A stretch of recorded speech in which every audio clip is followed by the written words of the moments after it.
mean, I know it's still earlier than 8, but whenever you guys are ready, we're good to go. Just let me know when everyone's good.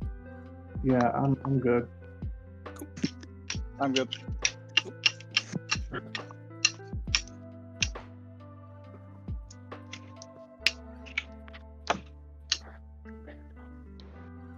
Give Earth a chance to take out the Colossus.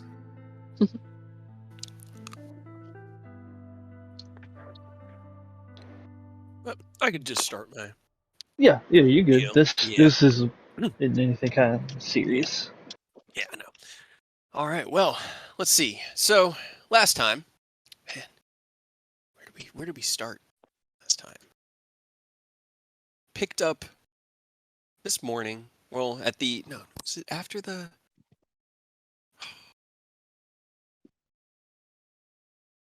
should have thought about it. Give me a second.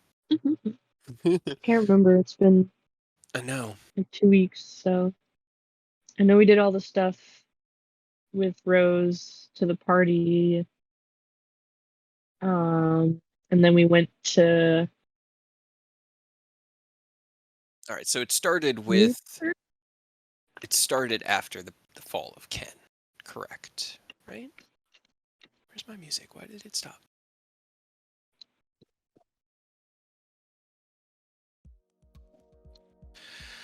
All right.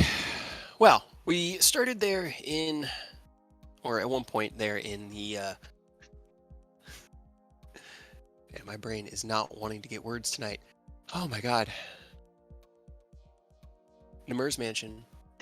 Rose altered the memories of the party, changing the unfortunate demise of Ken into a more acceptable outcome in which Ken was quickly revivified, and then in that moment of temporary death had a revelation that he had a journey to embark upon his own, and told Rose such that he had to go and deal with some shit and that he would get in touch with them when he was ready. And through a unfortunate use of Rose's bardic abilities, the memories of Nobody, Eidos, and Aerith were all altered to that believable situation. Changing the way that the morning then unfolded, Eidos and Nobody played some slapjack. Believable in air quotes. Yeah. Believable because we had our not really believable in the context of everything we have known up to this point. There's some strong magic at play, and some unfortunate side effects occurring. But you all had a nice breakfast there within the manor while Rose rushed outside to entrap Arturia into their deception, enlisting them or enlisting her to their aid. Yes, it's enlisting them or her to your aid. Yes. She tried to get you to understand that it would probably be better to ask for forgiveness early and to just try to fix it. But so many other things going on, and now with the party, able to focus on Robert, you knew that, or Rose figured that it was best to leave the altered memories where they were for the moment. You hurried into Erebor, in which you gathered up Eldkin and Orvustia and brought them back to the Enclave, and then returned to Erebor. Nobody, Eidos, and Aerith sought out a healing cleric to remove the metal shard from Nobody's head, while Rose impersonated Vogue and secured some funds for the party. Arturia had a brief conversation with their god about the state of Ken and what would be necessary to assist him in that where he is right now, and then rushed to go and inform Rose of this new development.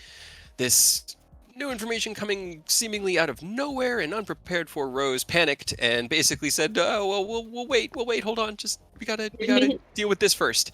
And put that on hold. Yeah, relented. I don't want to say agreed unless you agree that Arturia agrees, Arturia, but like relented maybe, or acquiesced to Rose's wishes as a permanent member of the party and knowing that she was an outsider in their family. One that had been a part of that family and had fought alongside them, but still had come and gone with her own mission and not as tightly interwoven as Ken, Eodos, Aerith, and Rose have become. Oh. You guys secured the Starlight Dragon, although it was being dismantled at the time. Or at least the decorative filigree that was added to it, making it a dragon, was being altered Cool back stuff into that we the did. angelic filigree. Yeah, the cool stuff you did. Getting the group back together. I'm trying to think if I've missed anything. You guys got onto the airship and brought that over to Starfall, where you discussed the next step with Emmeline and the Avengers. The airship is yours, technically. I mean, there's no one that's going to challenge that right at this moment, because at this point, people think Vogue just left with his ship. And they're kind of surprised that he survived the attack on his house. There are contradictory rumors. However, there is no evidence of Vogue's demise, as his bones are in your keep and his everything else is just gone.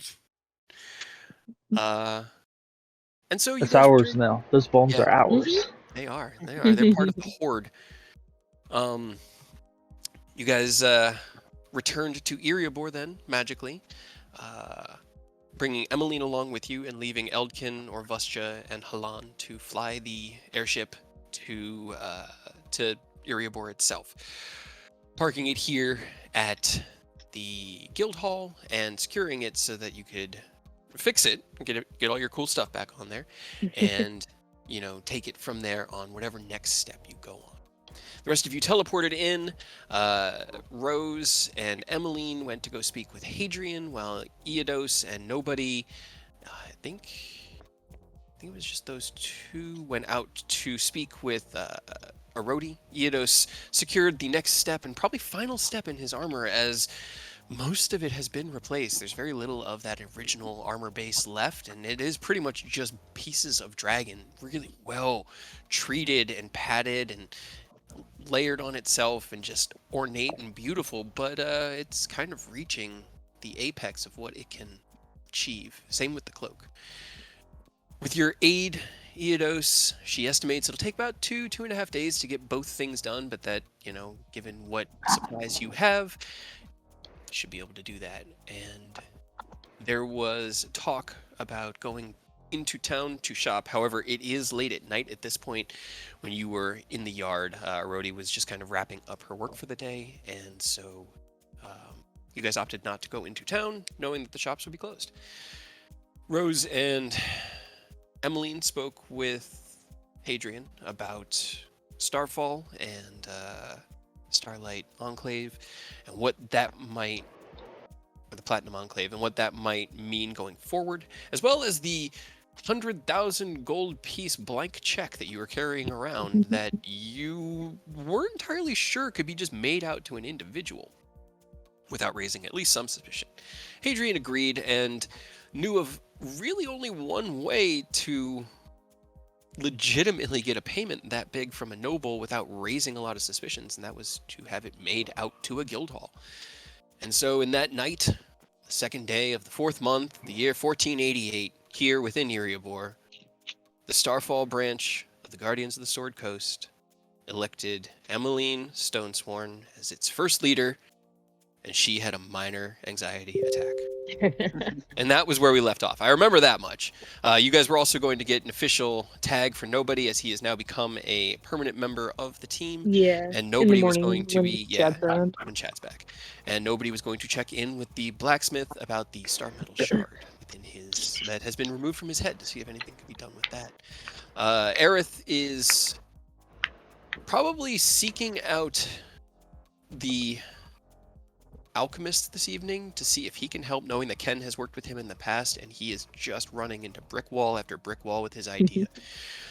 So he heads over there in the yard and unfortunately doesn't find him there, as it's late and he's an old gnome and he's just sleeping.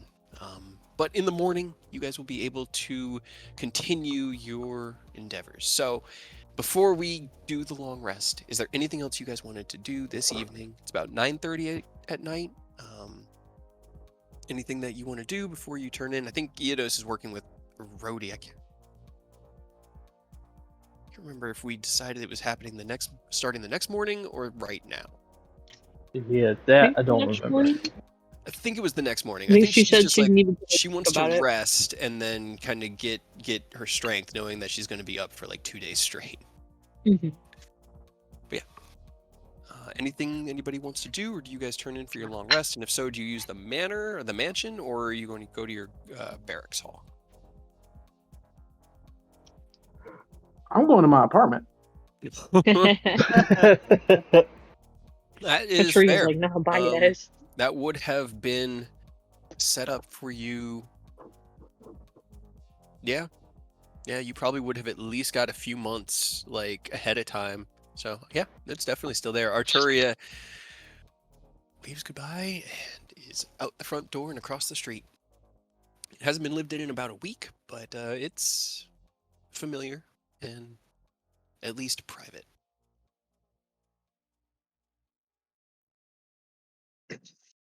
Anyone else? It's like I feel. I wanted me and Eidos to talk to Aerith about the mask, but since he's not here, Yeah, I forgot. I don't know if we should just wait. Let me see.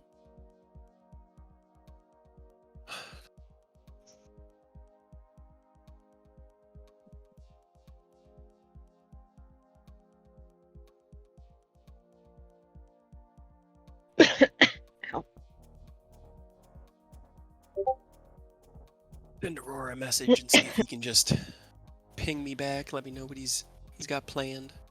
If you could at least give it to Eidos, and then Eidos and Rose can talk about it, but...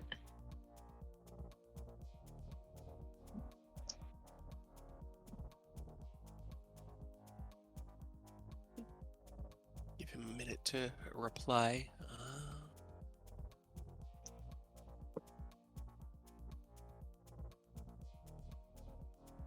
Skip me. Nobody, what are you doing? Nobody has nothing to do until the next day because all the stores are closed. All the stores are closed, all right. And Eidos, do you have anything to do, or are you waiting for Rhodey in the morning? Basically, just waiting for it ready. I don't think there's anything I need to be working on right now. Like, trying to think if there's anything I want Eidos to try to start working towards, but I mean, we could do, I guess, a training. Draconic was the main thing, and we finally got it after like couple remedial classes, some very low. Little summer school. It finally happened. So yeah, slow and steady wins the race. I mean, I guess I could work on my thing that I've been slowly working on. Do you need any of us helping with that, or? I guess. Which one are you doing? The feat that I was doing. Okay. I think I need to work with a spellcaster. Yeah, probably somebody with cantrips, because it's something you're going to have to repeatedly do. But right. Fortunately, as Eidos, you secure your next couple days work with the roadie. What do you do? Oh shit, I forgot I had it. What are you doing with the flail, Eidos? Because you have it kind of. It has stayed like it's basically set up like a sash right now with like the chain across the chest and the heads and the actual handle behind him, so that it looks more like just a decorative chain sash than artifact of Tiamat, so that it doesn't attract as much attention. But we do need to figure out what the plan is for this also. Right. We'll say it's uncomfortable to sleep in it. You know, it's definitely sleeping with a weapon wrapped around your body. But yeah, okay. So you remove your armor, leave the armor there with Eidos, or with a roadie. Reseal or reattach the flail around your chest, bandolier style. Wait for Aerith to do that. So that's that. And then the two of you head back to the barracks room where Rose and Aerith will will show up there, discouraged that the small gnome was. I mean, yeah, I can either he'll work help with you. Aerith or Emmeline, I guess, because I forgot she was there. Unless she wanted to just spend the rest of the night with her dad. I think she's going to spend the night with her dad, but Okay. Aerith will help you, and if you ask him, he'll sigh and head out to the yard to assist you in your training. So let me see, where was that? Rose, last thing you worked on was your dex. Yeah, but I'm gonna switch back again because for some reason I thought my dex was like an odd number and then an even like one would bring it up to the next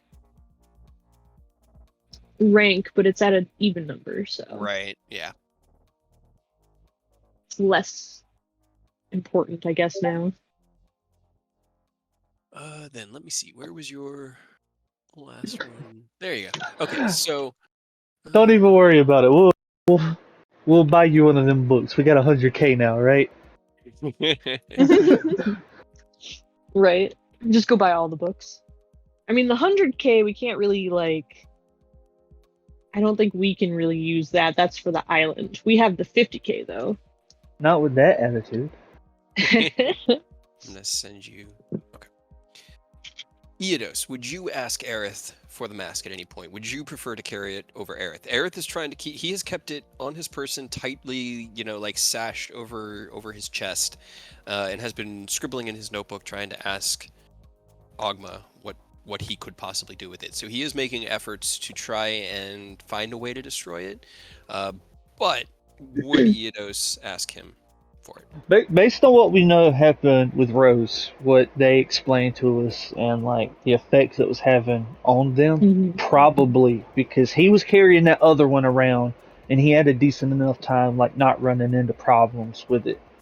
So he would probably offer to, carry it, so that if something did happen, he's not the one that's gonna get suffered with like night terrors and mental attacks, because Edos and Rose are more geared towards charisma based than wisdom based stuff. So I feel like he's not gonna force Aerith to, but if Aerith would feel better with one of them carrying it, Edos will offer to. All right, cool. All right, trying to give him some agency over his character so that he can make those choices too. Right, that's what I was looking for. So, Rose, you are working on your feet. I'm going to send you the number that you're working towards and where you're at, okay? Okay. You're at... Yeah, I just didn't want to be like, Aerith, give me that shit. I don't care what you know what I mean? Right. Because personally, I'm with Fox here in that me or her should probably have our character have it based on what it does, but in character, I don't want to be like, yeah, dude, no, hand it over. Right. So, given where you're at, go ahead and roll me a... Where's my notes? Where are my notes? Roll me a charisma check. As you work, and do it with advantage as you're working with Aerith. Okay, 23. That is... Then roll me 4d6. 6.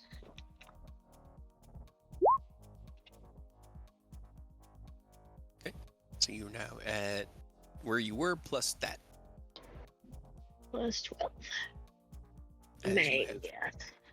performed your evening's training and basically just badgered Aerith, and it's fun because Pretty much. you asked him to help you and then annoyed him for an hour. Yep. But that was the point. And Yep. at the end of it, he understands that. Retired. Does he? The rest of you, everybody is good with their evening. You turn in for your long rest and begin the next I do have day. a weird question. I know I don't have anything for Eodos, but could like Because the other dude's out there right now. Could I work towards something for him? It's nothing Oh, crazy. I wanted to try to grab Crusher, but I rolled very average on the stats, so I kind of had to use the ASIs for Yeah. actual Okay, ability. But let's see. He's in Character Mancer, right? yeah, All right, give me a second.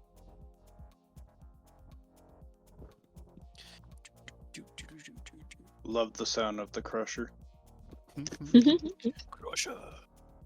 Can't it's wait gonna to be try it. hilarious. Crusher's the one that lets you move people, right? it once per turn you can move them 5 feet if you hit them with a bludgeoning attack. Uh, you could if you crit somebody with bludgeoning, they take like everybody has advantage until the start of your next turn. There's one more, but mainly I want to try to grab it because of the movement thing because it's gonna be really funny pinballing things around. I've seen a really broken build with that using monk and then a bow staff with the polearm master feat. So you could ping pong them and they can never reach you. That sounds horrible. I'm just gonna put a tracker in here. What he needs. There's Crusher. It's like kind of what Robert was doing, keeping everybody away. Yeah. Give me a dexterity check. I feel like Robert was just like, I'm the target, hit me. Needed advantage because it's kind of like a long-term, Right.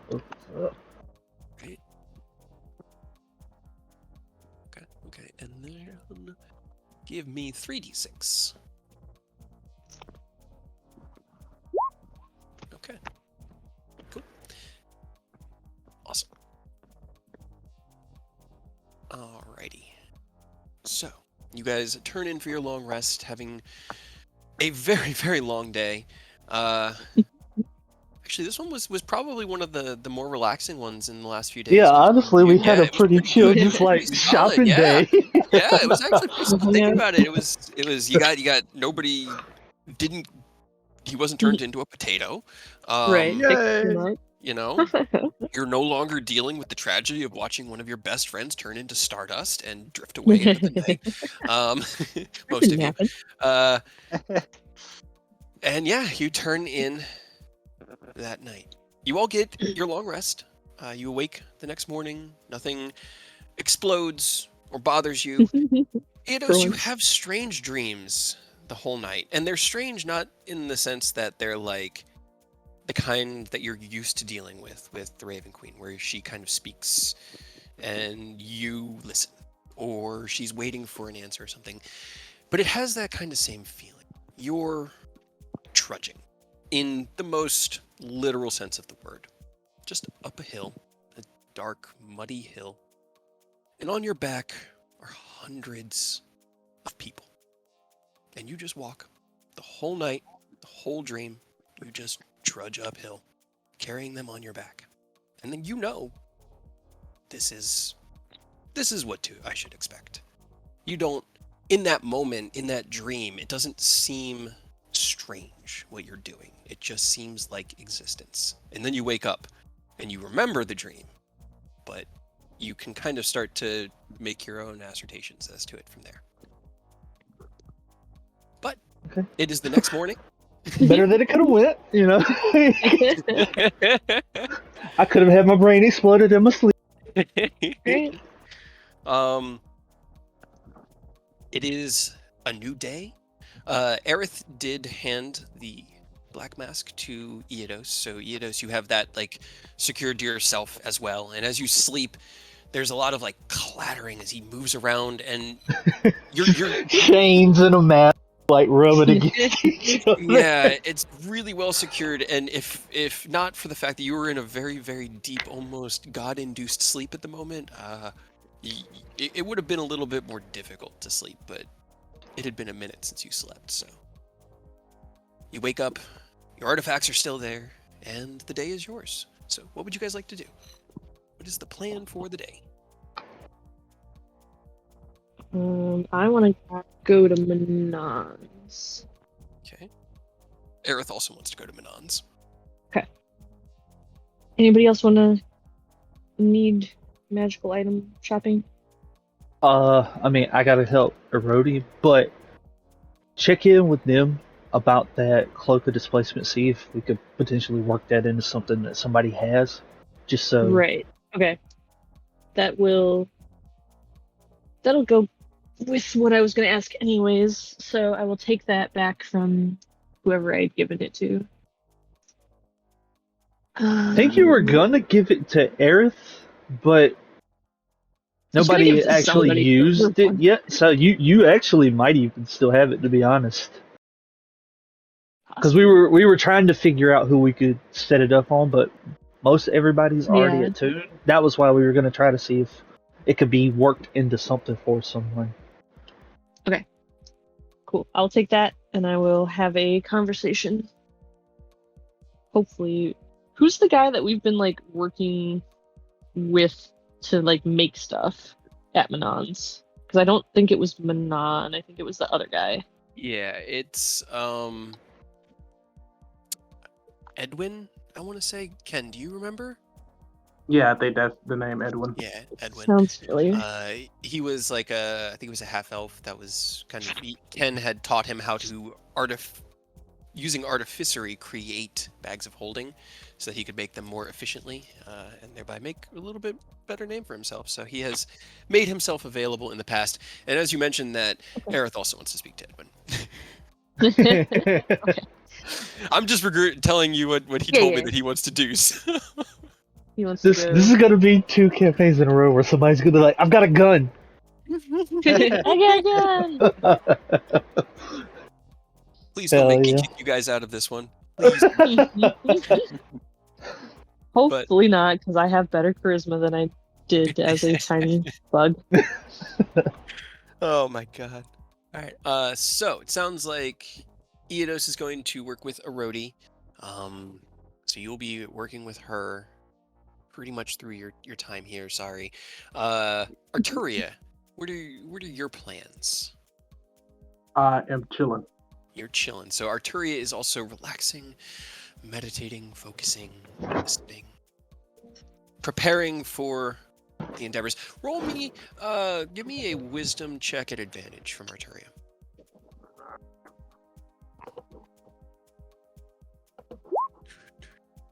Okay. All right, cool. And nobody, are you heading into Manon's with them, or? Because you could, as you wake this morning, you look down at this object, this thing you've carried with you forever, and you In your head. not the shard of metal, but the gourd itself.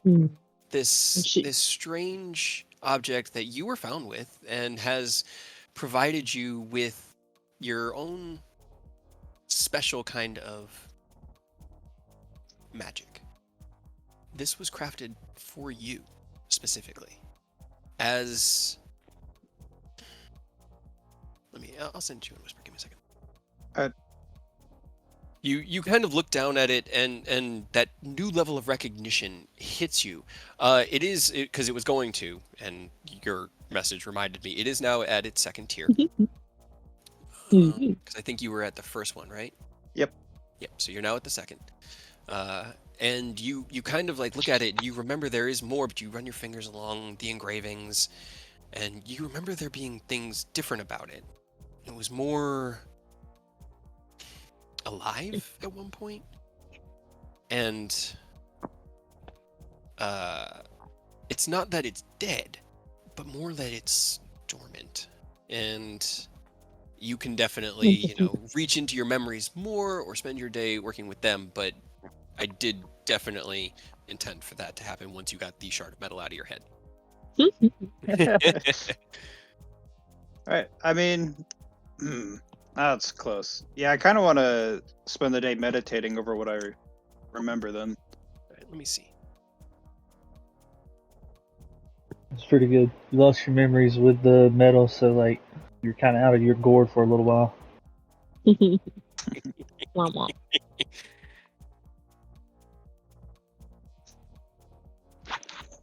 Plus, I don't know if you want me to have a +3 bow with +2 arrows at the same time.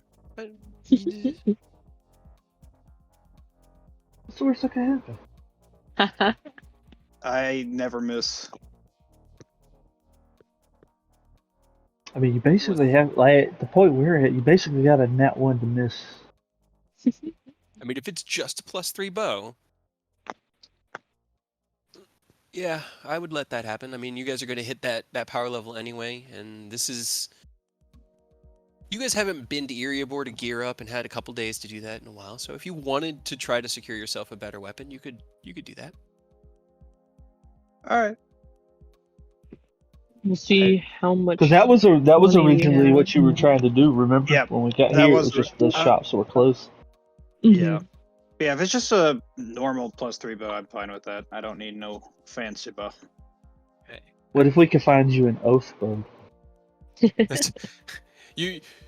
Yeah, I mean, you definitely could. What's the oath bow do? I gotta remember. Oath bow. We just need to see how much money we have. Yeah.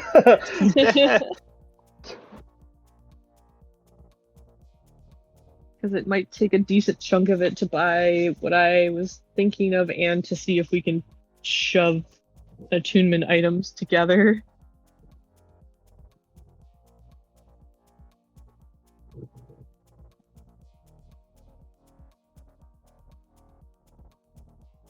Hopefully Robert's walking around like with a small fortune on him, so that if we survive the encounter and beat it, we have a little bit more money to work with. Right.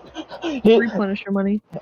he's got a full set of armor that is made out of gold that when he dies just drops. You know, Yeah, and we as can one just does. Just as a pinata explodes in gold. sell it. Maybe. I'm sure all the people he killed had money. What else is he gonna do with it? Spend it. On what? Who?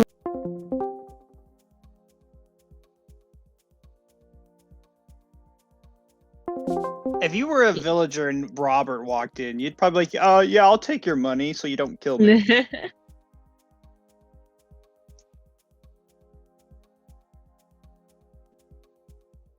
Maybe, but I mean, who's gonna like sell the scary undead man crucifying people anything? The people that value their lives. I mean, when he walks into town, I'm pretty sure everybody's houses are immediately shut up, and it's a ghost town. I feel like, thinking about it, I feel more like he doesn't have money and he just takes what he needs. I mean, he gave you guys all the money he he earned when he left. He just left you all the money that you got, and then went on his way. All 100 money. I thought it was quite a bit that he left behind. Probably, I don't remember. Because that was after the Dragon Horde.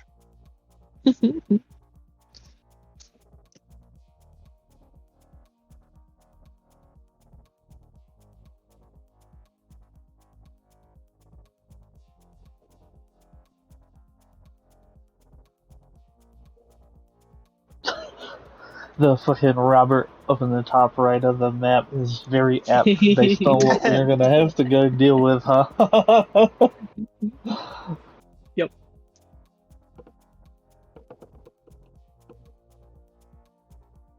These pictures on the Eriabor map have been here for so long.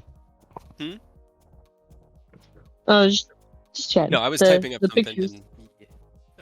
And, The pictures on the Eriabor map have been there for such a long time. right, I don't want to delete them. Like, They're I like can't. 2.5 years old. Yeah, no joke. Half of them have been updated as we've gone, but like have been little there bit, since not the much. first encounter at Eriabor. Yeah, I Yeah, mean, the only thing I Fred- added, I think, was labeling the Burning Man as Robert. I don't even remember where this cat came from. I drew that was the first time we were down here. when she polymorphed people. That's Yeah, right, it's you turning turned people into Chad into a cat. Anyway, But that was like one of the first times we were in Erebor. yeah. And Fred's there. So, Yep. I'm just getting things right. Eidos is working with Rhodey.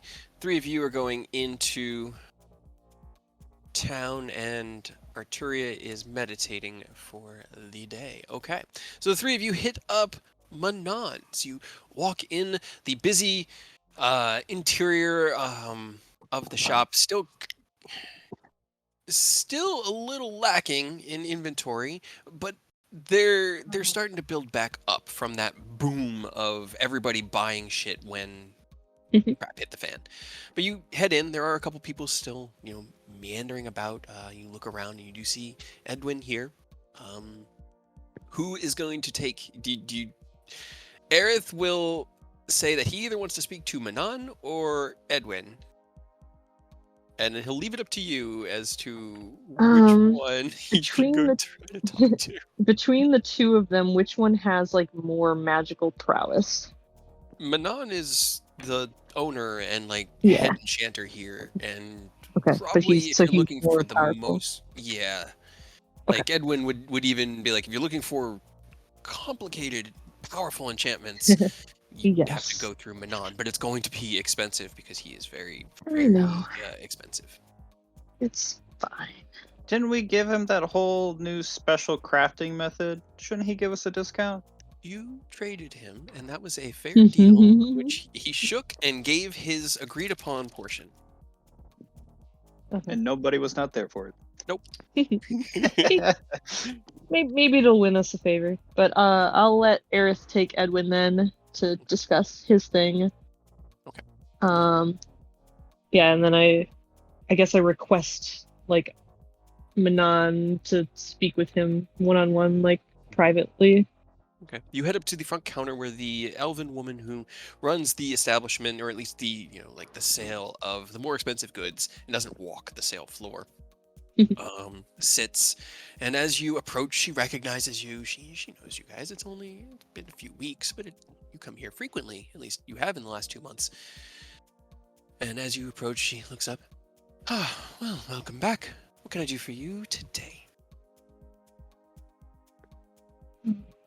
You're still around. That's good. I need to. I've got a bit of a personal, important matter to talk to Manon about. Is he available?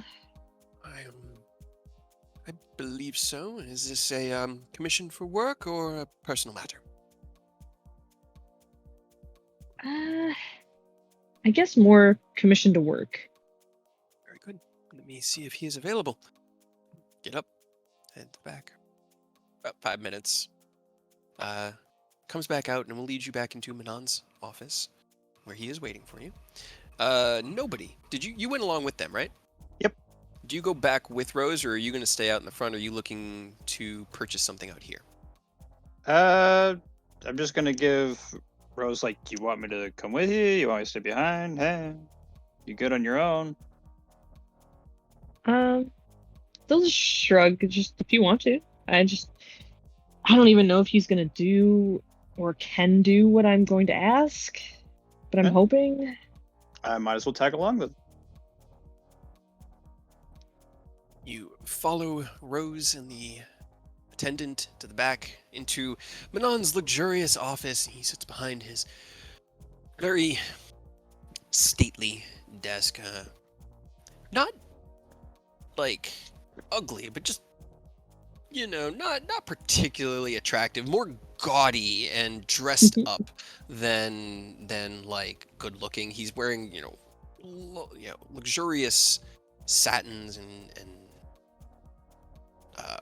robes, rings, and as you come in, have a seat. You're looking to commission some professional work. Yeah. And Rose just walks in and sprawls into one of the chairs. Just honestly, I don't even know if you're the right person to ask, but I'm really hoping. I've been told, and we've been here countless times. We know that you're the best in town. Flattery will take you very far, my dear. What can I assist you with today? Have you ever dabbled at all in combining complicated enchanted items that require, like attuning to them? Kind of like sits back. We've seen some progress recently with enhancing magical items and strengthening enchantments. Normally these things are fickle. The slightest change can break the intricate weave of the magic, but it seems as though recently, in the last several years, magic is becoming a little bit more robust, and these weaves are kind of like stronger, more malleable, the more capable of taking these impacts. So, while it has not been possible in the past, recent evidence has shown that there has been somewhat of a change. What are you looking to try? Well, I guess it's the second thing is that I am looking for something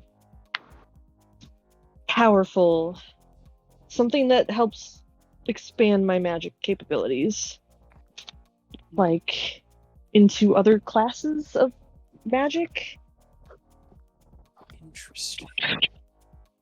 I can do a lot of stuff personally with the kind of magic that I use, but there's other stuff, mostly like wizard magic is confusing. All the crap that Aerith does, I don't get that shit. I want to be able to do some of it. Wizards are nerd shit, dude. You don't even need it. Let's see. He kind of like there are objects that have been imbued with the magical knowledge of countless casters. The ruby weave gem is one such that can allow you to adapt your skill set daily depending on the choice. They are expensive, and that is an already complicated enchantment. What are you looking? Do you have one of these? They are very rare. I don't. I'm hoping maybe you do. Roll me a persuasion check. Money's not an issue. Do you say that? Yeah. Roll it with Rose is just, advantage. I'm hoping you do. Money isn't an issue. Okay. Roll with advantage. Persuasion. Okay. Okay. Well, you dodged the 2, but it still would have been a 25. So. I mean, we do.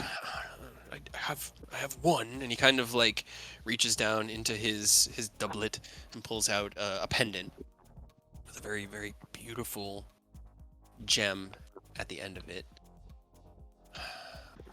I would be willing to part with it, but it would be let's say 2,000 platinum pieces.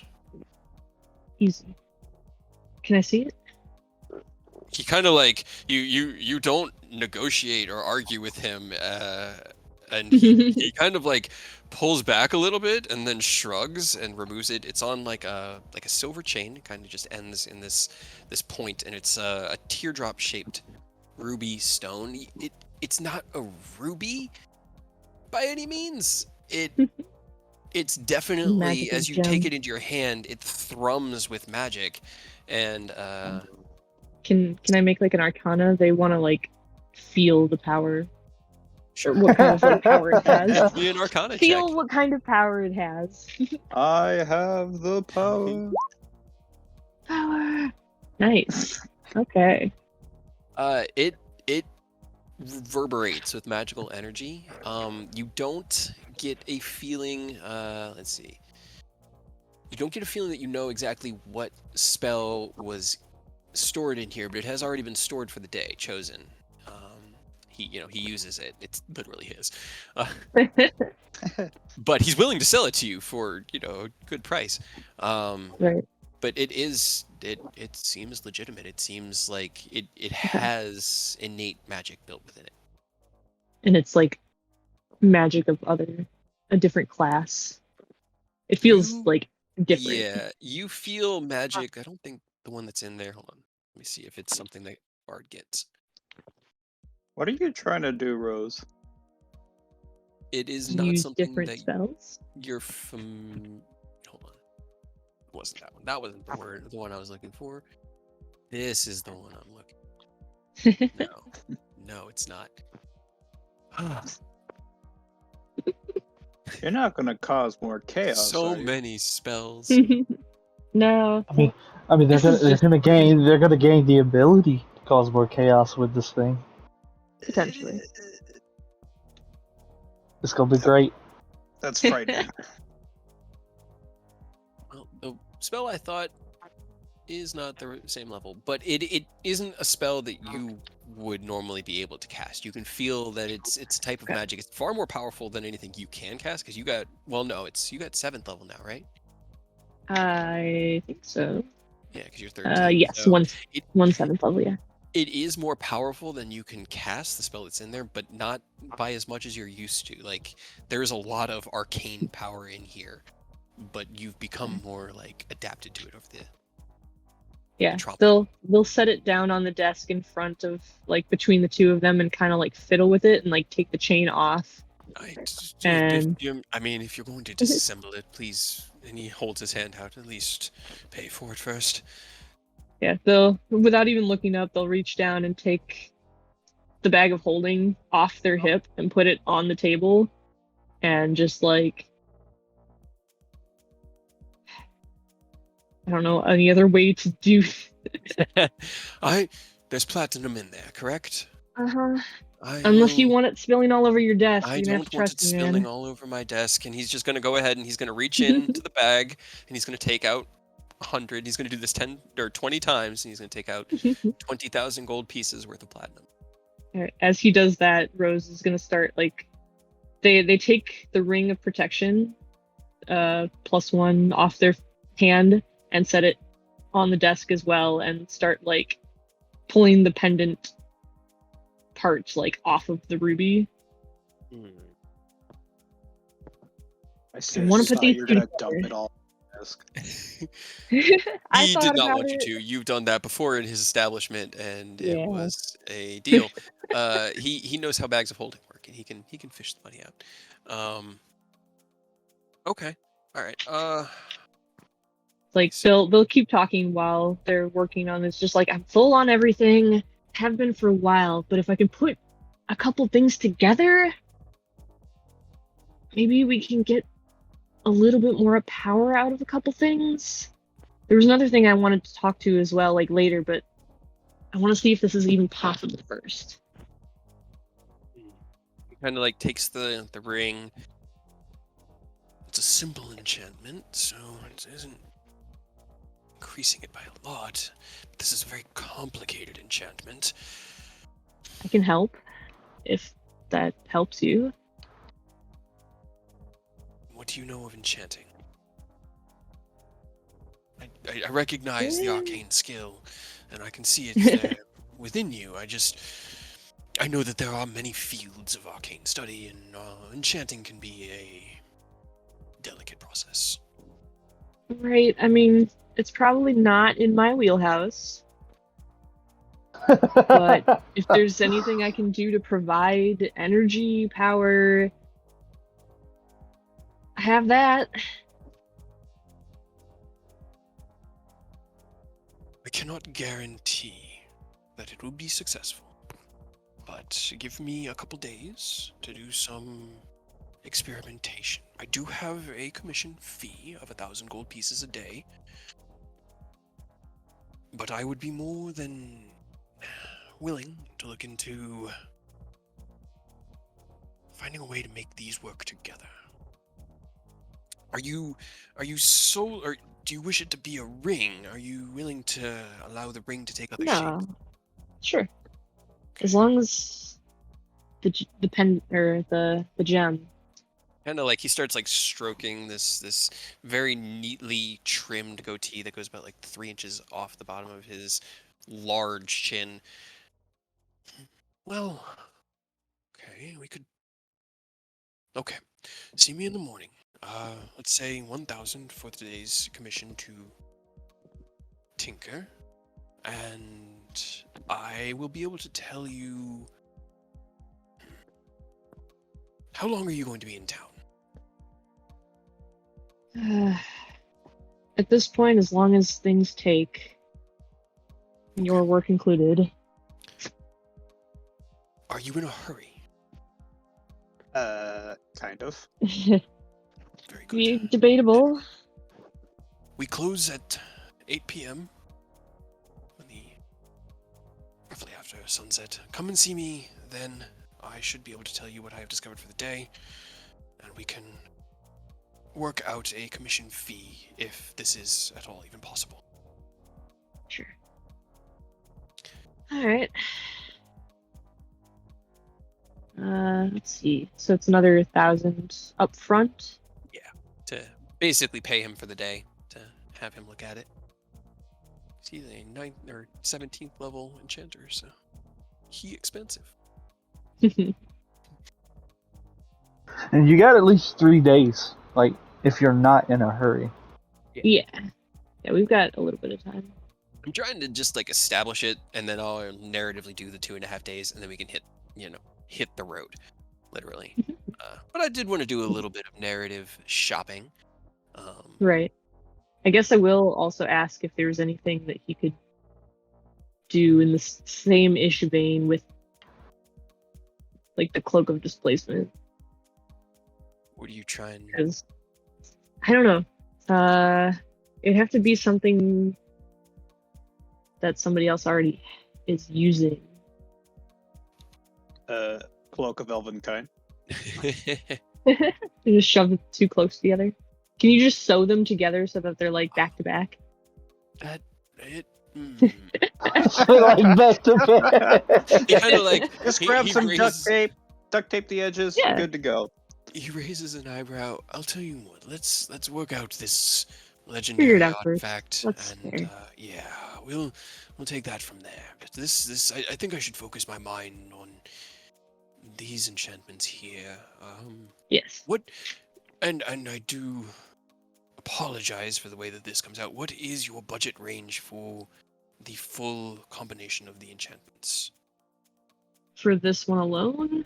Yes, and he kind of like just brushes his hand over the ring and the pendant. Like combining those two together, what would you say your range is? Knowing that he commissions for 1,000 gold a day, what would you say your Right. budget is?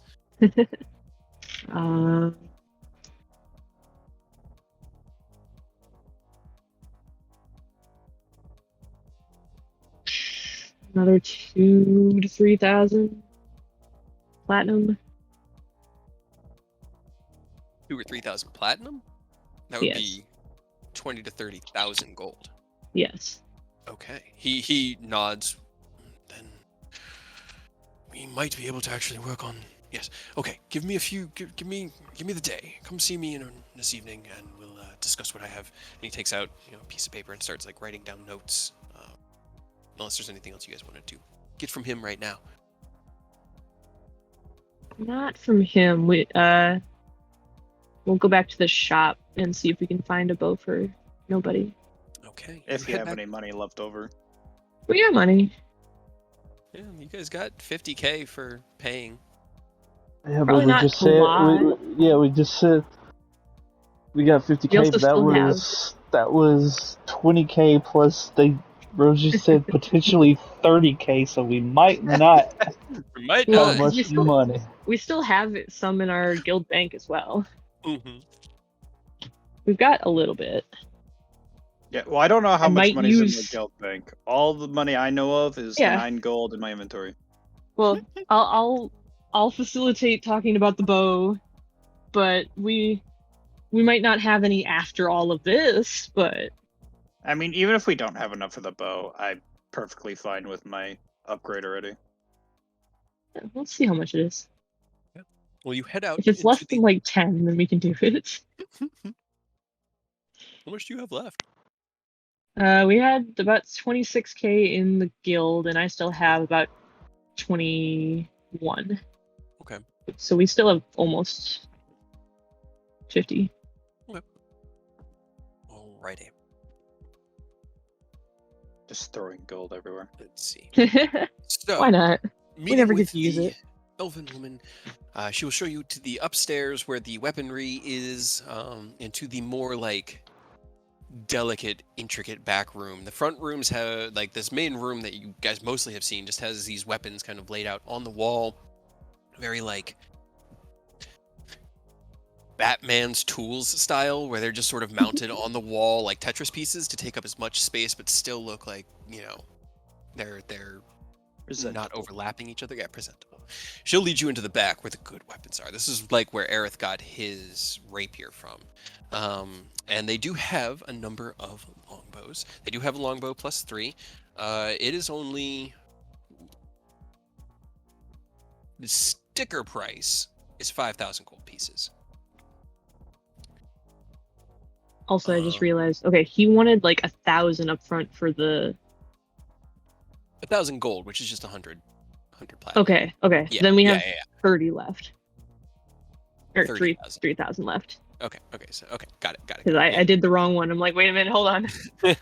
Yeah, no, he wanted just 1,000 Yeah. gold pieces for his day, which is that's an expensive day, but you guys are level. It's fine. Okay, so they also have. Let's see, what other fun bows are there? Do they have the bow of returning? Bow of returning. Just returns your arrows. Yep, that's the joke item I made. Oh, right. I was like, I remember it, but I don't see it in this list. What? Yep, that's the bow that shoots you back, or the arrows that shoot you back. Actually, Yeah. That would be definitely fun with your water arrows. Let's see. I feel like I showed you these bows already. Yeah.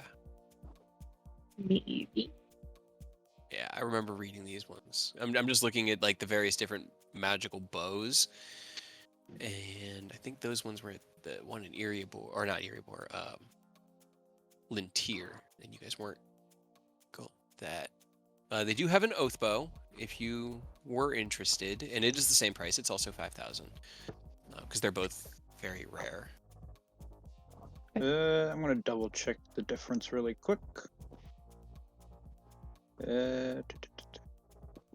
Okay, so the oath bow you just do more damage, but you don't get the bonus to hit. Right.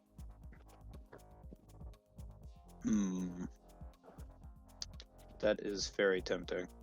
Right. Because I think I would take the oath bow because I already have triple advantage. Yeah, and it doesn't make you as much of a terrible monster.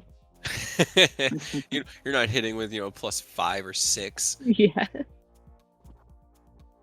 Just from your freaking bow and arrow. I'm just looking for any other fun ones that I could tell you if we had found an oath bow in Stride, I would have jumped on that shit. Right. The one we got for you wasn't terrible. Yeah, it was an upgrade. Going from a +1 to +2 was definitely handy. Plus, I guess I didn't think about it, but the guaranteed crit, if I go first, would also stack with the 3d6.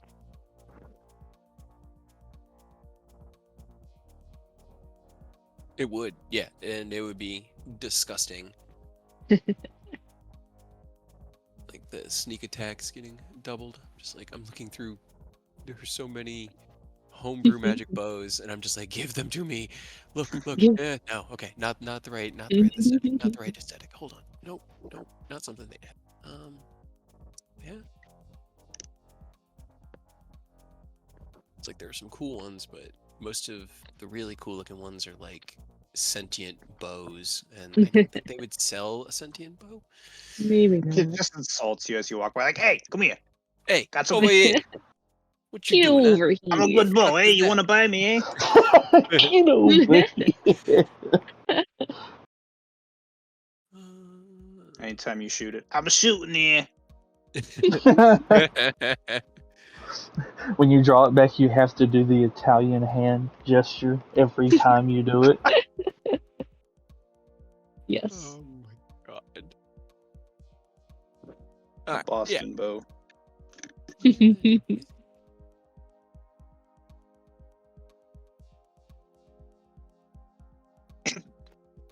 Excuse me. That is not what. That one either. Phasing bow. That thing is cool. But Yeah. nah.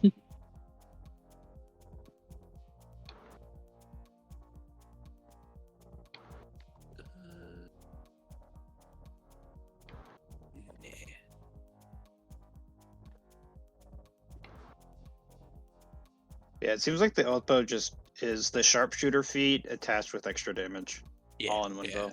I mean, the oath bow is the canon go-to D&D Mhm. bow, but it's just because there aren't a lot of them. I mean, they have a vicious bow as well. There's not a lot of items that are really good, like outright good archery wise, Right. and there's really not a lot of bows. So it's kind of like the de facto. This is the most have one well known option. and used one.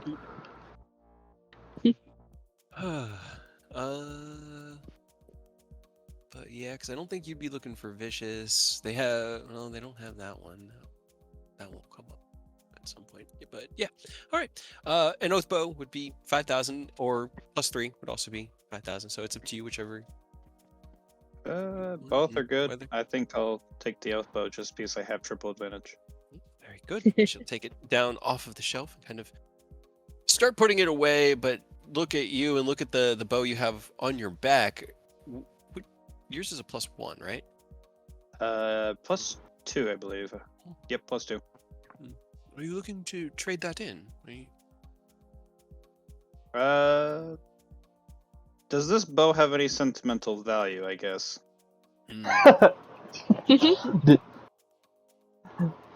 Because I know it is technically, I did say it was in the Japanese style of It longbow. was. So now I'm just Did he wondering- get his first gold coin as a mercenary with that bow?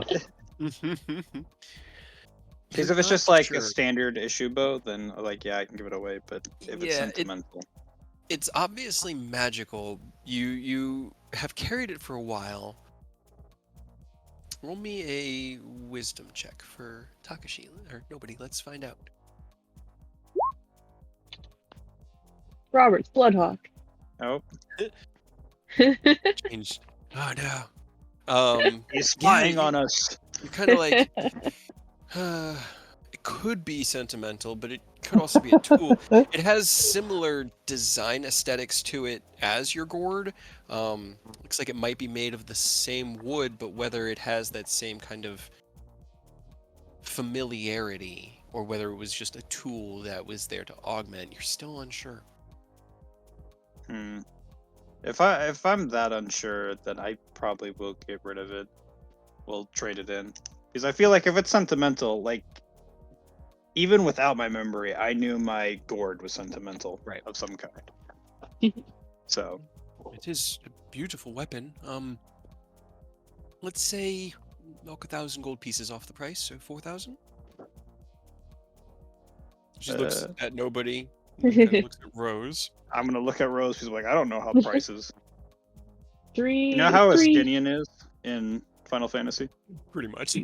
That's nobody when it comes to prices in this. 3,500.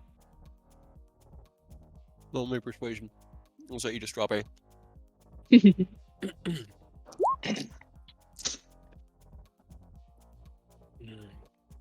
Hell yeah.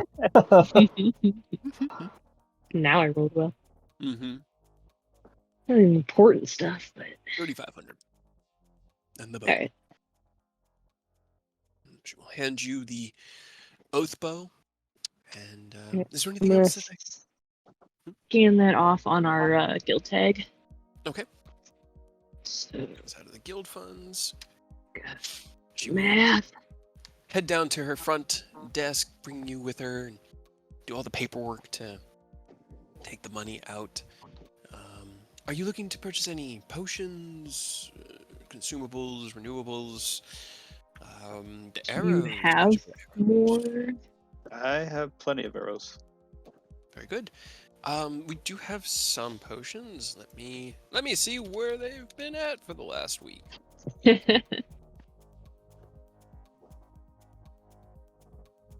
Right.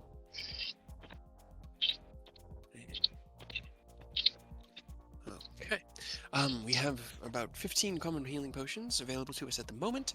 About 9 greater healing potions and 5 of the superiors. And then, of course, and she motions over her shoulders, the supreme healing potion, The which would Supreme. pick anybody up off of the ground. Hold on.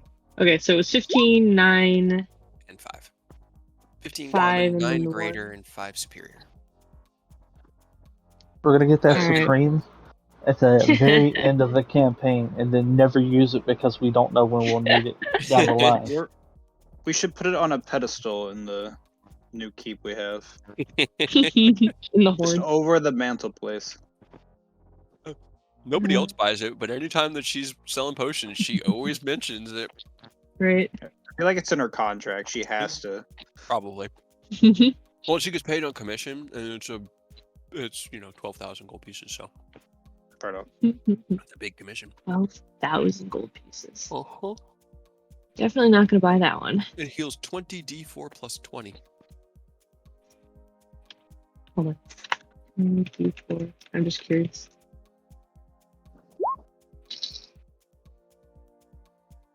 Yeah. That was really bad, but I mean, yeah, not great. Alright, what kind of deal can you cut me for all of them except for the giant potion? That I know you want to sell me so badly, but no. No. Mhm, mhm, mhm, mhm.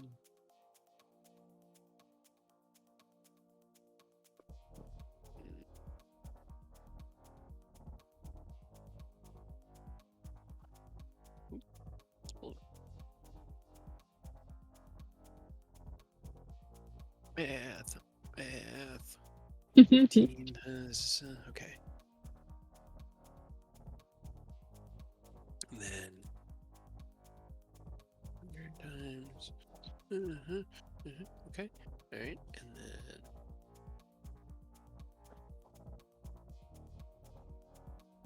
I just realized I'm an idiot. What's up? why is that? The oath bow requires attunement. Oh no. Well, you Yeah. can change if you want to. If you want to, just swap it out for the +3. That's Change fine. your mind. It's the same price. So Yeah. Because I completely forgot Our That's mortal fair. enemy, the attunement. Attunement. the attunement Oh slots. no. That's why I'm Oh, trying well. to break them currently. Well, let's see. Total price for all of it would be. I'm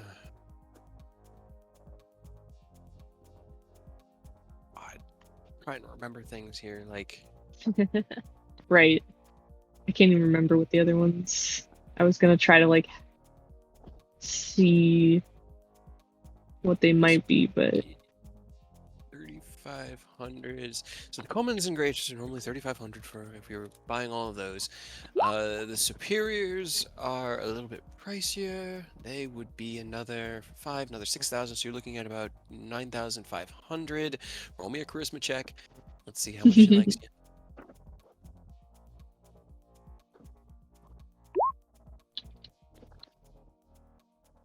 She kind of tilts her head back and forth. Let's say I'll knock off 1,500, so let's call it an even 8.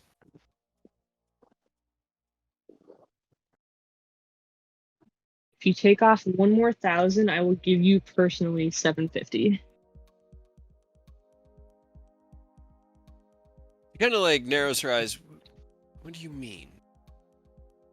So Like, you pay- not you pay- commission, just 7,000 to the shop for the potions, and I will give her 750, like, flat. She kind of just like puts her head into her hands. And it's like, oh dear. No, that 777.50 will be fine. Just pay it all to the shop. It needs to. If I am seen taking money under the table like that in a bribe, that could almost be my job. So let's just call it 77.50 and go from there. All right. I do Not appreciate a you. bribe, necessarily. Tomato. But yeah. So if 77.50 total is good, she'll agree with that and give you Okay. all them potions. I am trying to figure out math. Can I sell my bracers of archery so we get a slightly better deal on that? If you sell your braces of archery, why don't you keep the oath bow? The bracers of archery, I'm not attuned to them. I just have them. I haven't got rid of them yet. When I got the tattoo, I unattuned to the bracers, Mm-hmm. and then I've just been hanging on to them. I don't need them anymore. Looks over them. Yeah, give you 100 gold for them, so 76.50. I am Yeah. playing with that. Uncommon, so. Now I don't Sorry, need I'm it trying to figure out the transfer of platinum to gold. Should be I have 765 platinum. 2, 3, 8 minus 7, 65. Okay. Okay. I'll give her that, and then I will hand all of the potions like to nobody to make him carry them. What? She kind of puts them into like or they were actually in like a storage box. You know, it's like one of those wooden boxes that's just got like square slots for bottles to go into. The amount that you got, it's 2 of them like stacked on top of each other, but you've got at least a way to carry them back to the guild hall so you can divvy them amongst your party. I'll try not to drop them. Yeah. Please don't. Eodos works hard all day, afternoon with Rhodey. Rose, you check back in with Manon that evening, and he does have an idea. It's not so much as putting the stone into the ring, but turning the 2 items into something different. Okay. On top of the 1,000 commission for the day, he's going to do another 900 platinum to take care of it for you. And he's expecting it to take 2 days. Alright. He can't predict what the final shape will look like, but he hopes that it is satisfactory. Okay. Can I give him half up front in case everything explodes? Sure. He will definitely take half up front. Okay. So it'd be 450 platinum. 450. Aerith spends his day speaking with Edwin. They end up going into the back room where Edwin's like small work table office is. It's an unfortunate day for Aerith as they don't make a lot of progress, and Edwin continues to tell him, your friend Ken would probably be a lot better at assisting with this. I mean, this seems much more up his alley, and Aerith continues to reply, yeah, he had to go somewhere, or I don't really know. He's not here right now, and I'm trying to figure this out. So it is an unfortunate day, and when you do see Aerith that evening, he is flustered and a little dismayed. But the day is past, and your first day of preparatory work here in Iriabor goes off without any serious hitches. Just a lot of money spent. Arturia. Yeah, when we get back to, I guess, the room with nobody carrying all the potions, and I guess we go to Eodos to divvy them. I don't know.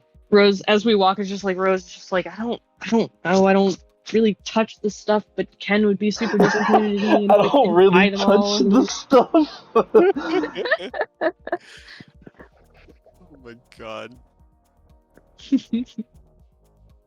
So I guess we find Eodos if he's done working or if he's going to work through the night, and if he can take like a break real quick to figure out how to divvy the potions. They will be working through the night, but there are many points at which, things have to be left to magically cure quickly, or, it still takes 30 minutes or an hour.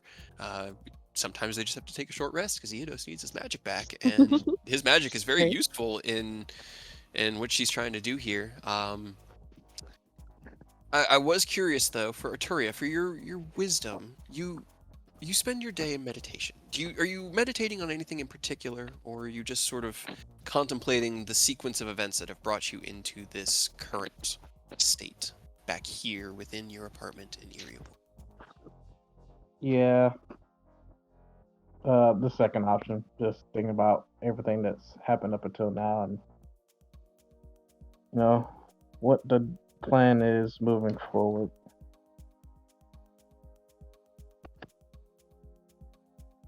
Let's see.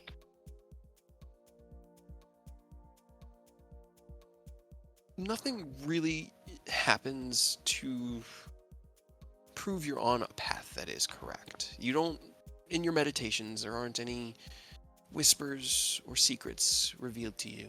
You meditate upon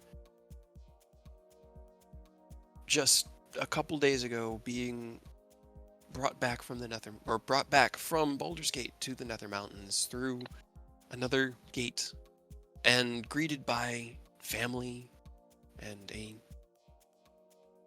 proud mother who is proud but always has trouble showing that pride in her children. And in that moment it did shine through, and that felt satisfying. Knowing that you had completed a task set upon yourself while in this frail humanoid form, given the strength from your god, you were eager to retake your shape and return to your horde and your home and begin to walk whatever path lay before a silver dragon. When everything came to a head and you felt this change, you knew innately that you had to help, but you meditate on why you knew, why you felt responsible for this. These people were your job, they were your task to keep an eye on them, to make sure they don't cause too much trouble. And it was mostly a test you put on yourself to challenge yourself, but nothing really more than that. And in doing that, in traveling with them, have they endeared themselves to you? Do you find yourself starting to like them?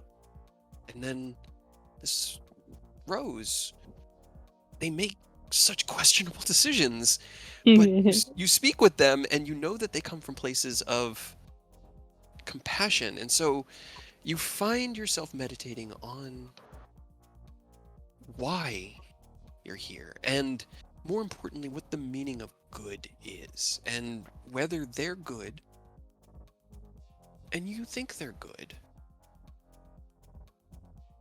But yeah, I think that would pretty much... You can correct me if any of that sounds a little off or add any, but your meditations, I think that would be... Yeah, I dig it. appropriate. Right. Returning to the guild hall, Rose, you head out to Erodi's small shack behind the hall itself. You see Eidos in the midst of one of his short rests, regaining his magical spells. Still has the mask adhered to the front of his chest, the chain across it, and the haft of the weapon along his back, and he's just kind of lounging. And you are free to approach. They'll bring nobody with, and instruct him to just kind of put the boxes down, I guess, in front of Eidos. Just, I got you stuff. Presents. Hooray! I don't know what to do with them. I mean, what are they? What are we looking at? Wonderful drinks that keep us alive. It Sure. is Shit. Coffee? You brought us coffee? Strawberry Yes. flavored. Strawberry coffee. Ugh. Yeah, that sounds pretty terrible. No, I mean, I don't know. I didn't know how many to get or what to get, but I knew, like, Ken always gets this crap at the store, so I just bought all of it.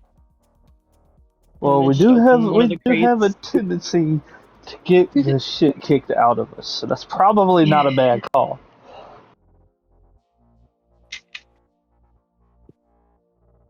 How many are in the box? I didn't count. A lot.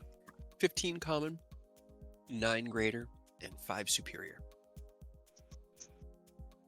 So, Eidos, these are all for you. Sheesh. Yep. I hope you're thirsty. I mean, I won't complain, because knowing what we're about to have to Yeah, deal for with, we definitely are going to need them. But I feel I like have no we idea. probably need to keep a couple on other people also, so... What's everybody... Do you guys know how many each person has right now? I can tell you I have no idea. I mean, I have 2 common and 1 greater already on me. Let me see I what have got one about- greater.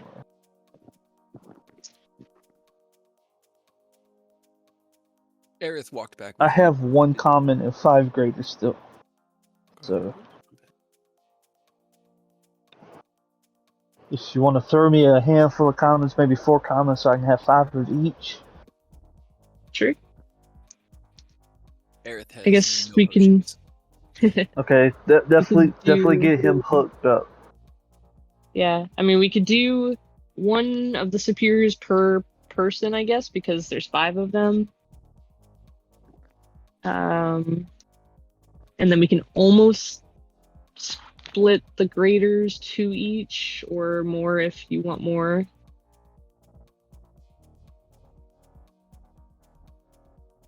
I mean, it's whatever works with everyone else, because I know you're not big on drinking potions, but they're pretty handy.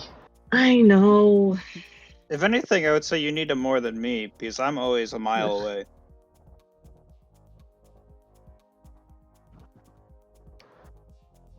Also, like, I want to give Arturia some, but I also don't know how long she's sticking around with us. She's I think she's kind of just helping with this current problem. I'm pretty sure she's got to be here to, like, fill in for Ken, right? I assume if they pulled him off on some mission, her mom probably told her to fill in, because they got to understand what Ken's doing at this point is important, right? So, like, maybe she's his intern or, like, the sub for now. I mean, when Ken gets back, Yeah. she can just give him her potions. Sure. Yeah. Emotional damage. Right. Okay. But I mean, she is at least coming with us to deal with Robert, and it's gonna be very painful. So she definitely needs to have some for that. He wouldn't kill us, right? We're just gonna go talk and tell him to stop, and he'll be like, yeah, sure. Sounds good. I don't know if he's crucifying boys. I'm definitely down to try one less shot at talking, but I think he might be too far gone.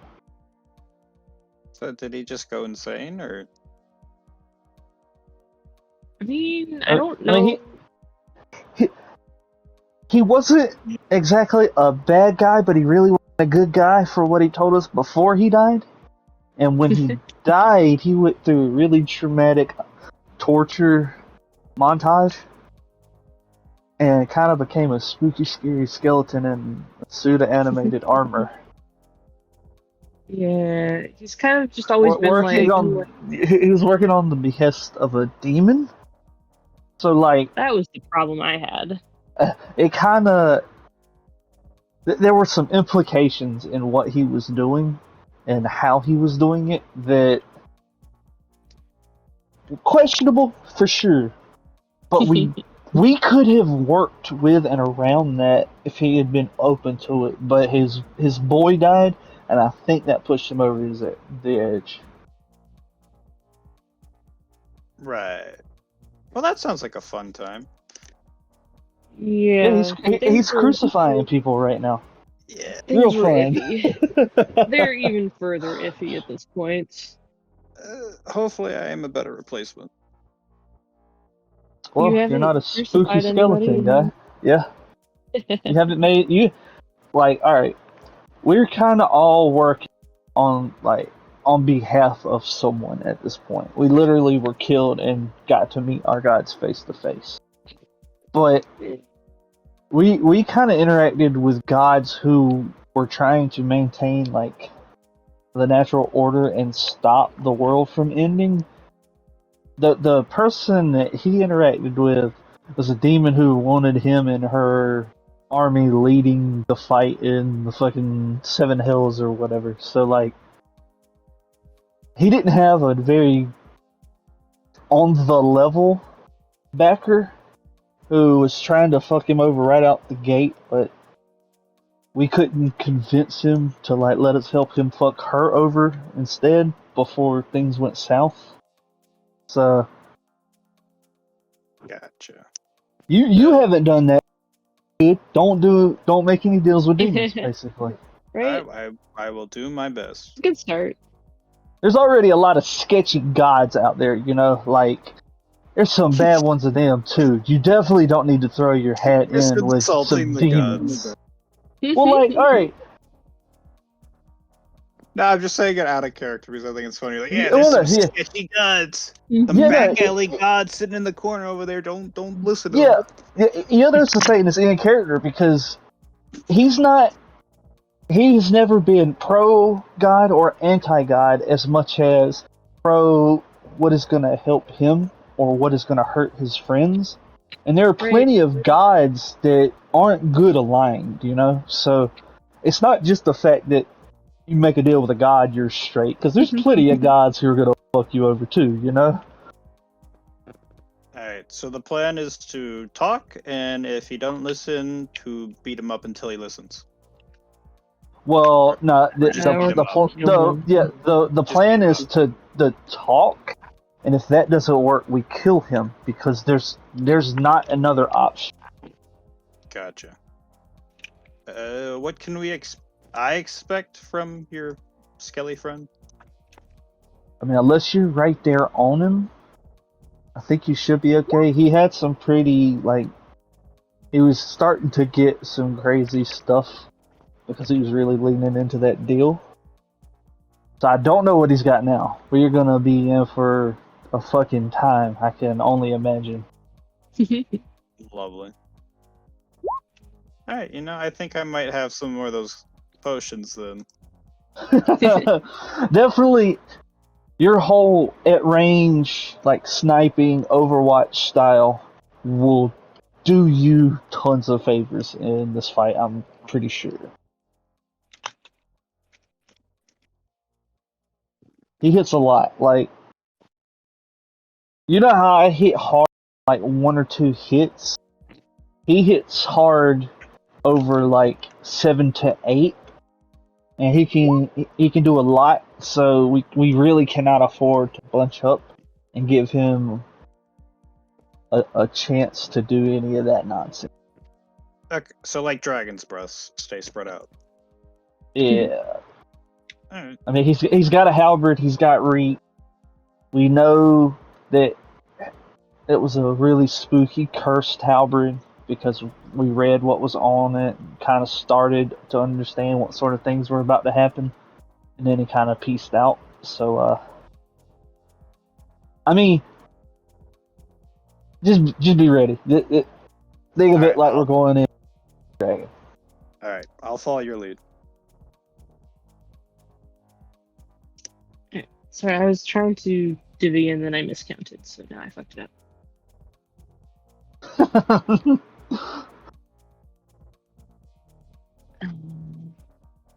I mean, I'll take 3 commons instead of 5. Yeah, I need to take some away from other people to get you to. You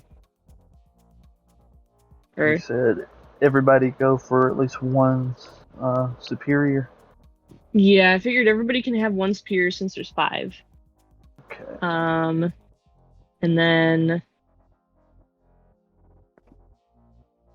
I already have 1 greater, so I'll just grab 1 more. So I have 2. one more. So I'll have Okay. 5, 2, and 1 for everything total in my inventory.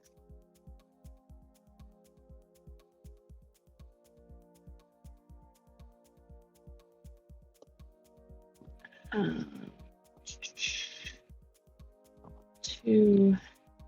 I just added them to Eric's character sheet for him. So if I take 2 of the commons from you, nobody. If you have 3 commons, and then I can give Theodos 3 commons. Are you taking any for yourself? A couple, but not very many.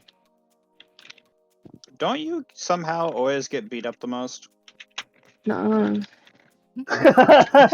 Nuh-uh.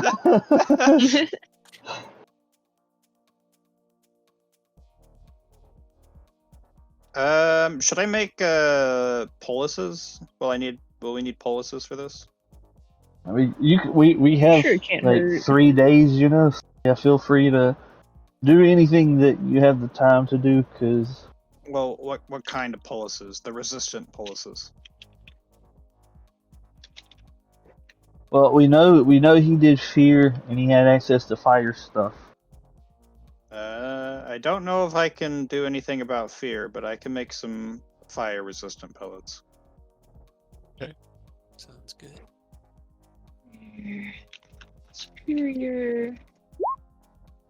Okay, and then if my math, then I can take 1 superior and a couple graders, and that's fine.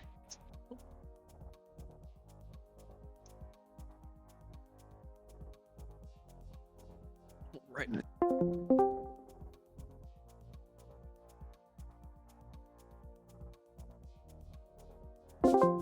Did you ever decide if you could like bake 2 tattoos together?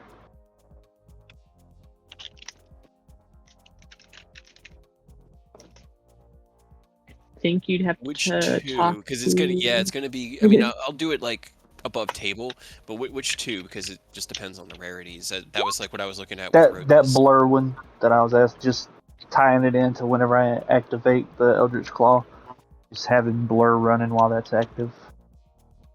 Right. I'm not trying to like extend Right. it or do any of that, kind of, because I only So- have 2 charges on it anyway. So My only concern with blur is that it's concentration. Like the spell itself, would you be looking to do it without concentration, or would that be like a trade-off there? Because blur does require concentration, and I know you use it for other things. I mean, whatever you think would be handy, because like I don't know how to look at this from a balance standpoint. So whatever, if you think it needs to be concentration, then sure. Yeah, I mean, unless that's, let me see. Is there another option? 'Cause I know you cast mirror image. Would mirror image work? Because mirror image doesn't require concentration.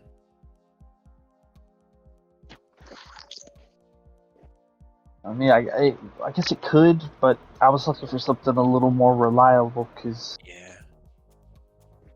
I mean, if you're okay with using the concentration on it, then definitely we could put blur in there. Lorena would just take, I mean, it was like that last upgrade for Rose, so it would take. You did that over 2 8-hour sessions, right, Rose? Your final Something upgrade like that. It was had a color, yeah. lot. It was a I can't long remember one, if we so did it it would be all a in long one. But we could do that. Yeah, I mean, if that's cool, sure. All right. So let's see. If you're trying to get out of here as quick as possible, let's do this so that I can, we can narratively like time skip a little bit. When you guys got to Erebor, it was the second day. It was the April 2nd. Shopping on the 3rd. You finished up upgrades on the 4th. And at the end of the 4th, Rhodey needs maybe, or about halfway through the 4th, she doesn't need Eodos's help for that final leg. So if you wanted to, you guys would be able to leave on the morning of the 6th, but you could spend the 5th here as well, finish up Eodos's tattoo. You would have that extra day so that Rose could ensure that their upgrade is done. Aerith can attempt to make one more check to see if he can make any progress on his, and nobody in Arturia, you guys can handle, anything else that you wanted to do. But that way we can we're not doing this day by day, hour by hour type thing. Sound good? Yeah. Okay. Yep. I guess I do need to ask one thing though, because like I am planning to go barbarian. Is that going to stop me from being able to activate that tattoo once I become a barbarian? Because you can't concentrate on stuff when you rage. I will say for that instance, no. You'll be able to maintain that concentration. It's just it's really there to keep it from stacking with too many other concentration buffs. Yeah. And that's the balance of concentration. But while you're raging, like that whole intricate thing together, I'm cool with that. Okay. All right. So, Edo's got his tattoo. And I'll probably be Hmm? collecting materials for those boluses I mentioned. Okay. And then roll me a survival check as you head out into. Because you have to leave the city to get these supplies, so you have to probably spend a day, out in the wilds. Does anybody go with nobody when he goes out into or to leave the city?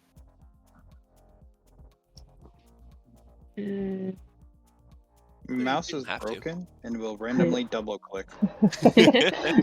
if I didn't have like so many time constraints, I would back I our know. boy up. But Yeah. I'm sorry, nobody. I You'll be physically fine. cannot be there with you. You're good. Yell if I you're in doubt trouble, I'll get I guess. ambushed. Don't. Don't. As soon as you say it, don't say it. Yeah. Don't say that. But that makes it more fun. All right. During these 3 days, Arturia, is there anything beyond your meditations that you want to do to prepare, or anything specific that you wanted to touch on, or anything along those lines? I know that we don't really have much for Arturia right now because we weren't planning on this, but and anything you want to do, I just don't want to leave you out, Ken. I mean, not really. I'll probably occasionally go to the guild to check in on them, but that's just preparation. All right. Well then, let's see. Your tattoo upgrade is going to be. Let's see. Where was my notes? I feel like if anyone had any detect magic like abilities, we would just be like beacons in the sky. Yeah, you guys. Oh, you yeah. guys you're. Gondor like- calls for aid. You're like small sons of arcane like intricacy is crazy. All right. Call for 10 feet. Added 2 damage. Added 1d6. Added 1 extra charge, and then the final one is going to be 6,500 gold pieces, or 650 platinum.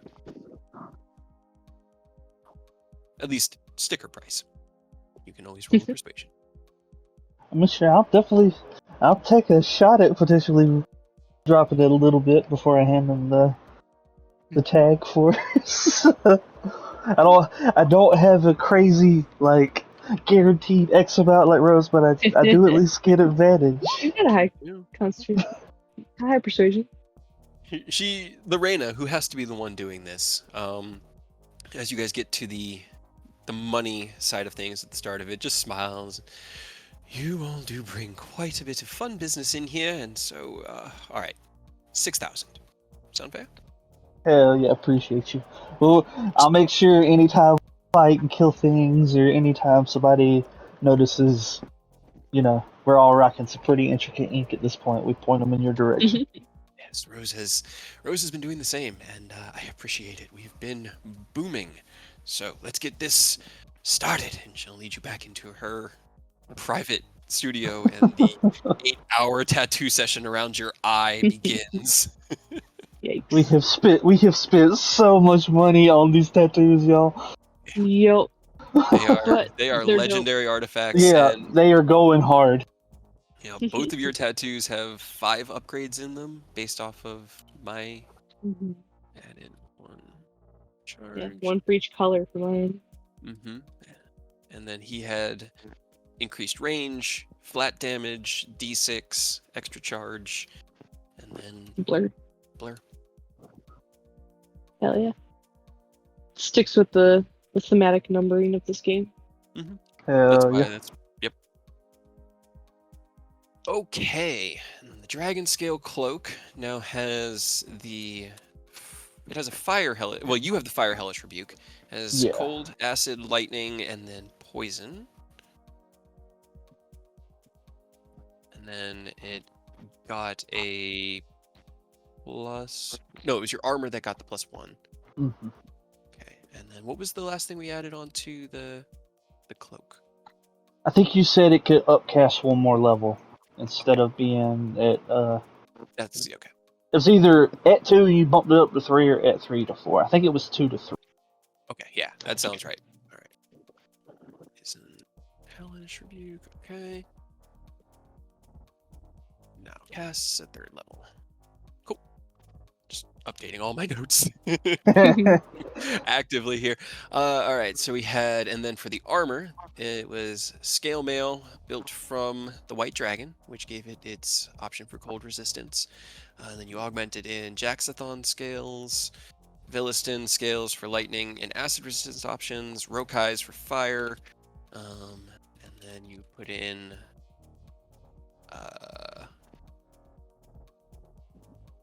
which one did you it was something from one of the Yeah, small I dragons, can't. right? I don't remember if it was poison or acid, but one of those we didn't have the time to put in the last time, so we put that in, and you bumped it up to just a +3 scale mail now. Gotcha. Now it's +3 scale. Gotcha. All right. Awesome. There we go. Well, as you wrap up your weekends, the weekend in Erebor here, gathering your supplies and items and potions and enduring your trudging dreams as you sleep each night, Eodos, they continue. It's not cruel. It's not meant to be punishing. But whenever you rest, you enter this place where you trudge with the weight on your back. And you wake up, and you're not exhausted. You rest, but your dreams have been hijacked. It'd be like that. It do. But on the morning of, or I guess, let's see, yep, the morning of the 6th, we will have you guys, have you made any plans or preparations for the journey to Robert?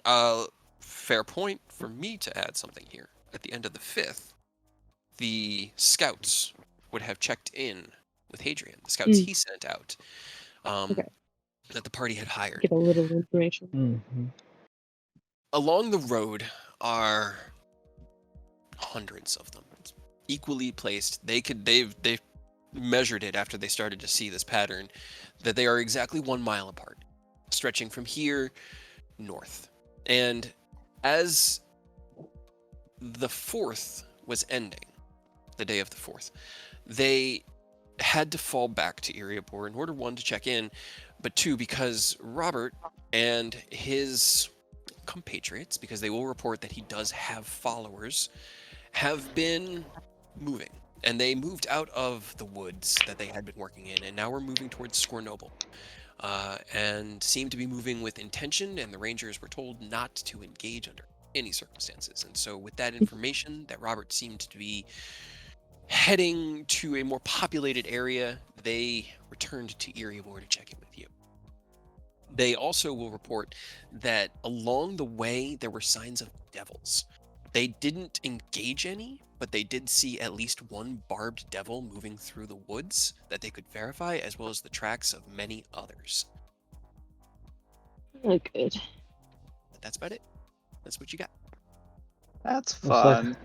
Looks like our boy has been active. Right. Okay. Well, I guess that's where we'll head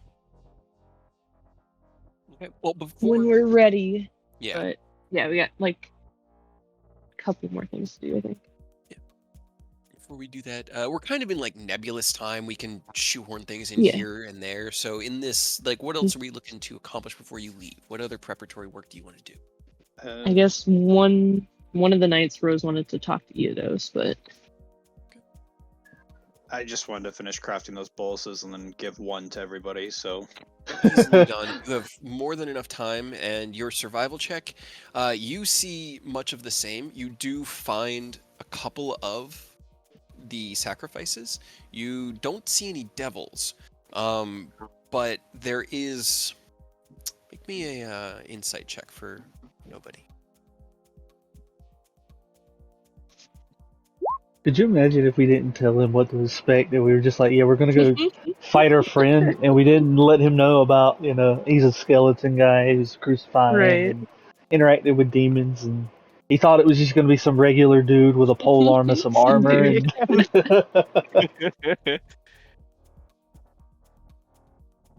that's why I asked. It's strange. As you look around and you stick on the roads, you head to the forest where you know most of the ingredients that you need grow naturally. Heading out of town, you're gone pretty much the entire day from dawn till dusk, and steering clear of any engagements and battles. You find these markers, these crucifixes, sacrifices, and at this point, this one down here it's pretty decayed. It's been chewed up by birds, and the poor unfortunate young man that was nailed to this, and you can see through the evidence there that he was alive when he was nailed to this, is very, very much just a corpse. You also feel something strange, and it kind of feels like the sucking of undertow, like when you're standing at the edge of the ocean, that kind of like feeling. And as you do, it feels like the skin of the world is weaker the closer you get to this thing. You step away, and it kind of that like tugging feeling that doesn't seem to pull you in any one direction, but just seems to be trying to pull you somewhere, subsides. And you would know just through your history that the barrier between here and whatever is on the other side of that is thin, very, very thin. seems fine. Yeah. I'll probably actually, after I get the materials I need, run back and tell everyone that. I will say that's probably the fifth night, just the night of the fifth, just to make everything narratively kind of in line. The scouts come in and report what they know to you, or to Hadrian, who then passes it on to Rose and Eodos and Arturia and Aerith, and then nobody can come in and add in his own insight into that discovery. Are we able to stack the fire resistance pellets if we already have resistance to fire? It's just resistance, unfortunately. Okay. Well, actually, no. Reinforced resistance.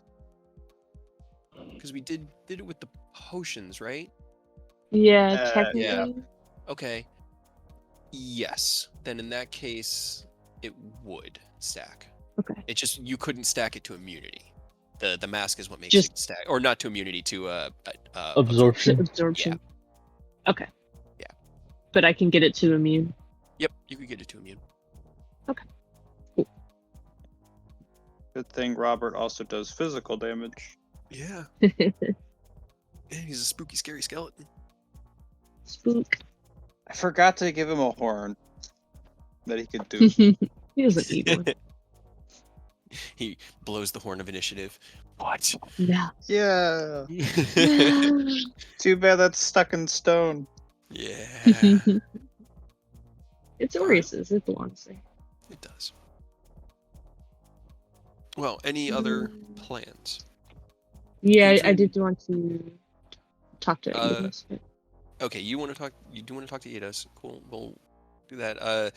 The Avengers are planning to be here in another couple days. There was bad weather that forced them out of the sky, so they had to kind of like hunker down in the Mirror of Dead Men for 3 days. But they are fine. I forgot But how he didn't die. ominous that name for that Right? area Right. sounds. They are back on the way. I figure, Rose, you have spell slots, so you check in with people Yeah, throughout the yeah. day. They are back on their way, but they plan on being here by the 7th or 8th, depending on weather. Okay.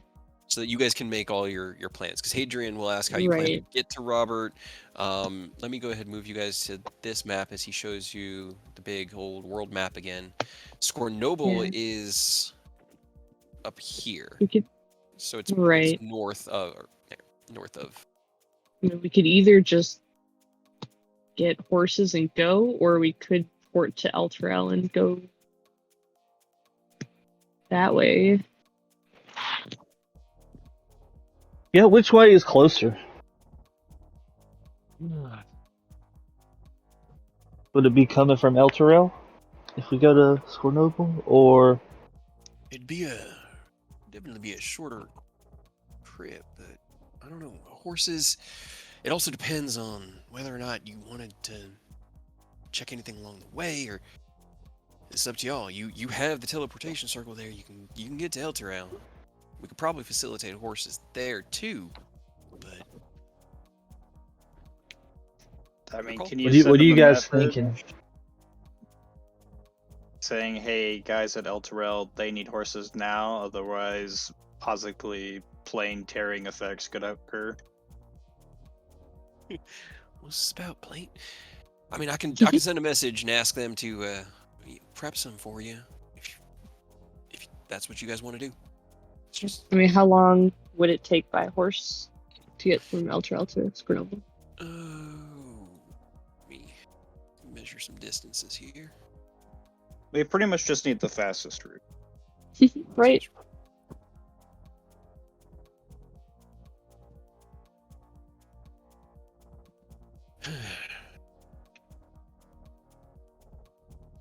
Trying to determine how many miles a day a horse can run. 18,000. All of them.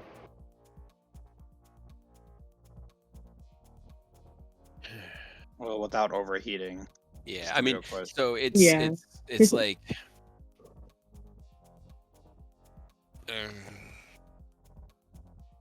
because like in the real world, a horse can only go like 25, 30 miles in a day, but it's about 180 miles from Elturel to Scornoble and about another like 600 from here to Scornoble.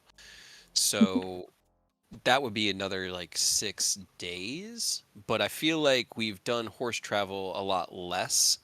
And so I'm Right. gonna We haven't done that say, in a hot minute. yeah, but it's been a hot minute, so I don't remember the rate at which I normally travel with the horses. So let me go ahead and say, y'all will probably take about 2 days travel from Elturel, maybe 4 days from here to Scornoble. All right. Probably take the 2 days, I would say. All right. I can send word ahead. We'll have horses ready for you. Y'all are looking to leave in the morning? I think so, unless anyone else had anything else. I'm good. Yeah, I think as long as we got all of our individual prep stuff done, anybody that needs to do any more training, get your last sessions in before we go to war with Robert, I guess. Continue to forget about doing that every day. Right. That's Did you want to be working on it? Did you? Uh, I can let you do like one a probably. day. Yeah, at least like 1 in the morning. Okay. Just It's give just not me. something to think of. Yeah. As you work on yours with Eris' help, give me 3 more charisma checks. Okay.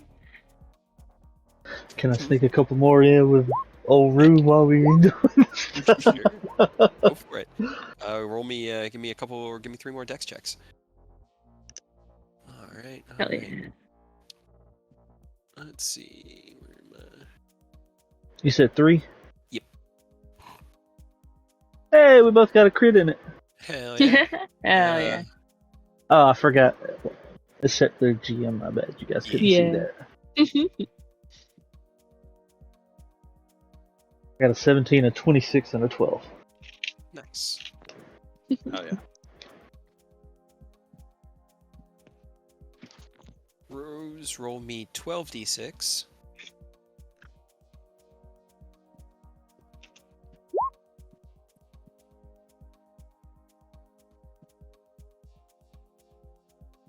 And Oni, give me 11. All right. Cool. And you guys can add those numbers to your tracking, and that's the progress. Alrighty. Training over the several days, preparing yourselves mentally for the conflict with Robert, gathering your goods, your magical equipment, and enhancing what you can in the 4 days you have here. You guys, yeah. Did all that stuff work? When I go back to Manon? Okay. For Manon's. The 5th day. It's the 4th day. It's the day of the 5th. I keep looking at my numbers. The day of the 5th. At the end of that day, you do get a message from Manon. He just uses sending and lets you know that it is complete. And when he shows it to you, he kind of like unveils it, and it's in this beautiful like mahogany box. It's about like 3 inches to a side. And he kind of turns it around and opens it up, and sitting on a small pillow in there is that red teardrop shaped stone. But there are 3 like almost gyroscopic rings just gently twisting around it. And even though they're rubbing against like the fabric there in the box, they don't seem to be touching it. And he holds it out to you.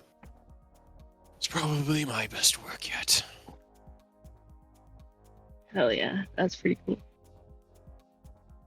And it's just a single attunement, and it has both?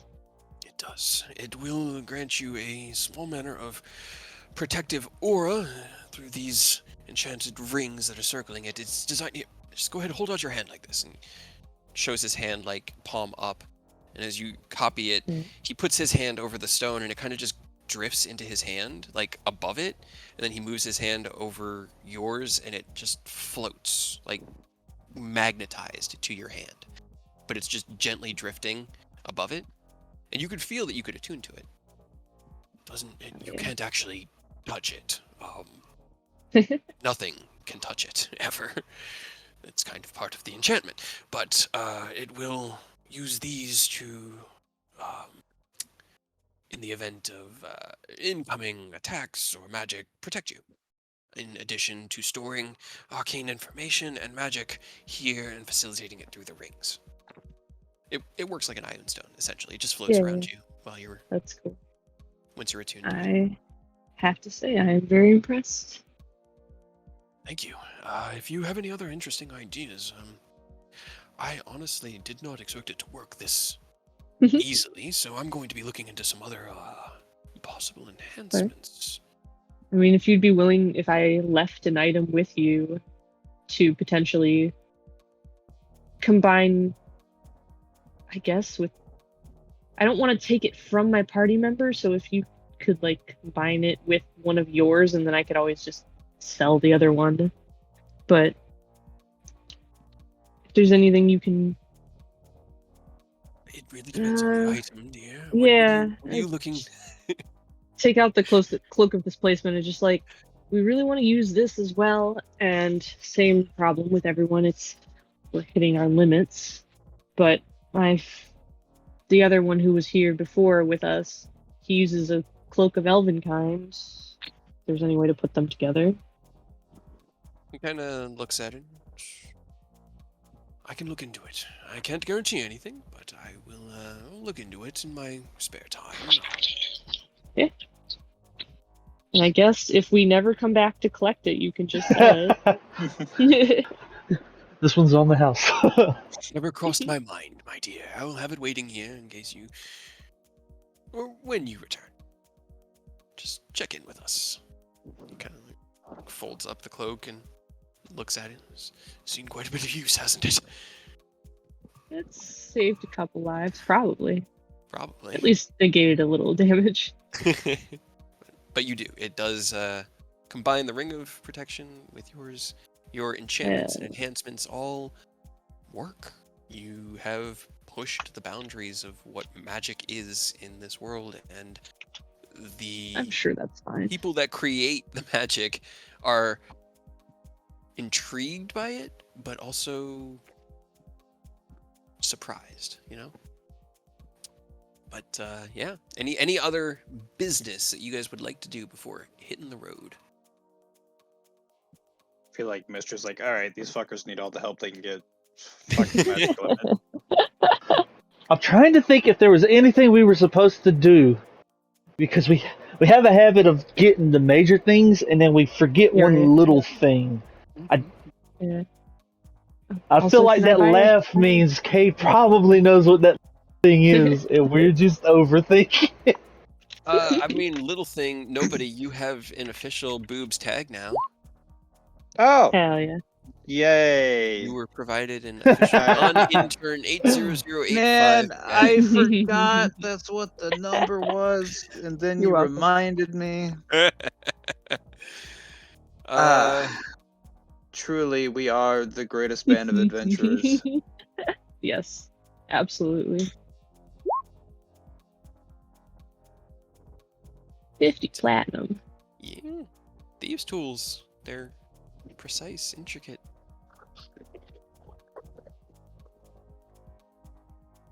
Alrighty.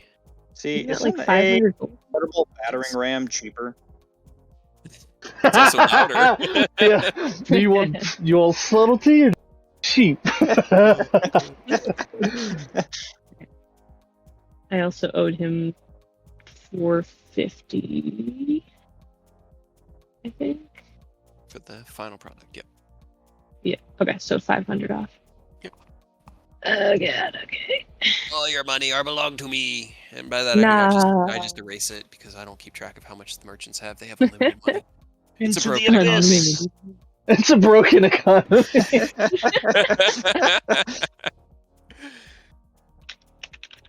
All right. And then they're just regular, not like Yeah, they're plus just anything. regular, just regular thieves' tools. It's just a set of thieves' Okay. tools.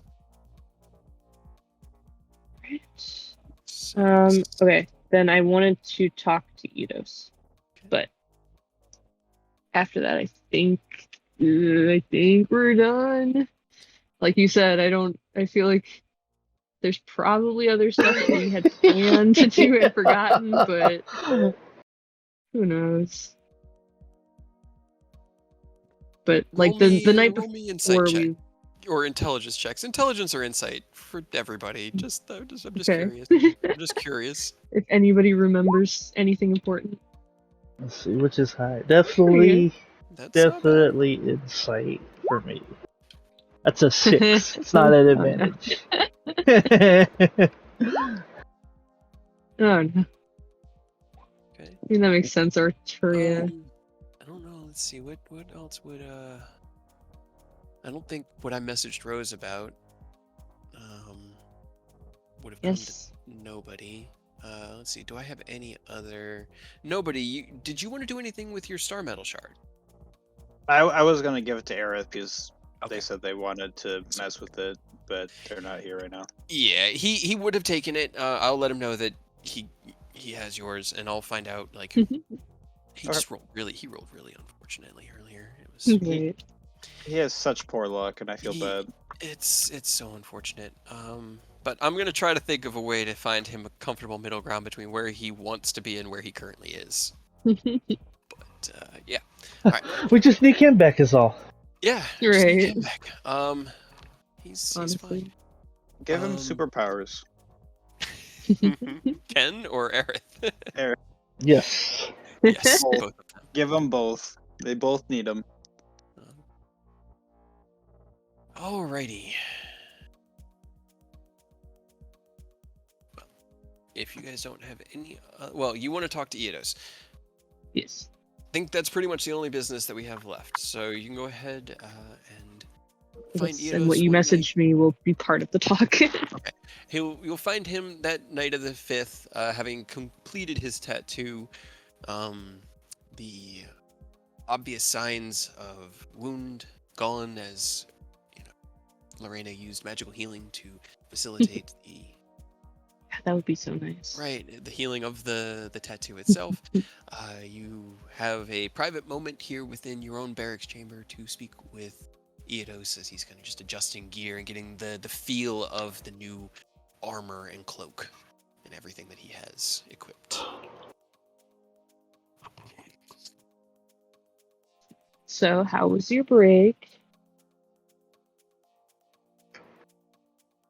Well, my eye hurt and now it doesn't, so pretty solid. We got the tattoo upgrade, we got armor, we got a bunch of potions. I think we're finally like upgraded for the first time in a while. We're ready to go stop Robert from crucifying any more people, so Right. I think we're good to go. Looking forward to that.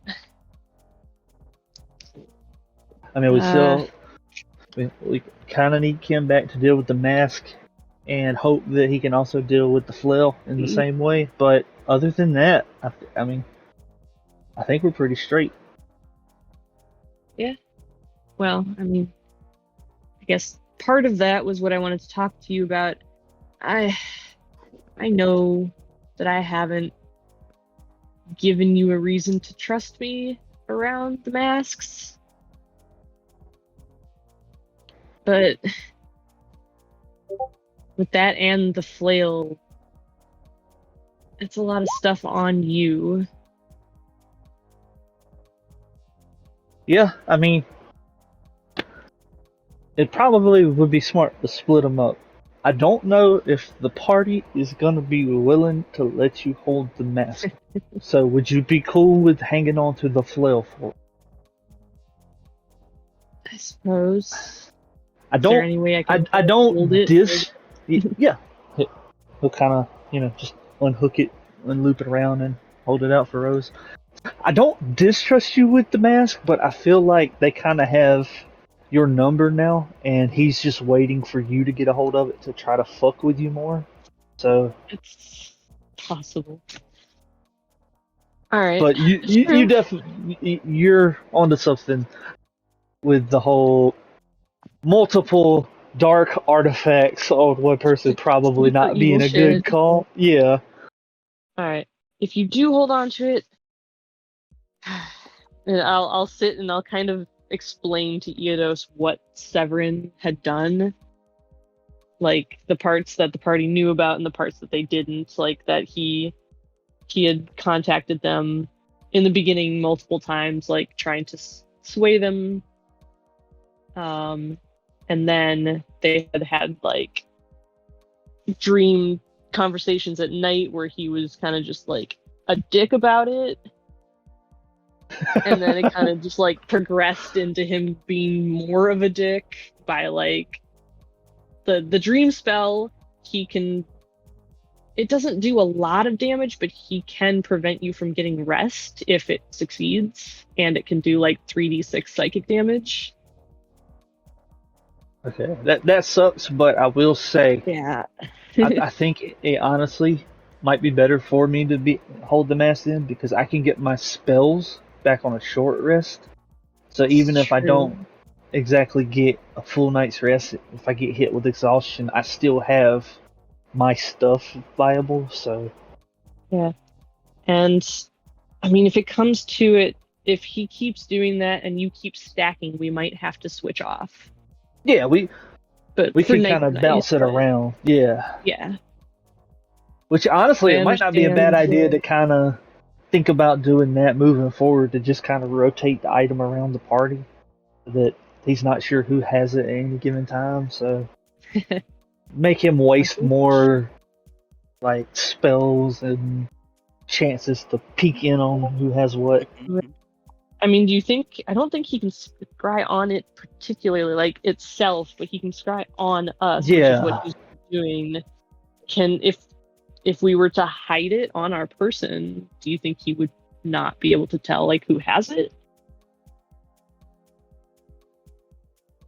I'm not really. I mean, I guess I'm kind of arcane, but I get mine from my patron. Is there any way you could look into like, because we know he was able to cast a spell and pop that one mask away from us. Can you see if that's something that if he can do, he knows where it is, or if it's just like a ripcord he can pull? Because Out of game, I know that like what the spell does, but I don't know if I know in game. Is Aerith here? Would he be in this room with you guys having this conversation? Because he probably would have done research into this spell by this point, you know. And if he's I would not, say, we'll definitely consult Yeah, we can go him. ask Because him. you're right. Yeah, we know he's very like well learned and book savvy, and he does hit the libraries often. That would actually make a lot of sense. So if he's not Right. here, we can go pick his brain on it. he would Yeah, be able let's to, go talk to Aerith. to let you know that, like, let's see. So for that spell in particular, if he were to try to recall it without knowing that it was, you know, whether it was being held or not, then he would know who has it and where But it he has to is. break his But he thing would have for to it, so that would break break his the thing. spell. Exactly. So the Okay. fact that he has, you know, he wants to keep that as a ripcord, it's safe to say that he uses scrying to ensure when it's safe to pull that ripcord. Okay. Well, that means that does lend some credence to trying to hide it so that he doesn't know who has it Yeah. or if it's being carried or not. And we might look up and he just thinks it's not there. Fuck it. What if there are things that can stop scrying, right? What if we There try are to? attunement items. Well, no, well, I'm not talking like in this moment. I mean, like, are there like? Can you create a zone to stop scrying? What if we set up a situation to make him think that it's not being carried? Like we set up a fake one and it Hold on, what bait him into it. level is anti-magic field? I can't cast that yet. Doesn't that sphere? I don't remember what it is. The just like causes a bubble around you. Also cancel it. Hey, Don't know if you can't hey, put all guess who got hit with that last Monday? they put our cleric in the bubble to keep her away from the vampire because he realized that she could shoot a fucking sun-based Kamehameha. Oh, it was so unfortunate. Deaths in the hamster ball. I was so sure you were going down those stairs when he popped you in that on the stairs. I almost did. That would no. have been fucking hilarious. Hi, despair. I mean, if we're on a Yeah. different plane of existence, they can't scry on you. Let's see, does he? I'm trying to see if there's anything I can do. Most of it is higher level. Roll Well, me an insight check we- for nobody. Yeah. We can kind of think about that, and now that Eric's done the research for us, and we kind of have an idea that scrying is how he knows it's like being carried or not, who has it. We can try to fucking set this up and make him waste it, and I'm sure he would fucking hate that. So I It'd be really want to do hilarious. it now. What if like we noted if there's any way that we could like know he's scrying on us and I could just cast like globe of invulnerability on myself and be like, oops, I dropped it. Clumsy me. Oh no. You're fucking hilarious. Is there a spell that you can make a copy of an object? Like, not obviously with the magic stuff, but just like a physical duplicate of it? I think magical tinkering lets you do that. Okay, well, one more reason we need to get fucking kin back. I guess. If we do that, maybe we can set him up a place to not be scryed on, and let him make a fake mask, and then one of us can carry it. We can get into like a random fight. Like, I mean, we get into fights all the time, so somebody could just conveniently drop it. Honestly, I would say probably you, because I feel like you have the best deception out of all of us. Probably. Eris has high enough level spell slot to cast Mordenkainen's Private Sanctum, which can prevent scry. It will lock down a space up to the size of. It's the one that Des used on Fool's Bounty. Oh no, Frere, whoever his other character was, used that. Yeah, Frere did. But he can also because I was he using can learn it, Hollow. but he doesn't Okay. know it. You would have to buy the spell scroll in order to scribe it into his wizard book. But he is a high enough wizard level to now get that. I mean, or I could pick it up. Or it's Artificer Wizard. It's not Bard. I know. Oh, I well, know. you could pick it up. Yeah. The brand new item. Brand new item. Hey, I any gotta get class. used to the new broken shit that I have to balance for. That said, you could. Mordenkainen's Private Sanctum is the spell that locks down. It's 4th level. 4th level. 4th level. The Private Sanctum is 4th level. The Magnificent Mansion is 7th level. And what if we went into the Magnificent Mansion and did it in the mansion? Can you do that inside the mansion? Ooh, okay. Sanctum? Hey. Hold on. If we could there's nothing do to prevent this, one stacking on the other. right? If we could Mordenkainen's Private Sanctum our mansion, nothing can teleport into or out of the warded area. He can't pull it. We wouldn't have to wear it or like hold it at night. You just have to have your new items set to the Private Sanctum and using it every night, and then casting well, the it mansion. lasts for 24 hours. Yeah, it would have to be cast like in conjunction with it. Yeah. With the mansion. So if you woke up the next day and took a different spell, then you wouldn't have it that night. But yes, absolutely, you could do that. And just so we could do that at least for a night or two, or we could get Aerith that spell. Yep. Now we kind of have a game. We can kind of get crafty and start planning to fuck him over. The mansion is 300 feet to a side, so you would need to cast it big enough to be able to, unless you just did a single room in the mansion, which is also fine. Right. That's possible. Yeah. Full mansion is 300 feet to a side, and you guys so discussed it would only be like and stuff. a third of the mansion, but still, go for it. Have we met Severin? Have you guys met Severin before or no? I've seen him in dreams. We haven't actually like met face to face though. What does it look like? Cade could tell you when he comes back, because I know I haven't seen creepy him. bald guy with a big collar. But also, didn't he said that nobody like knew him. You know him too.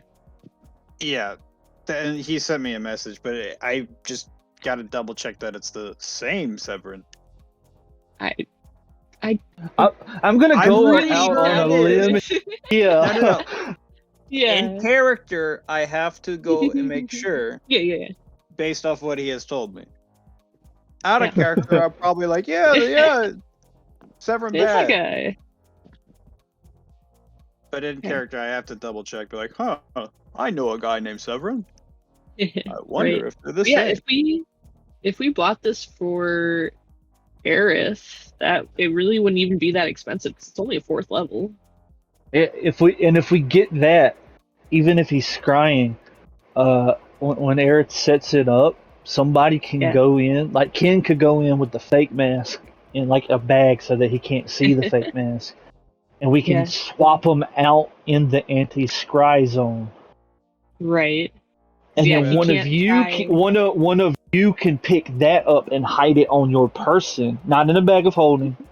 And I can wear it. You could wear it. Like I said, whoever's got good deception, I feel like probably needs to be the one to act like they drop it. But and we could force him to waste that gem. And once he does that, he's got to touch the mask again to be able to Yeah, recast it, he has right? to be able to recast it with the mask. He'd have to have it in his possession. I Yeah. don't Okay, got an want idea. to cause any issues with the idea, Hmm. but the Severin I know was very good at reaching through barriers of other worlds and like other planes and finding and or grabbing things. Yeah, Well, that's So I why don't can't- know. that's why we're not gonna put it down No, and not have somebody without. on it. I'm just saying I don't know if the anti-scrying field would actually work on it. Do you think well, it can okay. like break that? Not necessarily break it, but like shimmy on around it. It was What kind if of we his what if we thing. layer it? What if we get it for I Aerith, and we I also don't have know. Rose loaded, and we like set up two one smaller than the other layers of anti-scry. All right, I'm just gonna say the Severin I knew, his specialty was finding things through no matter like how many layers of barriers or whatnot. That was his specialty. It might work. Exactly, Keith. What your No, idea might work. I don't know. Crash your I'm just computer. saying his specialty was finding things.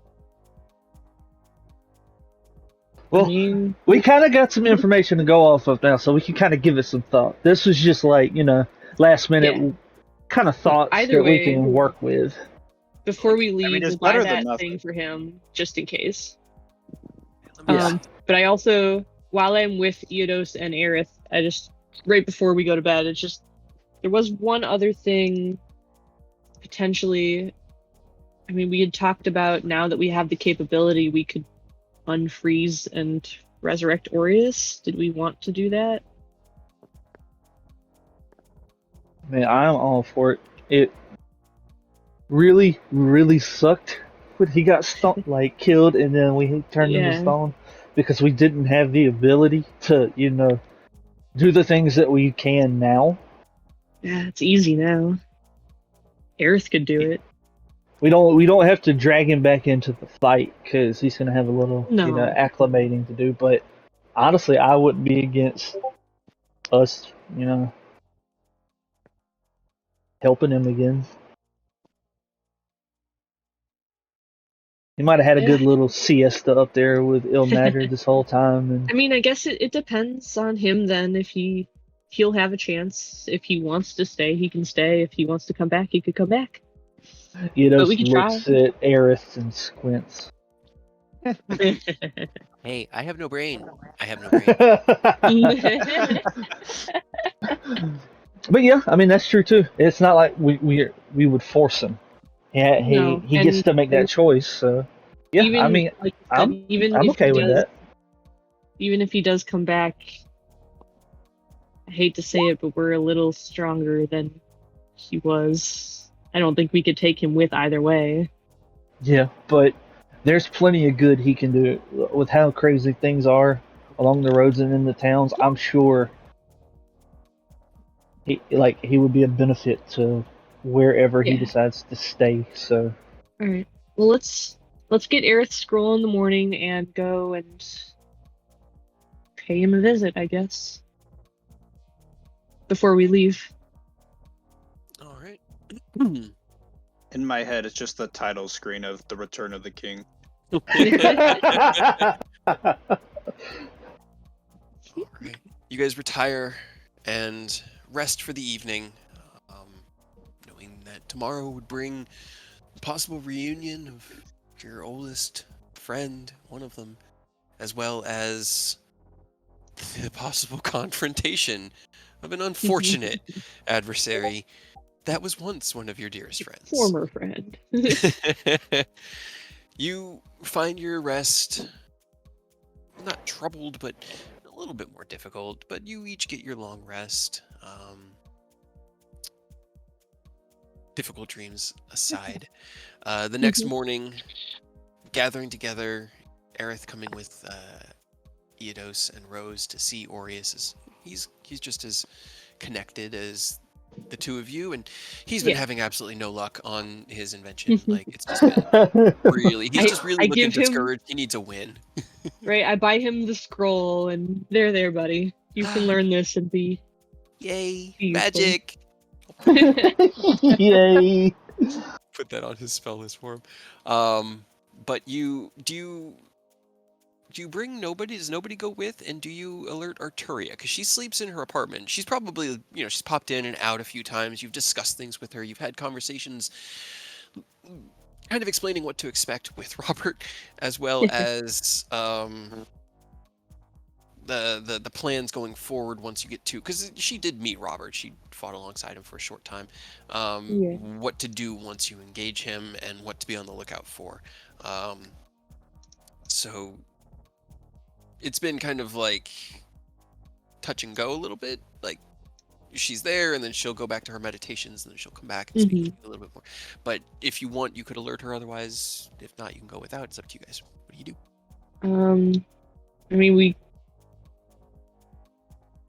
probably, do we want to just bring everybody, or do we want to just do it us three? We can do either way. I mean, Yeah. I have no problem coming along. I I was probably gonna say, won't I feel like we talk with him. we should bring the party just because nobody will be here and it'll be weird if we just all leave and leave them alone. But also, if Arturia pops in, we can let her know what one of our earlier traveling companions, like our party tank and moral compass for God knows how long, is kind of dead and turned to stone, and we're finally able to like fix that. So As long as like we didn't want to just do it ourselves because we're like because of the subject matter, then I'm good with bringing everybody.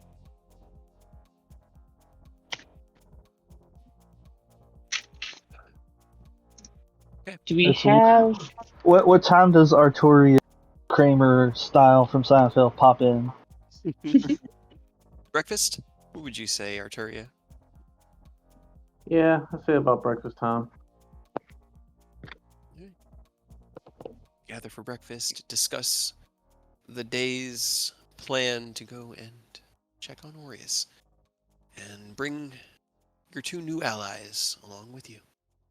Finishing up, you head into the city, knowing where he is. You left him there. You head towards the Temple of Yeah, we Vilna. kind of put him Yeah. You I also sent really him- wanted nobody to come so that he could have a conversation with himself. there. That's why I was like, I'll hide in the corner so I don't have to do that. I didn't know whether you wanted to take control of Aureus or not, but yeah, you head in and are greeted by the older priest who had endeared himself to Aureus in this time. And as you come in, he kind of looks up to greet you in that generic kind of like, welcome to the house, no matter. But he recognizes Rose and Eodos and Aerith. Ah, it is good to see that you are all still well and with us. Welcome. Surprised. How can I assist you today? And he'll kind of like walk up. He's got his hands clasped in front of him in these big sleeved robes that are just sort of like hiding it. And he just drifts along the stone floor of the temple towards you. We need to see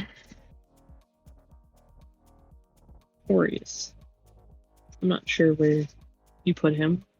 We have him set up in a small rectory in the back. He is a beloved point of... trying to think of the right word here. Not worship. He represents an ideal that we aim for, and there are practitioners here who find comfort in speaking with him. I can lead you to where we have him set up. Yeah. This way. He'll kind of take one hand out and lead you into the back, into a small room that has candles kind of lit up along all the walls. It's just gently flickering with this low candlelight. And in the front, Aureus, suspended at the moment, kind of from one of the corners of the ceilings. Now, when you guys... when Rose panicked and turned him into a Panic petrified stone. him. Several seconds. It was probably about half a minute or so after his death, maybe a minute or two, given that It was within the revivify time frame. it was I did within it Revivify. immediately so that we could revivify him. Whether that's still capable, we'll get to. That's You fair. remember him he was prone. Like he had been knocked back. And when you had found him, he was laying on his back, and his shield was attached to his left arm, face down, and his arm out, and his sword in his right. Or what weapon did Orius use? He used a Hammer. hammer, and his hammer in his right, kind of also laying there prone, his head back with his the underside of his neck just craned back. And when you ran over, you turned him into stone in this position, which means that it's really difficult to set him up as a statue because he doesn't have flat feet. His feet are kind of tilted. And so what they did is they created a harness essentially that wraps around his chest with chains that look like let me see, where's my information on? They look not like torture chains, but just like the chains that someone who wears a burden would wear, that wants to be burdened, like a monk that's looking to burden himself would wear these heavy iron link chains, except they are then anchored into the ceiling and suspend him in that kind of head tilted up, looking almost over everything in this room with that calm reverence in his eyes, that piece of death in that facial expression. But he is standing there, arms half splayed in kind of like an A pose with his shield and hammer. The horn of initiative you see on his waist also turned to stone. But as you are kind of walked in here, the room is big enough for the five of you to fit, but it's a little tight. It's obviously meant more for one person's quiet prayers, but the head priest will bow, and I will give you the time that you need. Please let me know if there is anything that we can assist with. Possibly. All right. But you are left here in the quiet rectory of Aureus within the Temple of Ilmater. Do we need to... I think we need to undo the petrification first, right? Yes.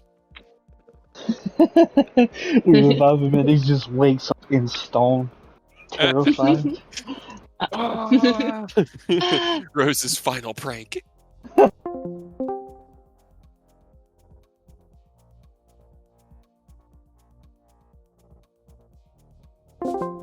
He'd be petrified. When you're petrified, you don't die. He would just be petrified. Okay. Well, so I can... For the day I picked up Resurrection, I can bring him back, but I think I need somebody to undo that first, because I don't think it removes petrification. Let's see. Well, that one will definitely work. What's the total amount that it lets you do without cost? 500 per charge, and I have 3 charges. Okay, so it'll take 2 charges. Yep. Okay. Cures normal diseases, neutralizes poisons, doesn't remove magical diseases, curses. Okay, no, he would still be petrified. Yeah. Alright, so step 1. Can any of us cast Greater Restoration, or do we need to talk to the priest again immediately? Excuse me, sir. We need another moment of your time. Can you actually unstatue our friend? I don't suppose Arturia has it. Nope. Okay. We're gonna revive him. All right. How do we unpetrify him? Damn. I didn't think this through. Alright, does Aerith still have any gems? I know we've been using them. The He diamonds. does. We should probably buy more of those also before we leave. He has. He. I have two. I have two worth 500 gold. Neat. I have to overpay these freaking clerics every time.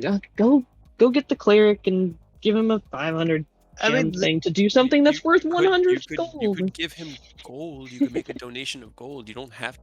As long as the donation can cover Do the we? material costs and enough to. Okay. I thought they were like, you have to give us the materials for it. No. That's why it's just a donation. It's Oh. They don't want to like charge you to bring someone back from the dead, but these things take material components as well as magical power, and so that kind of like quid pro quo is a donation. And what I have done is I've just taken the diamonds, and they've been like, all right, well, that's a donation of 500 gold. Right? I'll Why react haven't like you guys 500 just been gold. paying I don't the know. money? I was also gonna say, That's so much. Ill Matters Church is probably the most frugal of the churches. Yeah, it's a pretty simple looking church, and they wouldn't have a lot, but they would have some diamond dust to be able to do. I mean, you wouldn't be able to do raise dead or resurrection here. Greater restoration, you could do greater restoration. Okay. I'm just like sitting here with my hands just like, Aerith, why haven't you just been paying the fee? I don't think Aurora understood, and oh well. Yeah, okay. I'm going to, I guess, hand. Who wants to go talk to the priest? I don't want to do it. Arturia, here you go. I'm gonna hand Arturia like 250. 250. You're a holy woman. We believe in you, Right. Arturia. You're better at this than I am. Here's 250 gold. Can you ask him if he could unstatue our friend, please?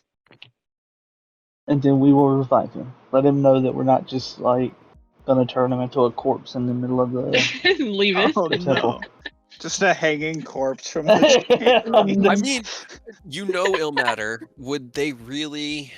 It's not like it kind of fits his aesthetic, you know. Ew.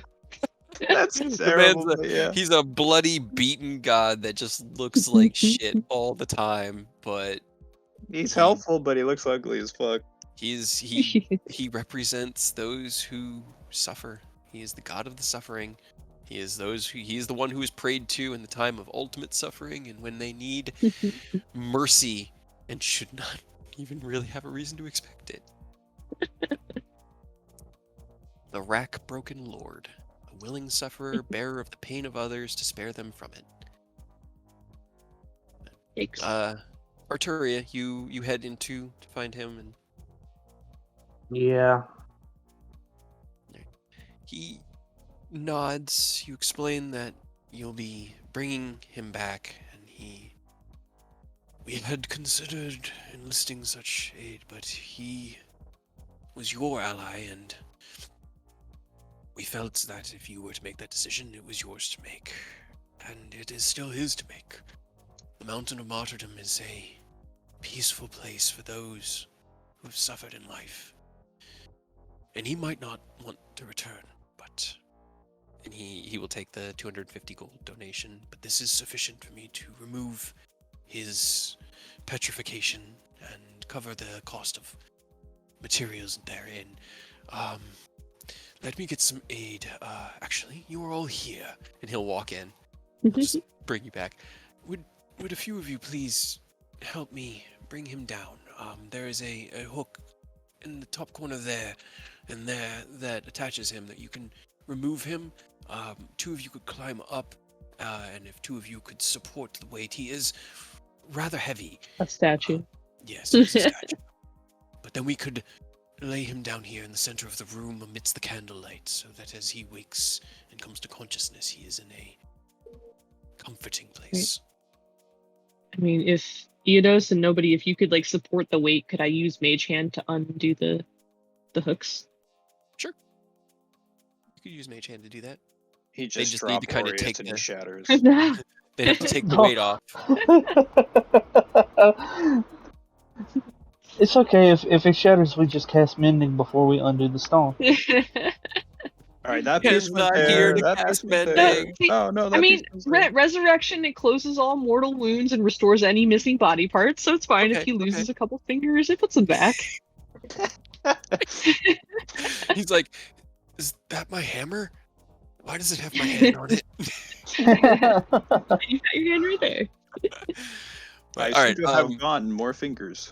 So who will be supporting the weight while Rose removes the mage hands and then lowering him down? Is Aerith still using the belt of fire giant strength? No. He is Ken not. had that. all of the good give, bro.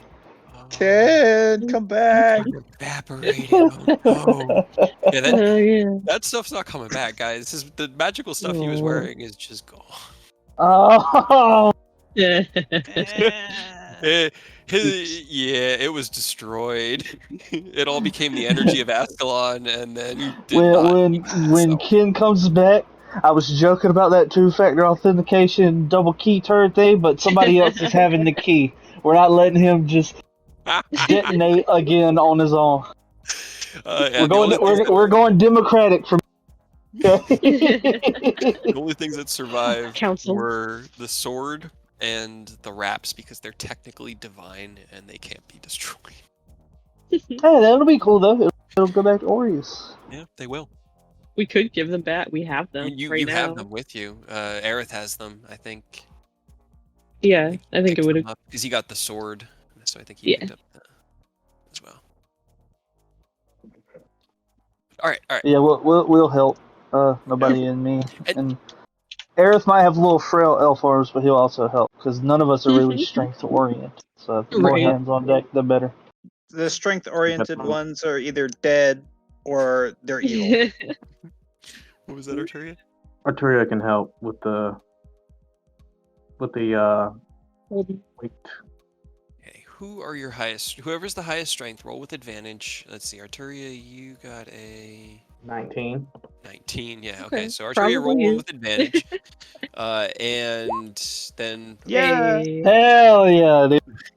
between Our boy's either safe in her Eos hands. or I mean, the four of you together with just Arturia's roll, because it was just even if the other advantage roll fails, 2 successes to a failure, and you're not double ones. We don't it's not gonna shatter happen. Aureus. You very, very respectively kind of each take a part of Aureus and you support this weight, and it's been a long time. The last time you guys saw him, you brought him here, and you kind of just brought him into the main atrium of the temple, and with tears in your eyes had to leave him here because you had no way to bring him back to greater restoration or raise the dead. You didn't have the money or the resources. So this is, it's a very solemn, reverent moment. And even for Arturia and nobody who really have just heard about Aureus through tales and these, stories of their golden dragonborn, leader, essentially, the first leader of the Wanderers of Starlight, you take absolute care and set him down gently on the stone floor, looking down at him, and for a moment, the three of you, two of you, and Aerith, see him again in your minds in that cloud giant castle.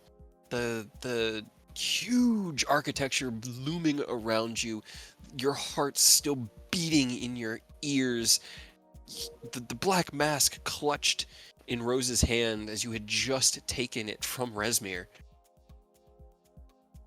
It kind of ties this moment to then, and it's you don't know how long this takes. Honestly, it could have taken 10 minutes, it could have taken an hour, but you do set him down on the ground with very little communication verbally, and as you do, the priest stands back and just quietly prays to El Mater to forgive to take the suffering of those before him who suffer, of those who will come who suffer, of those who Aureus helped who still suffer, and those who he was unable to help who suffer. And just to this kind of like constant mantra of beseeching a deity, not for help, not for aid, not to reach down and make everything better, but just to lift the burden a little bit. And as you kind of step back, a couple of you reach up, Aerith wipes a tear from his eyes, his heart and logical mind at war with themselves as he looks down at his old friend. The priest looks at all of you. Are we ready? Sure. Do we have... You have resurrective magic? I got it. Okay. He'll take out the small pinch of diamond dust that it takes, speak a small prayer, and with a flash of reddish gold light, the diamond dust sprays out into the air, into just sparkles, fall down into the statue of Aureus, and as they do, he glows with that same kind of reddish gold, that like rose tint gold. And the stone recedes, and the armor is there, and the golden scales of your old friend are once again visible. The wounds he had suffered in battle still bleeding. Right. Rose just like claps both hands together and rubs them. Just, all right, let's see what divine magic feels like.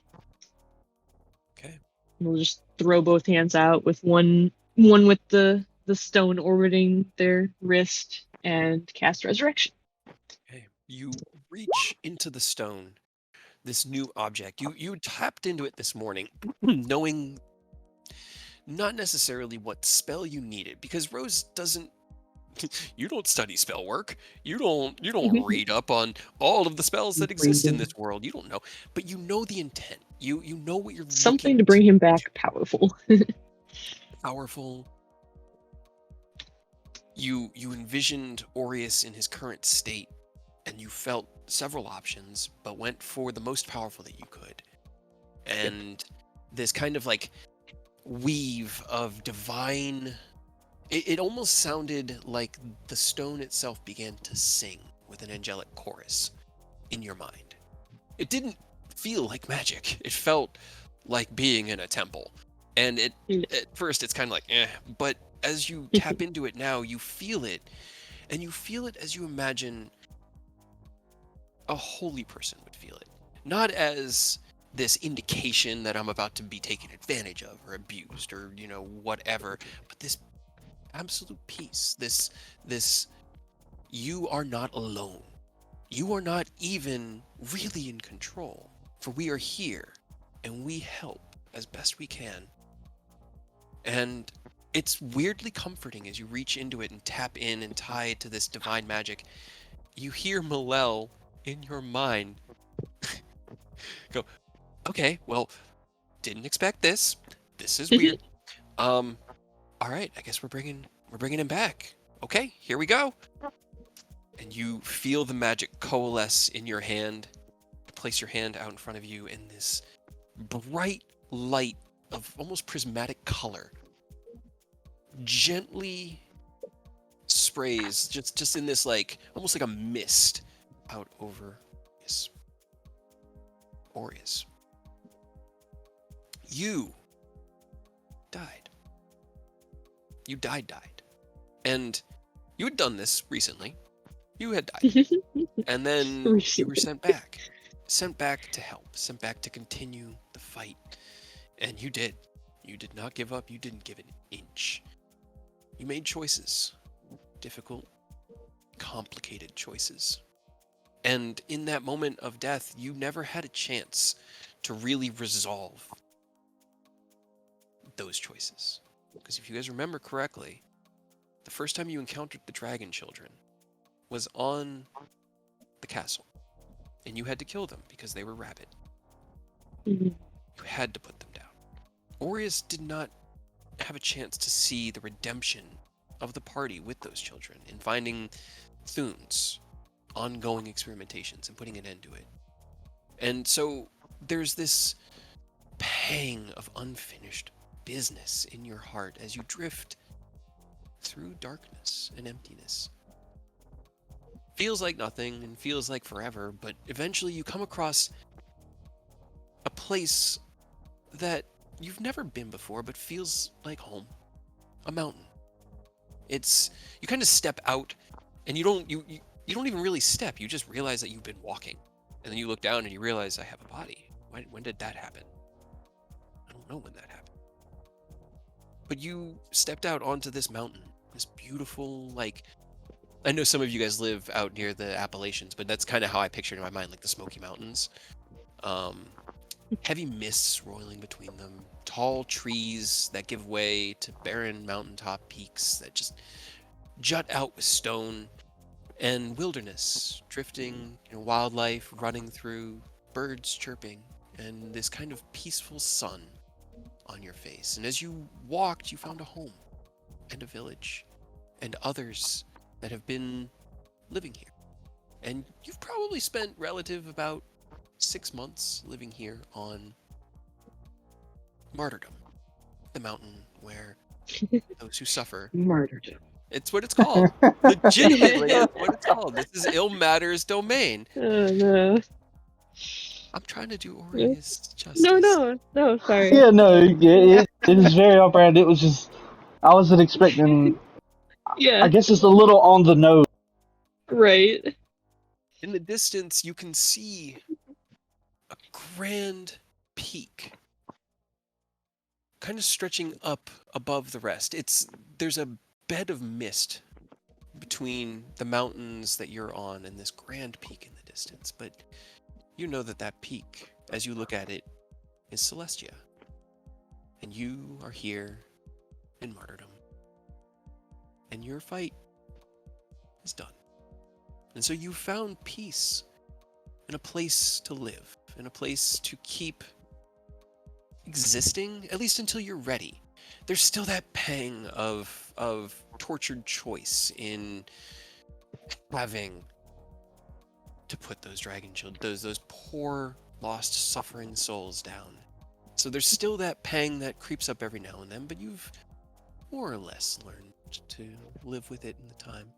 And as you go about your daily tasks, a voice enters your mind as Rose reaches out to you. And Rose, you feel yourself as that magic leaves your hand, your vision fades, and you don't see the mountain, but you feel a soft, humid, cool breeze kind of drifting around you, and can hear leaves, and then you see Aureus's face.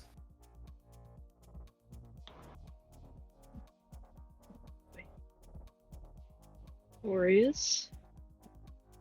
Did you want to roleplay it, Kyle? It's up to you. The only thing is I wouldn't know how to roleplay him right now because I had a different plan for him. Oh. You can always say no. It's still No. I want him to come back. Okay. I meant like 6th idea for new character, Aureus 2.0, or in this case 3.0. Aureus 3.0 in this case. All right. Well, so he'll probably just smile. Okay. Rose? He won't say anything. Oh, okay.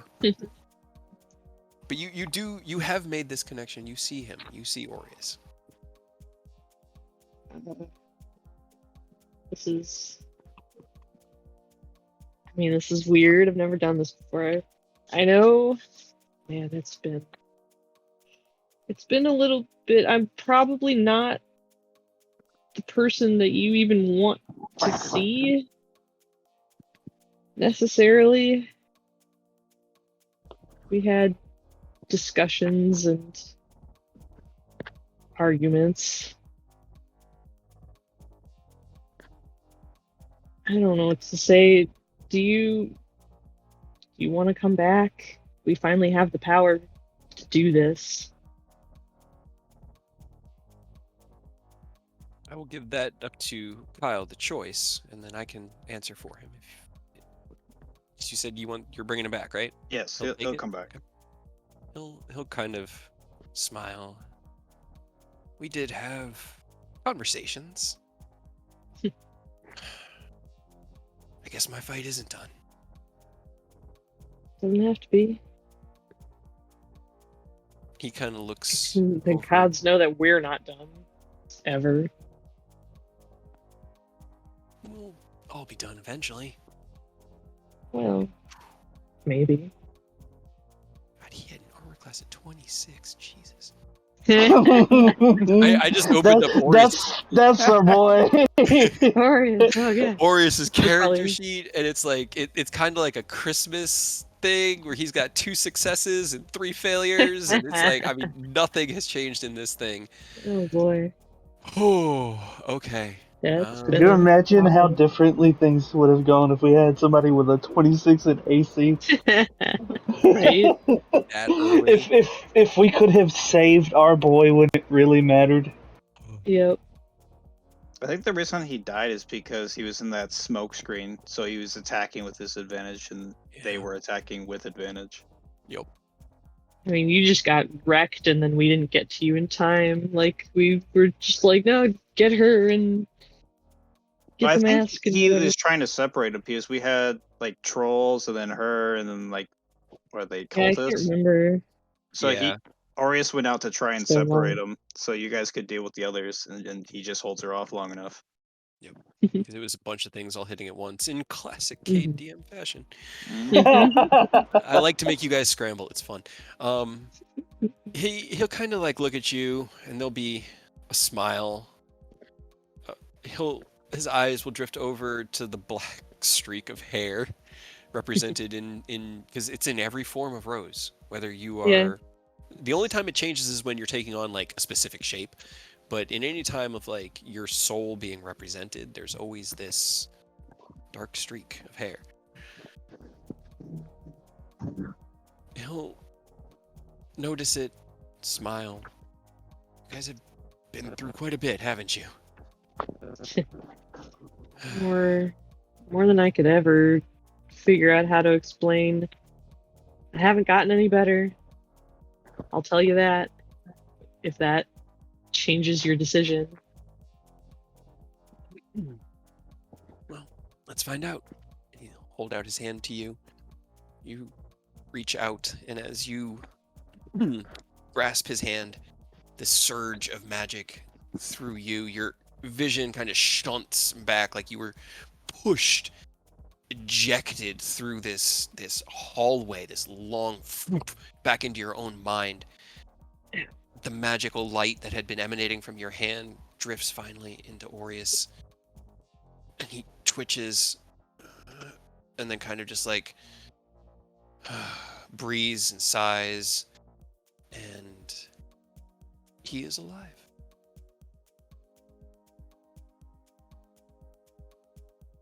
He doesn't speak, as he is still unconscious.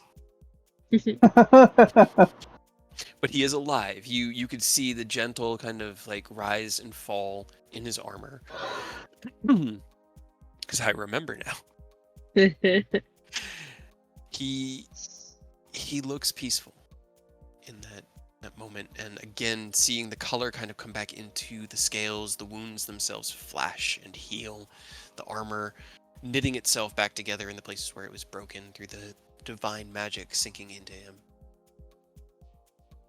So, do we even bring him into any of this shit, or do we just leave? Let him figure things out? You really think we resurrect our boy and then we just walk away? Don't tell him anything? I don't know. It's almost. It almost seems like nicer to do that in some ways and worse in others, I suppose. I mean, at the very least, we can let him rest for now and come back and talk to him later. He's been dead how long? That's a matter of perspective. Yeah. In game or out of game? I mean, like, In game is like half a year now ish. in game, it's been about 2 or 3 months. Oh god, really? Yeah. It's been fast.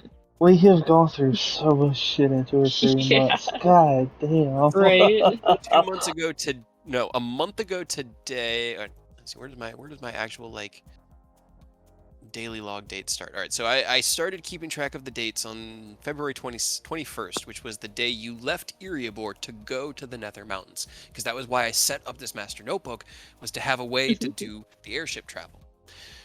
So he died before that. Yeah. So it's been a month and a half, maybe? Like probably 8 weeks since he died. But he also was turned to stone within like 5 minutes or within a minute of him dying, so. Right. Man, it You feels didn't, like it would have been so much longer. The Yeah. priest kind of like walks past you guys and kneels down. Arturia steps forward, casts a cure wound spell, and touches Aureus, healing him. I believe he is just resting, honestly. The transition of a soul into a body can be dramatic. He seems to be in good health. Your magic was quite powerful. That was impressive. I did not know you were a holy person. I'm not. But Yeah, this whole time, Rose wouldn't stop telling us how much they really love God and all things holy. They go to who do you church worship? every day. Absolutely. Every day of my life. She's a devout worshiper. No. Nope. Sarcastic. By the way, we can now, yeah, and he'll kind of like take the hammer and hold it out to you. His weapon, to hold. Would you like to take his? I do not believe he will be in need of these armaments and arms for the moment. Do you have a place for him to rest? We can provide him with a bed here if you do not. But he is your ally, and I will He can leave his stay. care up to you. He can stay in my department. He can stay in my apartment until we return. Okay, well, I will. That is very kind of you. Shall we? You didn't happen to come here in a carriage, did you? He kind of looks at you No. all and sizes you up. No, you walked. You definitely Yep. walked. Very well. Let me get a wagon, some sort of horse-drawn carriage that we can allow him to rest in, and we can convey him to where your apartment is. Yeah. Assist me with his armor, if you could actually. Then while he kind of like, if you guys wouldn't mind, it taking some time, you do get his equipment finally. In doing We so, finally get to loot Aureus. Don't say it like that. well, it's not that, but he does have some interesting things. The main thing being the Horn of Initiative, which is a non-attunement item, and if blown before combat starts, causes the roll of initiative and gives all friendly creatures within 30 feet advantage on their initiative roll. All right, definitely grab a hold of that. Yeah, give that to Eonos. I don't know. I don't want to use it. But it's less about looting him, and at this point it's very respectful. You remove his armor. He's been wearing this like forever, and you want to let him rest in something that isn't made of plate. This is the plate mail he built and blessed himself. And as you kind of take it and set it down and its various piece components, the memories of him building it I think you built this at Greenest, right? Correct. You did. At Greenest. It's It you was didn't blessed at intend this church, though. Yeah, it was blessed here. But it was originally built out of the cultist ingots that you guys had stolen within that they made into all of their new weapons and armor that they wear now, because they all have +1 gear, because it's great. You have his Okay. warhammer, which is also +1, and it's not that you're like taking it for you to use, but you're setting it aside for him. You're just making him comfortable. Well, Yeah, we'll take everything off and like just whenever we get to Artoria's apartment and like put him down to rest, we'll put it like just leave it next to him. he did also have 3 diamonds on him. Oh shit. Well, I'm taking those. Yeah, you find a small bag. Actually, did he have a bag of holding? He must have had a bag of holding, right? I don't think so. Right. He had to have had some sort of backpack then, or bag. Yeah, he like had a yeah. sling You bag. should have the adventurer's backpack. Yeah, so he's got like a sling bag across his back, and when you open it, you realize that he had about 2,000 gold pieces on him, Oh damn, I will also take that. and 3 diamonds, all of which was turned to stone when he was turned to stone. Our boy Oreo's See- holding out on us. Right? No, this take was his when money we were in that and the gold diamond. pile, so everyone just piled all the gold into their On bags Oreos. that they can Yep. carry. Yep. And there was no way to get it out of his without turning him back from stone. Right. He What had kind of another common diamonds? potion of peeling. of healing. I'm just gonna take a freaking. This is amazing. But yeah, you spend another half an hour or so, kind of just not taking but inventorying. I loot Aureus a little bit. A small amount of looting is occurring. Just Now- a little bit. I do take his money and the diamonds. I'm pretty sure Aureus grabbed those diamonds so he could cast Revivify. Yeah. Right. I'm gonna say they're Oh my 300 god, gold, he's got so gold much. diamonds. Okay, 300. Yeah, because he would have just kept them for, I know, right? For that, most of it's just adventuring gears, like the first half of it, and then he had Yeah. he had the dragon shells.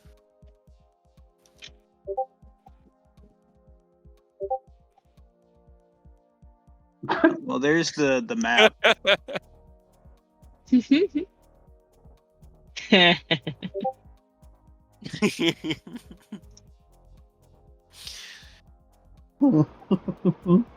I don't have a holy symbol. That's what you noticed. Oh yeah, the shiny fish bag Yeah. from playing the ball game. Yeah. On the lance he never got to use. Well, now he can use it. He can Oh my reunite with God! Fred. He can Fred! reunite with Fred. He gets to reunite with Fred. Oh god. Oh, that's amazing. All right.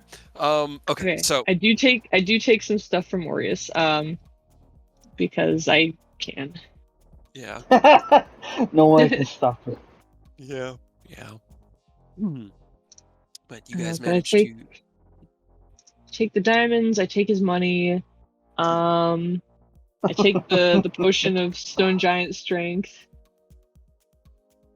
And I'll give that to, I don't know, Artoria or Theodos. I think Arturia has a stone giant belt. No, I have Gauntlets of Ogre. Oh, ogre strength. Ah. Okay. Gotcha. It's the stone giant strength is 23, so it would bump you up to a 23 for Yeah, power. might as well give it to Artoria. Yeah, so I'll give that to Artoria. Who wants the You drift can get globe? even more swole. Yeah, I was gonna give Aerith the drift globe. Okay. And then I guess nobody, because it's funny, I'll give him the decanter of endless water, so he can have more water. Dual wield geyser. Uh, I think that's about it. The rest of it, I'll keep with his stuff, but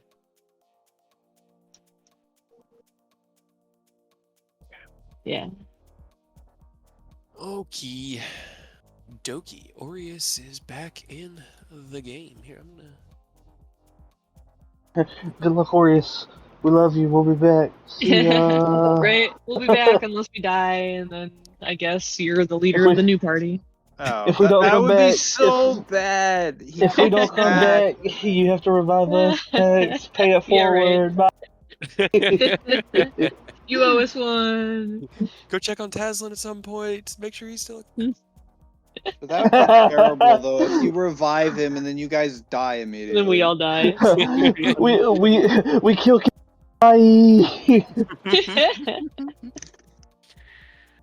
But you, Oh, speaking of which, this cloth reattaches to Aureus, right? it does. I think so, yeah. As he comes back to life, and the magic actually, it's before you guys even have begun to remove his armor. There is a flash from. Aerith had the wraps, but they weren't really attuned to him. They were just sort of like in his bag. There is a flash out of his bag of holding, where the bag of holding kind of like opens, and this golden light arcs out in a beautiful parabolic arc into Aureus, and they materialize around his arms. Forgot what Because- how many HP they actually had. Oh boy. Right. Homebrew magic items. Bindings of the Divine. They had 27 total hit points in them. It equals 3 times your level. Gotcha. Yep. Wow, you guys were level 9 when he went down. I thought you were lower level than that. Wow. Yeah, I thought it was sooner. I think we had just hit level 9. I think you Yeah, just you hit just 9. Yeah, you leveled hit 9 9. when you came back from the dead. That's right. Yeah. And then Aureus went and immediately died again. Yep. And immediately. But you gather his gear, distributing the useful bits amidst the party so that you could continue to fight the fight that you know Aureus would want you to continue fighting. He never wakens. He just sleeps. This gentle kind of deep rumbling snore that you guys had kind of forgotten about. But as you listen to it, it's not like intrusive, and you'd been able to rest with him around, but it's kind of like this deep, bassy just rumble that fills the chamber. And it's weird that he's still resting, but it's not, because he's sleeping now, not dead. You Plus, gather his technically, he has 4 stacks of. exhaustion. Yeah, everything. Yeah. It's just a minus. It's actually not for exhaustion. It's just a -4 to everything. Oh. Yep. All checks. Yeah. But you gather his stuff, carry Aureus out to where a horse-drawn carriage has kind of been. It's just a single horse, and it's got a cart in the back that looks like at one point it's used to transport hay or other types of goods, but at this point has a nice kind of simple cloth wrap or tapestry, just like a big piece of cloth laid out on it so you can set Aureus down, his armor next to him. You walk alongside the horse-drawn carriage as the priest drives it through the city, leading him to Arturia's apartment. You head up the stairs to her second floor apartment, where it's across the street from the guild hall, kind of being able to see just above the walls of the guild hall and to be able to see the front door from where her window is. I don't think Arturia's actually ever brought the party here. No. No, she's never been to kept your us house. at arm's length. She doesn't want us to know where her Right. like Then actual home is. I don't want to step on Arturia's toes. Do you just lead everybody, or do you try to just lead the priest? It's fine. They can all come.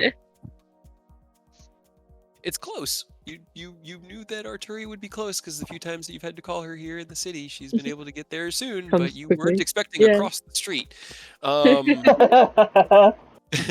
You gently carry Aureus up the stairs, Arturia kind of bearing the brunt of the weight as you head up the stairs into the decently sized studio apartment, resting him on the bed. You set his armor and the things that you're not taking with you beside him. Now, you left the guild hall early. It was 8. You knew that you had places to be, but in the intensity of all of this, as you walk across the city, you look up and the sun is directly above you in the sky. It's about noon at this point. But you have secured Aureus in Arturia's apartment with his gear, most of his gear. Is there anything else you guys want to do before you head to Elturel? I'm good. Any last minute? Yeah, is there anything we Anybody can think of that we need to hit while we're here. I just want my stuff to work. I know, Eris. If only you didn't want to change your class again.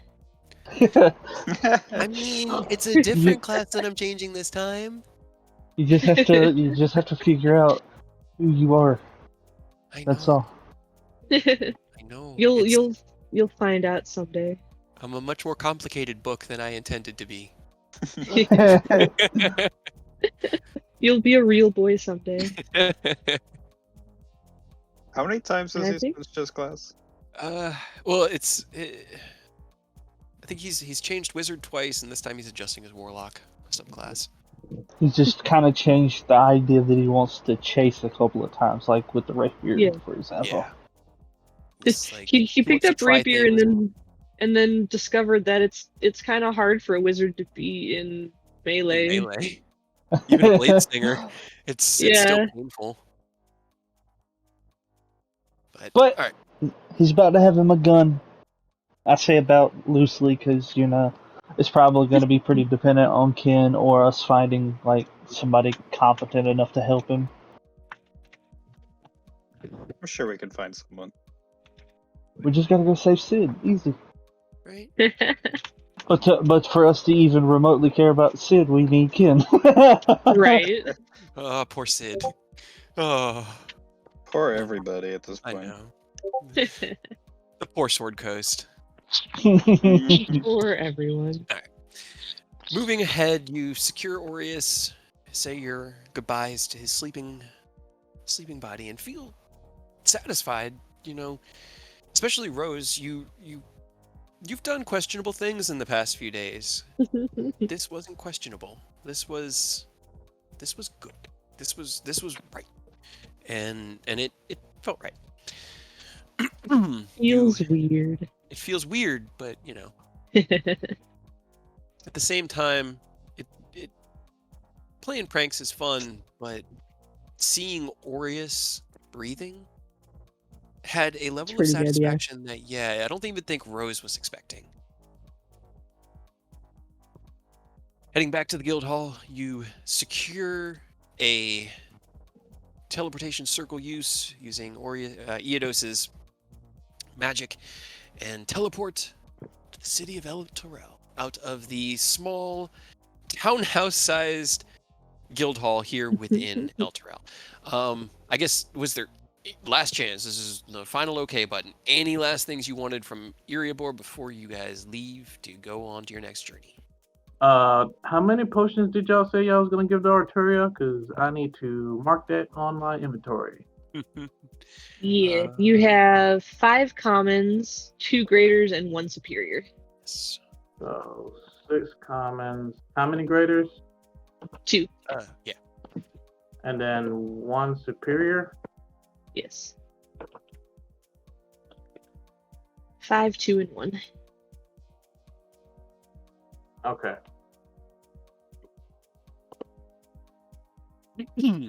Last call for business. Business. I really hope no one's forgetting something. Right? Yeah. I mean, it's I'm sure. It always feels like we are. That's why I'm Right. thinking super hard to make sure. Right now, You I know. don't think there's anything, but the second we leave, it's gonna be like, oh, wait, what about this? And all right. Well, give it 2 more minutes. I'm gonna use the bathroom. I'll be right back. And that way you guys have one final chance to scratch your heads. Does Robert still have his dynamite? Probably, unless he used it. I don't remember, and I don't have Would access you have to his blown anyone character up? sheet. Did you blow anyone up on your way to crucifying the world? I don't know. See, the ideas that I gave to Cade, I haven't heard anything back on, and I didn't come up with the ideas of him summoning demons. So hey, that's new. who would have thought allying yourself with a demon would eventually let you summon demons? Right? Hey, it's been a while since I've had access to Robert's character sheet, alright? I might have given ideas, but none of this is my fault. Sure. I don't believe you. I am completely honest. I never ever lie. Never ever. Never.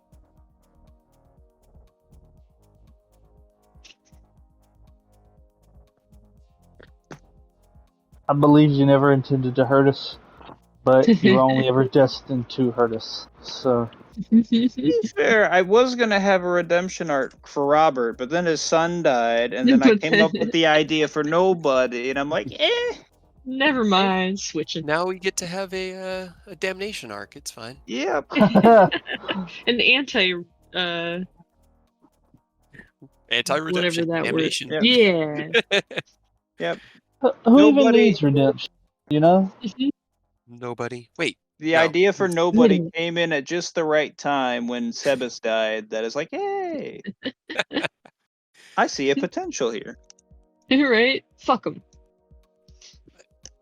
All right. Any last thoughts? Any final? I got nothing. So I hope I hope we're we good. aren't overlooking something. Okay. Do we need food? We got potions, we got armament and gear, we got tattoos. Rose has the flail, Eidos has the mask. We Yep. got I got a boy my Ori ruby spec. gem. Yep. Rose got their item. You got your +3 longbow. Yep. I Yeah, and we think don't really we need got food. it all. We don't really need food because we always eat at the mansion at night. It's true. That is true. And you can All get breakfast there in the morning. So. Mhm. All right. All right. Alrighty. Well, you facilitate the use of the teleportation circle, arrive in Elturel. The older elven gentleman who runs this guild hall is not concerned, but he's a little kind of like, we're supposed to be here this morning, and I was expecting you several hours ago, and you just waltzed in here. Well, The horses have been waiting outside. They've been making a racket and pooping everywhere. It's just We were kind of like busy. dealing with the grumpy old man.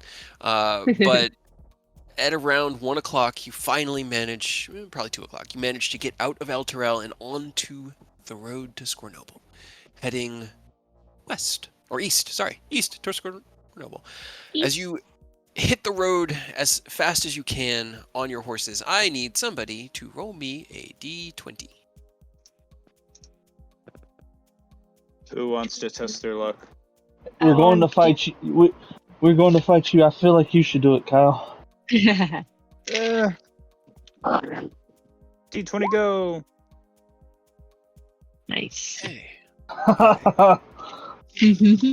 I Good don't know if we wanted luck. start. Good start. Okay. Interesting.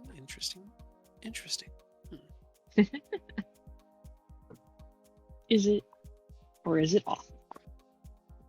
You ride through the remainder of the day, and it's a beautiful day. It was sunny and warm in Eriabor, and here it's a little cooler, being almost 1,000 miles north or 500 miles north, but it's still just a sunny, beautiful day here on the Sword Coast. And as you ride down, you don't see any of these, expected crucifixes. You don't see any outside Elturel.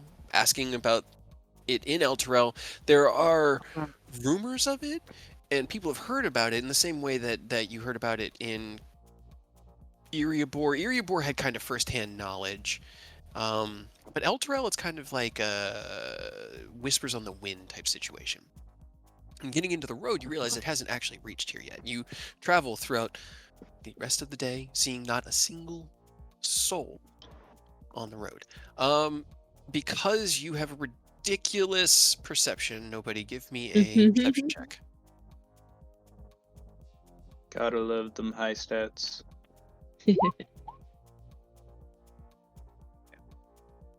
As I roll a 3. Right? It's unfortunate, but you've kept your eyes on the road. You've kept your eyes on the horizon. You don't see any signs of danger or really any life at all, aside from a few like wild hares, a fox. Nothing that really causes you any concern. You ride well into the evening, and as dusk sets, you find the horses having a bit of trouble with with the fading light. Do you keep pushing them through the night, or are you gonna set up the mansion or camp? Either one. I'm not gonna presume. If you do the mansion, you're gonna have 5 horses in the mansion. That's fine. The maids can be in can the mansion. clean up the shit. Great. You close What's the door, and it's just like, What's the worst thing 5 horses to do, you know? Great. I have first-hand knowledge. Horses Make can make do make a couple lot. of the denizens horse and put maid outfits on the horses. Horse maids. But yeah, what do you guys? You have not had anything happen or accost you throughout the entirety of your travels. It's now about 8 o'clock. Dusk is definitely setting in. The air is starting to get a bit of a nip to it, a little bit of moisture, like it might rain. But are you going to keep riding along the road, or? I mean, we should we go a little bit to make up a little time? As long as we don't run the horses ragged, I would say we can go a little bit further. Does anybody have light? We have I that drift gave- globe. Yeah, I gave Aerith the drift globe. Right. Aerith can. So now we have activate a the drift globe, and there we go. The horses Yay, we in finally this have light. illuminated, gentle moonlight enable you to keep going. It's a slightly slower pace than you were making during the day, but you do manage to keep going until about 10:30, where you would opt for the best time to be to rest. Your stomachs are starting to growl. It's definitely time to Yeah. take the evening, get your rest, and make on for Scornoble tomorrow. You're not quite sure how far you've made it between the 2 points, whether you'll get there tomorrow like during the day, at night, or whether it will be like just as nighttime as you're getting there, etc. But that will be tomorrow to discover. For that night, how are you guys proceeding? Horses in the house? I guess so, yeah. Otherwise, they might get eaten. Yeah. We kind of need It's them to make quick fine. time, so we'll relegate them to like the training area. That way they're kind of Yeah. semi Either that outdoors. or out in there's like a little courtyard or like garden kind of out the back we could put them. Who casts the spell? Eodos and Rose? You're Yeah. using to then use it. Okay. Yeah. I'm going to send both of you a whisper. Give me 1 second. About the horses? Yes. I have Okay. a feeling I know the answer. Is it going to be yes? Where am I being whispered? Oh, there we go. Yes. Well, without even needing to check with Eodos, Rose puts that intent into the spell, clicks the door open. The door materializes in that same manner, and you guys are able to enter the magnificent mansion. As you come in, you see some new faces here amidst the party. Now, the mansion makes human servants, but its magic is a help yourself type situation. And as you lead the horses in, you recognize each of the horses' faces, the colors, the markings, but the body of the servant is a human. He just got a horse head. Horse face. And they act just like every other servant here, but it's literally like you just take a horse and you put a maid outfit, like a human in a maid outfit underneath it, horse head on the maid outfit. It's amusing, but you know who to blame. horse mate. Anything you guys want to do during your long rest? You don't really need to stand to watch because you are in a magical mansion. You have taken the horses in here, so you can just eat, rest without having to take, anything like that, and then head out the next day. Nah. Don't forget, you guys can do like a day and night training thing. I don't know what everybody's trying to get done, but if you're working on anything Yes. I will work on non-serious, this. Yeah. I got nothing. Another natural 20. Another natural 20. All right. That's 66. Oh yeah. Making some progress. Ooh. Rolling That's See, really well for that really one. good See, roll. I'm helping. Yeah. Yeah. I'm trying to remember that they can get bonus stuff. Mainly Hell because, like I said, I can't think of anything for Eodos.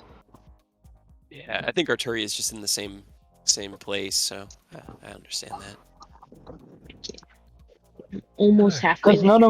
none of my stats, I'm right there with Rose in that, like, the important ones are already even, so it won't help by a lot. Right. I mean, I will say the way that the numbers work out, a feat takes about as much time as 2 ability stat increases, because the ability stats are they're a base 100 if you're under 10, or 10 times whatever you're aiming at. So if you're going from 14 to 15, it'd be 150 points with, those the same way you've been doing it. Whereas like yours are, between 200 and 300 for the feats. So just Well, an let me see option. what Eodos says then. I just It want to see sucks how it that plays out. Like, 20 I don't know. is the This could cap. just break everything, but I like it. It gives you guys that ability to constantly be working towards something, and gives you guys dice to roll, Right. and then it feels good. It feels engaged, and that's what I want in the game. Engagement. Whee!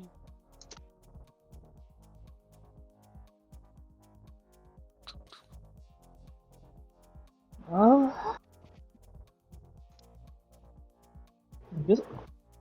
I guess. I mean, can I just keep working on that crusher thing? Because that's gonna Yeah, take a while. absolutely. I think I'll go for that. Give me dexterities from him, or a dexterity.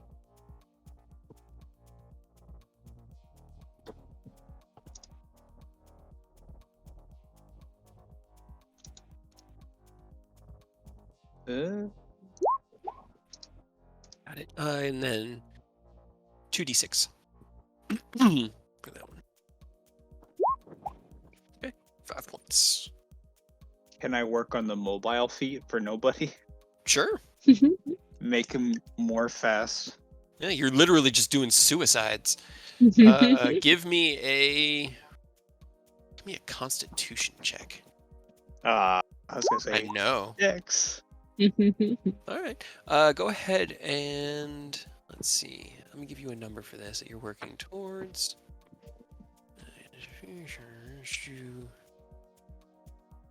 This is your goal number.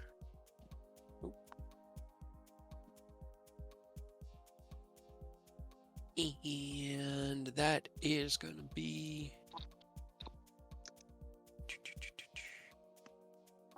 2d6.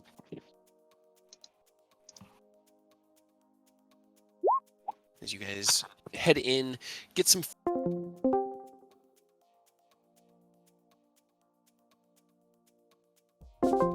so that the stream can continue to gather our beautiful voices. You head to the training yard. Rose and Aerith once again get into their. It's kind of like a verbal sparring of Aerith trying to cast spells and Rose interrupting him. I am actually going to say Aerith should be rolling intelligence for these because he should be working on his thing. Can somebody? Rose, you're the one who's been making, use of this. Give me 5 d20s for Aerith, as he's been assisting you during these mornings.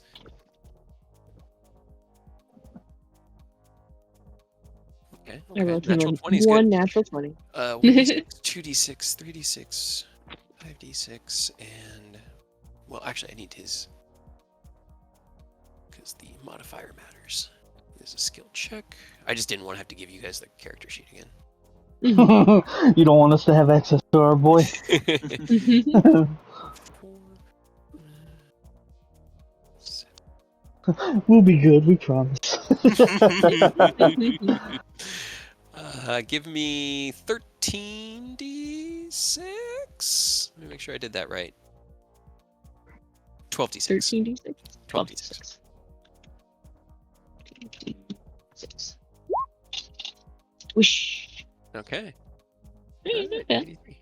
Not bad. All right.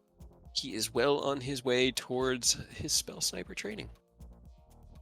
Hell yeah. Got it. Okay. That number for him. Cool. Okie dokie. You rest, wake in the next morning. Are you guys gonna do another one in the morning or just like one a day, like at night as you turn in? Because you can do two, but the second one happens at a diminished, like the checks are harder and you get less progress. Probably I mean, just I probably will just because I'm doing it for the guy that's not even here, you know. Give me another one then. And we've got a while until he even actually, you know, joins up. So I'm gonna go ahead and say that just to keep the game, that he'll probably have enough time to get this feat. Like, you can keep Eventually. rolling. Like, please engage roll if you want, but if you just want to have it, then he could spend between now and then working on it. okay, if Now in the time, whenever he comes into, whenever it yeah, comes up. 'cause it'll be a while Mhm. for what we've talked about. So okay, that's cool then. Okay, cool. All right, I'm good That'll with that. expedite it. Stop you from having to stop and constantly have me roll every day. So I mean, I don't mind. Like, I'm totally cool with playing the game and doing that. I'm just trying. I want to expedite and try to move the story for everybody. Yeah. And if you still want to roll the dice, you can do it when the session's over. If you still want to roll everything. You absolutely could. But you I'm awaken just the gonna next do mine day. at night. You're just gonna do yours tonight. Okay. Yeah. Have your breakfast and hit the road early. I would say so. Yeah. All right. Back on the road after a night's rest in a mansion with horses. The horses actually, as you cast the spell and kind of specified that we had horses, like in the intent of manipulating the maids. Rose, your intention actually had a subsequent effect of creating a stables Mhm. because the mansion can shift Oh. its floor plan and Hell need. yeah. Um, Well, that works.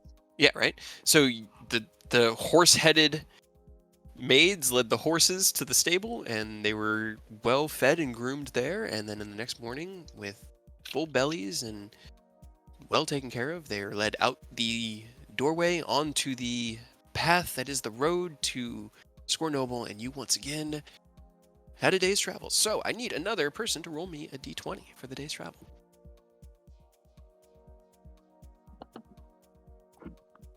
not it.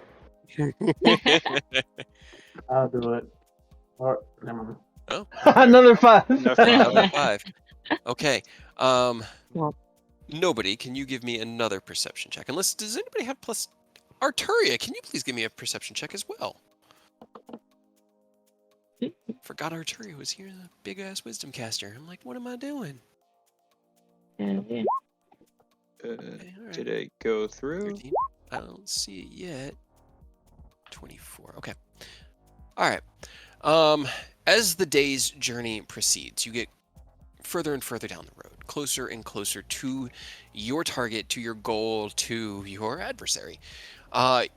In the distance, as you kind of breach over a hill, traveling through this gently wooded field, smattering of trees here and there, you start to see a strange sight on the horizon off to the right. At the distance that you're at, without anyone really needing to roll, and because I know you're looking for it, you have finally come across one of Robert's little gifts. Friends. You're probably about 7,500 feet away from it, but looking at it, there is a recently deceased corpse nailed to a... It's a cross. It's a stake. He has basically created it. It looks almost more like a Y at these points. There's there's this like almost elevation of their arms down to the shoulder point, and there isn't the top part of the T. It just kind of goes up into like this solid stake that then splits off into either side, almost like a giant Y. There are birds kind of just like picking away at the flesh, but without getting closer, we wouldn't really be able to make anything else out from this distance.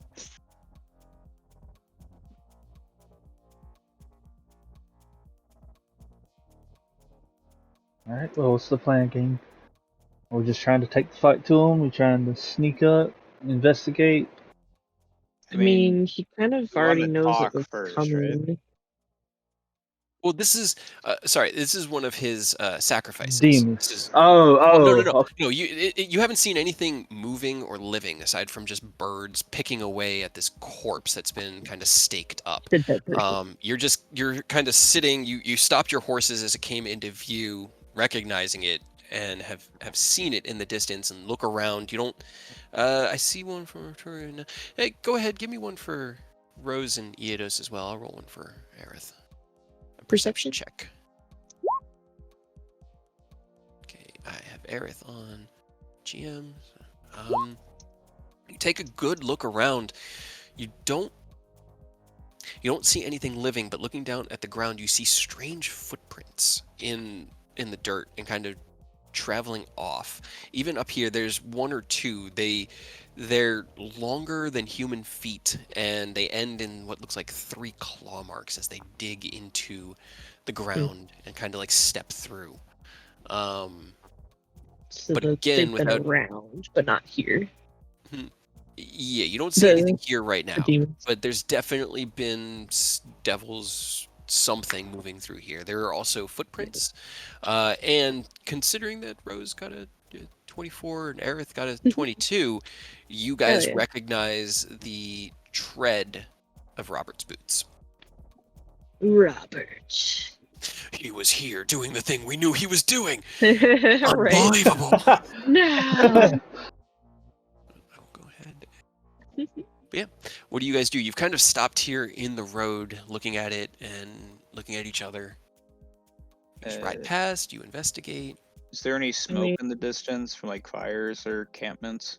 You look out, you don't see any smoke in the distance. You don't really see anything, just this kind of almost straight road that just winds up and down over the hills and through. You can't even see Scornoble from here. Keep going. Yeah, I mean, we could take the body down. We could leave it. We could look and see if you like. Can we see how they died? Was it trauma from a giant halberd? Do you get close enough? You haven't approached it. Yeah, Rose will go up and look Rose at least a little takes bit. their horse forward and rides over. Roll me a medicine check. Does anybody follow Rose as they close the gap to the horrible effigy? Yeah. You just Yeah, this is not a time to start splitting up. Mm-hmm. Nah, I just wanted to see like if maybe they didn't die by him killing them with a halberd, and if so, how? But you don't I don't see know any. people very well. Yeah, you don't see any like obvious halberd marks. You've seen what Robert does to people. You don't see that. The wounds, the big wounds that you see, are the ones that are going right through his wrists.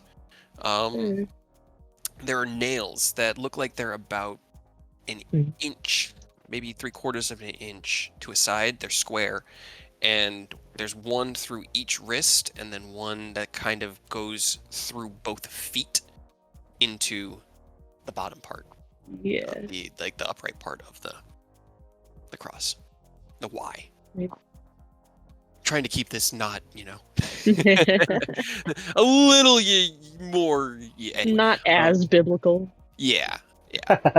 It's with a 7 medicine check, you're really not sure, but you don't see any obvious like glaive trauma. You don't see the burning wounds that Robert usually leaves. But you could have others check as well. It's up to you. You all have kind of It's ridden not- up to it, and Yeah, I mean, it's not really that important. I just was curious. I mean, the one I found in the woods, you said died by just being left there. looked like it was the process of him being put up there that killed him, and the exposure and being left out there and all that. Yeah, Yeah. I'm gonna assume that's what happened to this poor man.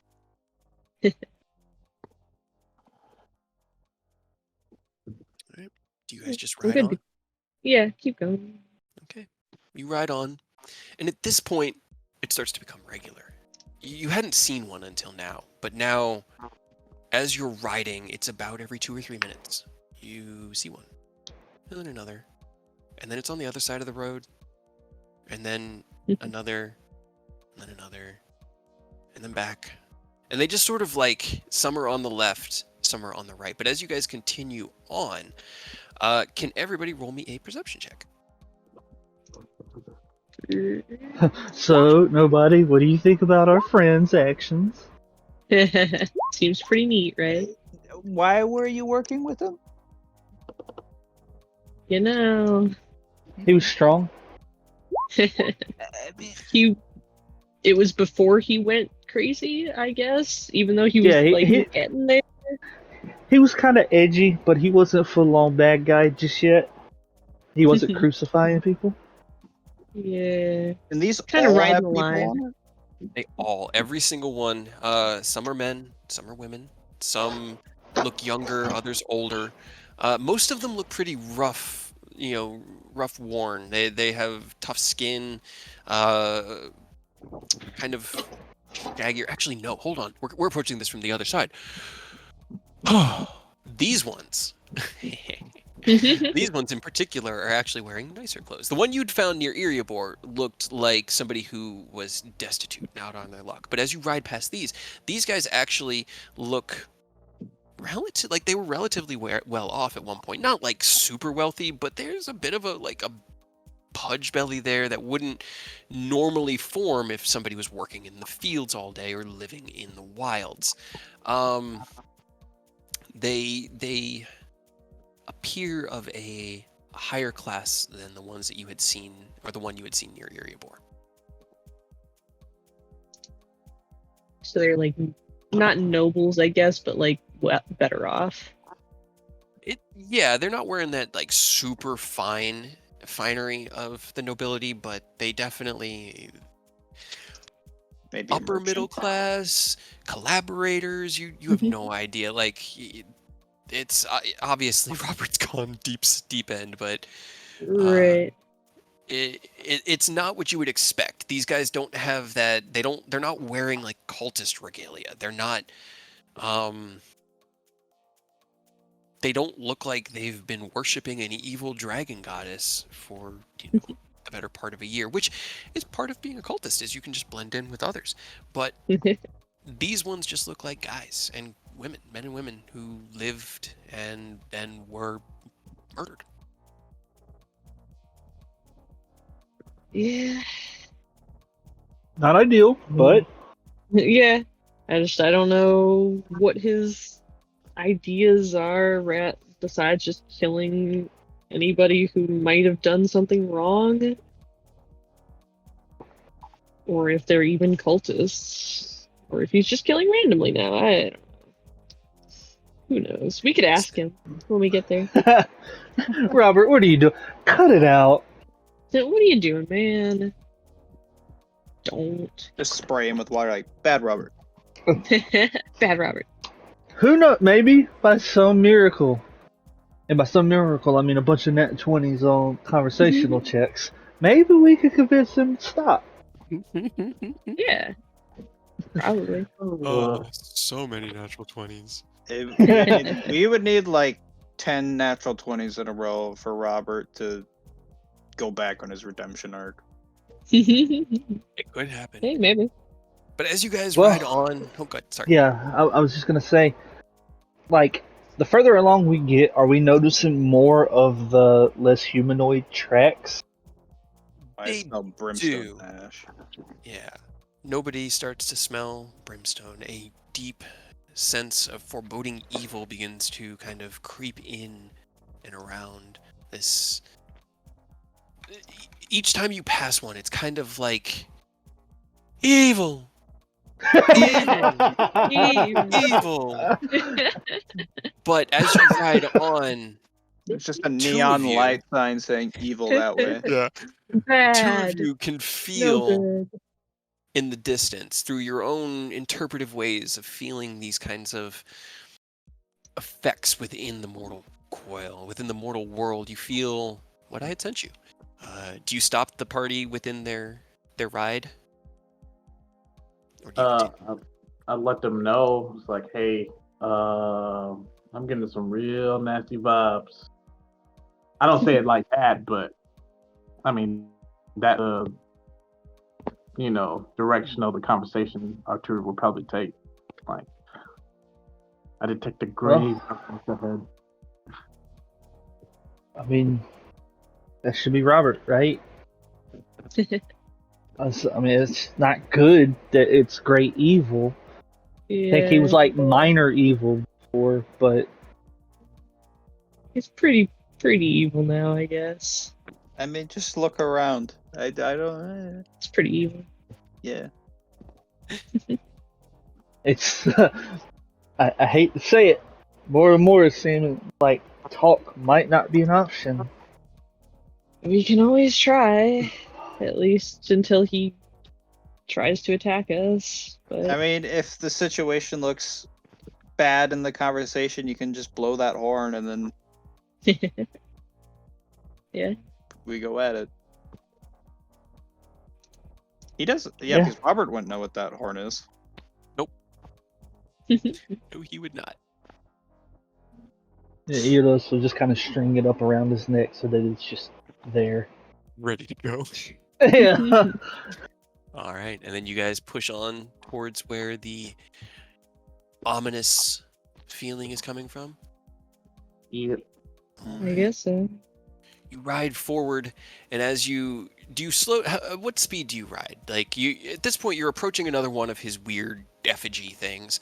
It's another probably about 200 feet away. It's roughly where your spider sense is saying, "Danger, Will Robinson, danger, Arturia."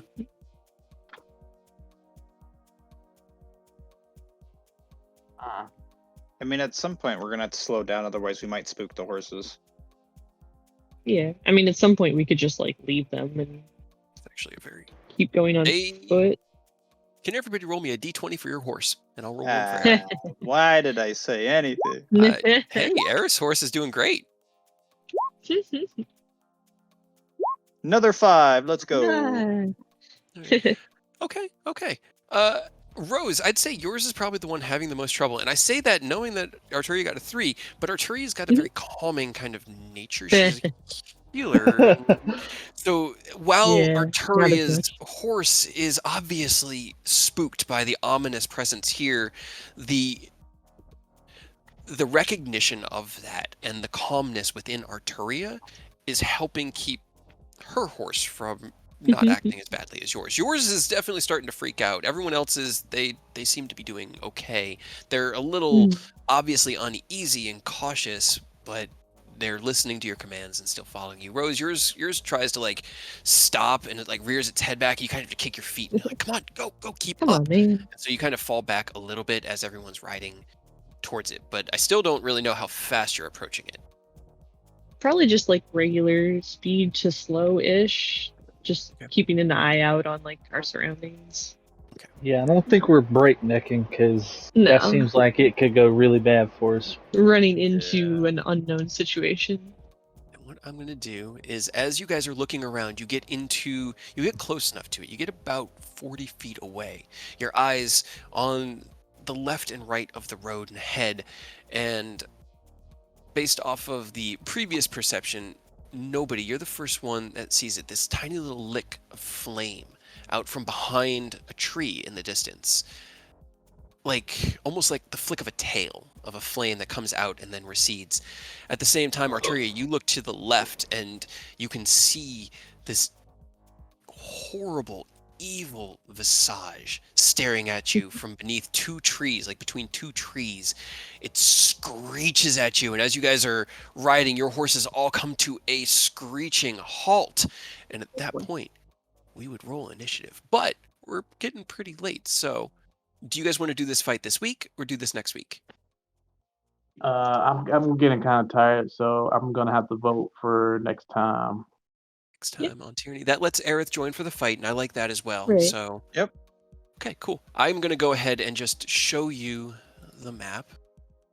So you guys Also can kind of get an idea. continues to give me a little bit more time to pick my spell for the day. Oh, I still I haven't don't like decided that. That is what gross. Arturia has seen. Rose, you've kind of fallen into the back as your horse is not cooperating with you. Yeah, that's fine. I What the guess. fuck is that? Nobody, you see flames kind of licking out from behind this tree over here.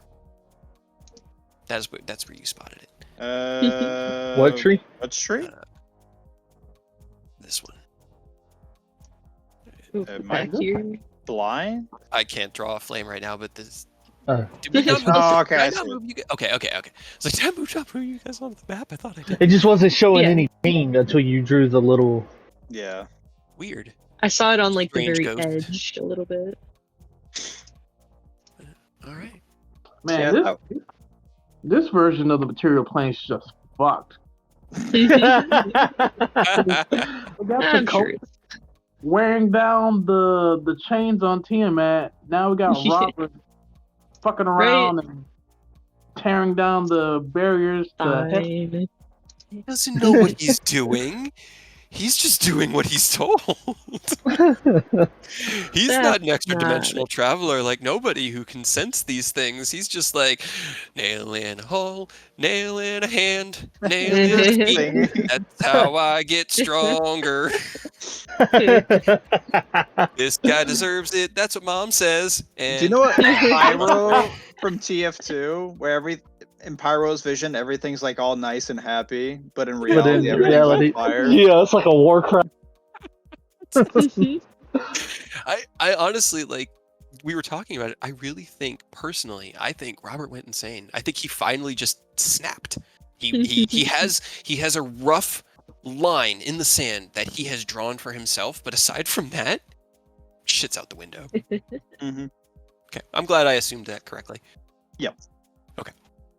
But yeah, fight a couple of devils and other stuff on the road to Robert, which is what the name of this map is. On the road to Viridian Robert. And It's why also- couldn't they get like a nice demon, like the one that helped us in the fight? Doom fight. I Yeah. thought about bringing Ramistoth back for this, but I don't think he'd work with Zariel. Probably not. I did think about him though, because I do know I know you guys loved Rom, so I had considered it. Hey, I technically Robert tells Ariel like, "Hey, Rom's a good guy." You did. See, I'm trying to think of from Rom's point of view. He was It's in like, a fuck that. he was in a Pokeball for a He's like, really long "Nah." time. He doesn't really want to fight a war. He just wants to. He honestly, he probably didn't even. He went back and then went, "Nah, I'm gonna try to get the fuck out of here," and then left because he Probably. doesn't want to get wrapped up in their bullshit. Zariel goes to him like, "Robert gave you high commands." Like, nah, I'm retired. I'm good. Good. Robert, that I way. don't know. I'm him. not I don't good. know I'm Robert. evil. Trust me, I'm evil. Ah.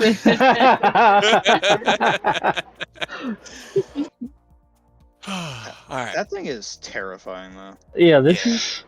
A little unfortunate. If seeing that wasn't enough to tell us, boy, Robert's pretty far gone. I don't know what is. Yeah. He's got, Oh like, man. He is insane at this point. Well, I'm very glad I didn't change my Arturia spell list.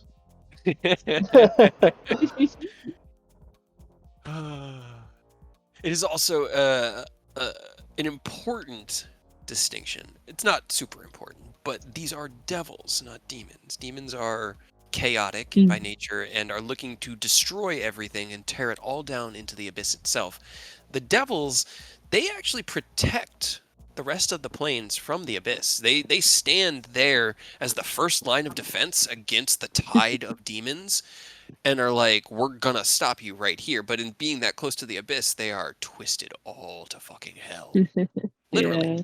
So it's interesting thinking about them because they are lawful creatures. They're lawful evil, but they follow a very strict code, and I'm trying to keep Robert in line with that code while still also keeping him with Robert. They're lawful evil. Yeah.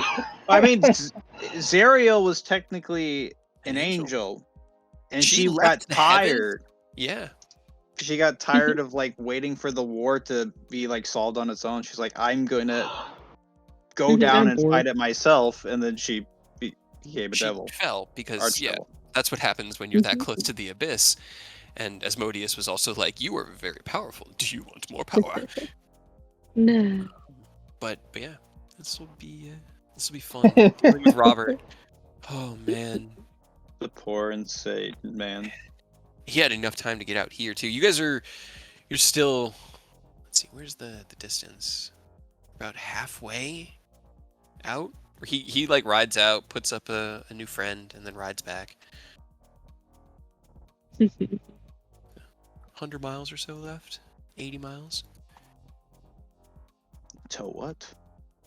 Till you find out what he's been up to. See, go maybe say he's just hi. summoning a devil army to help us. You know? Maybe. Sure. I'm sure if they were sent here, then they're here to stop the cult. That's what I'm Yeah. Yeah, totally. That's what I'm supposed to tell you guys. I will say, I I'm bet you if sure. I made Robert with a funny personality, y'all would be like, "Oh yeah, he's great." He's just Yeah. kooky. He's just kooky. Depends. Does he have a good personality and still summoning devils? The big thing, like, Mhm. is how does that goofy personality mesh I was with the thinking of, like, setting? Deadpool. You know, Right. Yeah. because Because we my biggest we- problem with him was just what he was doing. yeah.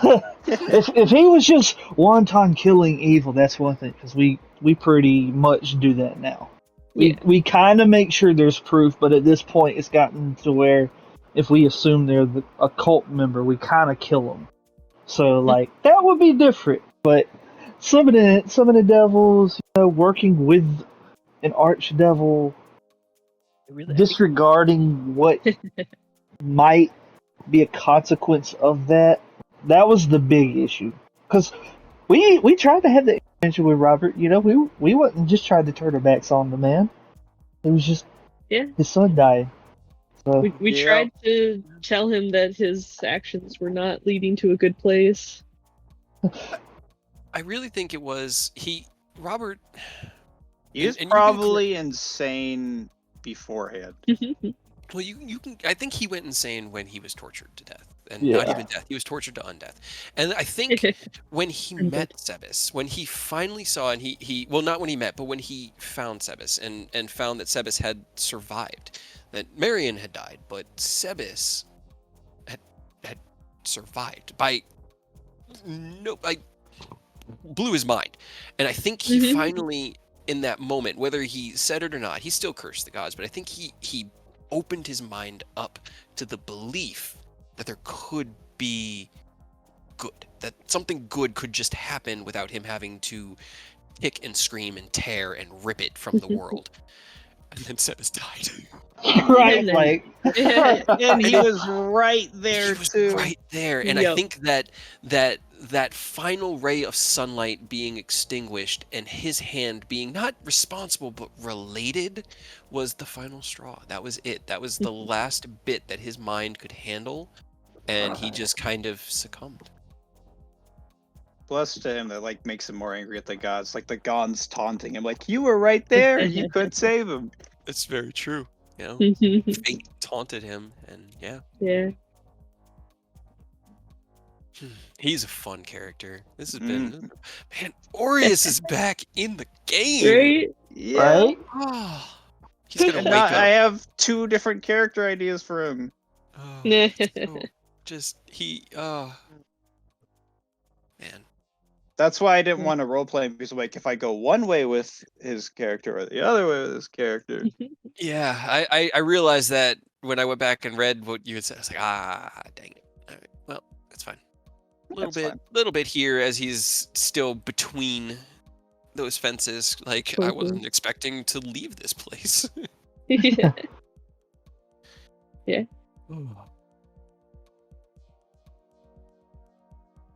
Well, don't leave us hanging. What's happening? What are your two ideas? Are they cool? Are they So bad? one is to go back heavy into the iron wall heavy guy. To just double down on that. Super tank. Yep, and the other one is pretty. I thought it was funny.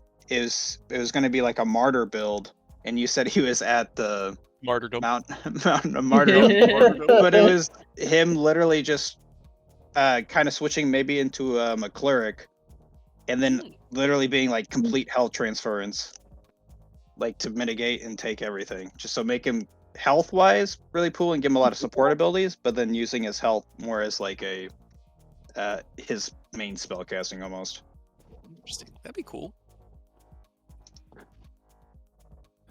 I'm good with either. I'm good with any of the backups. I mean, I love the main party, and I love that Aureus is back, because then the main party, like, given everything you've done to the cult, you guys have paid very little permanent cost. You've paid in your sanity, but Yeah.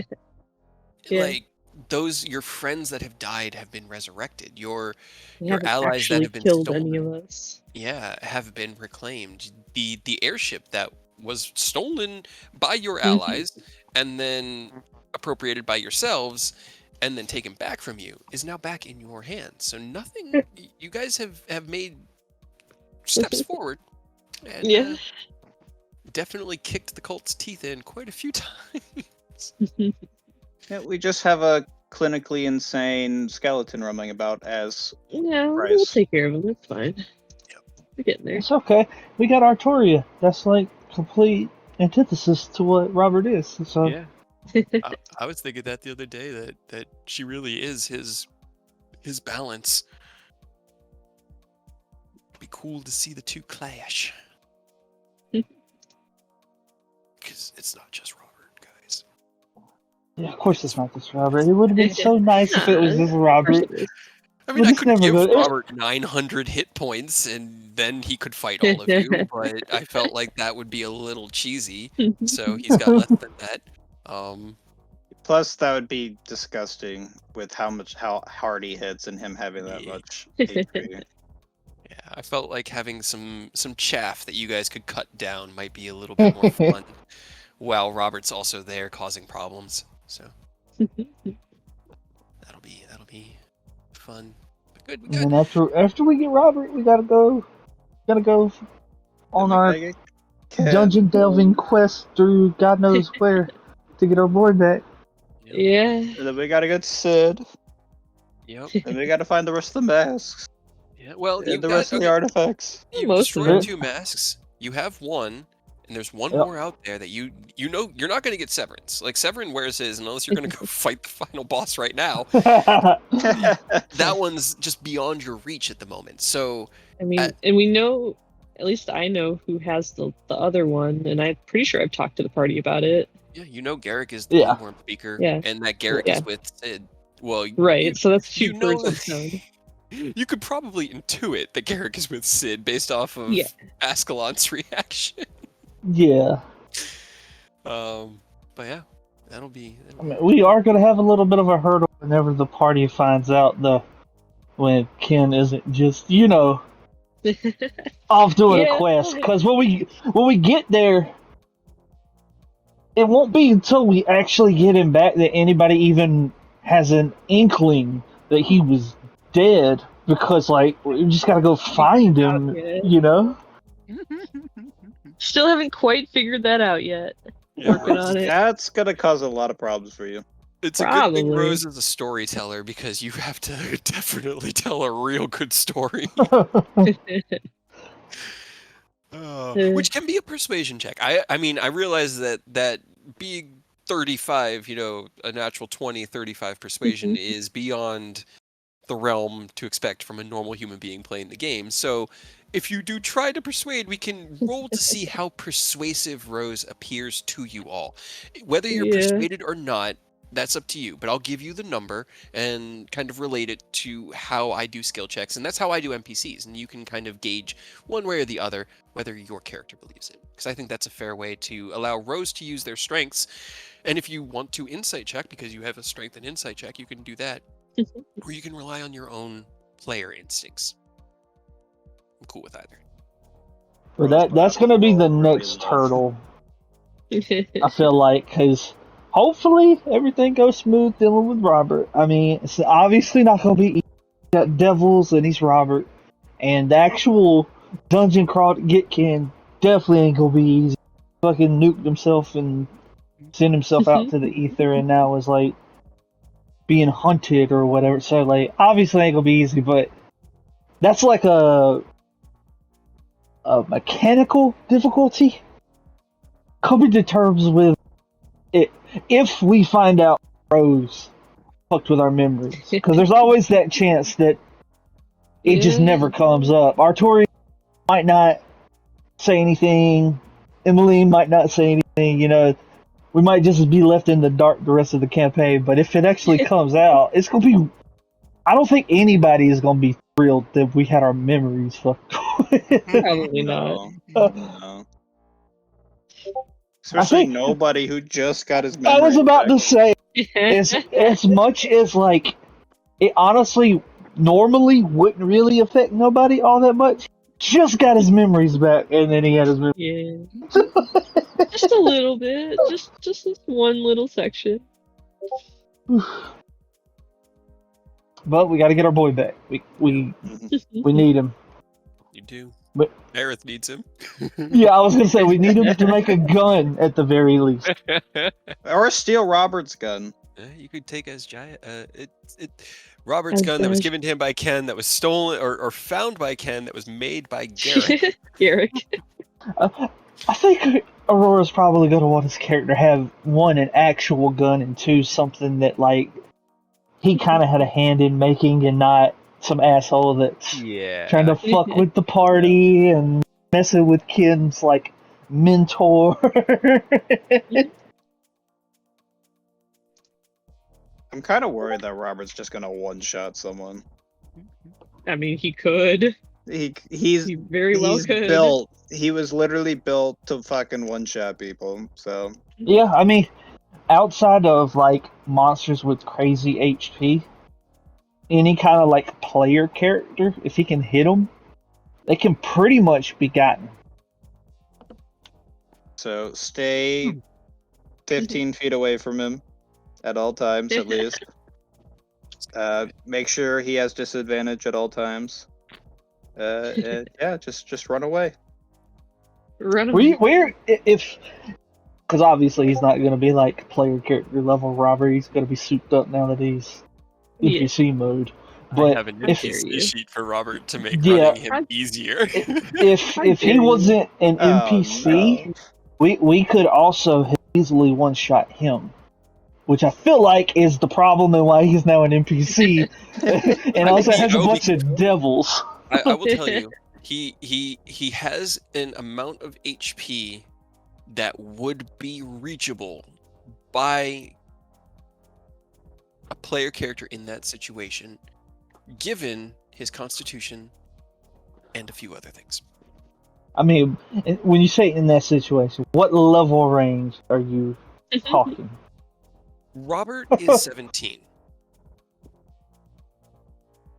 Robert is level 17, roughly. Probably maybe closer to 18 based off of the power level, but he's got a fuck ton more HP. Yeah, he's got more HP than you guys, definitely. But it's not like he has Ascalon levels of HP. Right, he doesn't have like got, 500. Yeah, he's still got manageable levels. But he is also a barbarian. Yeah, but we can deal with that easily unless he's got like some, NPC versus barbarian skill, because literally all we have to do is not let him attack anybody and not attack him. Well, he's resistant it just makes to everything but psychic. Yeah, when he's raging. I think I use psychic. That is true. all we have to do, like I said, to stop a rage is not attack him or let him deal damage. So we can literally just lock him in a and his rage will run out. Now, at He will 17, probably attack a demon if he cannot reach us. it won't matter if he's in a force cage. He won't be able Yeah. to attack them. It's just If in we a put you in a cage. box. It's just stuck.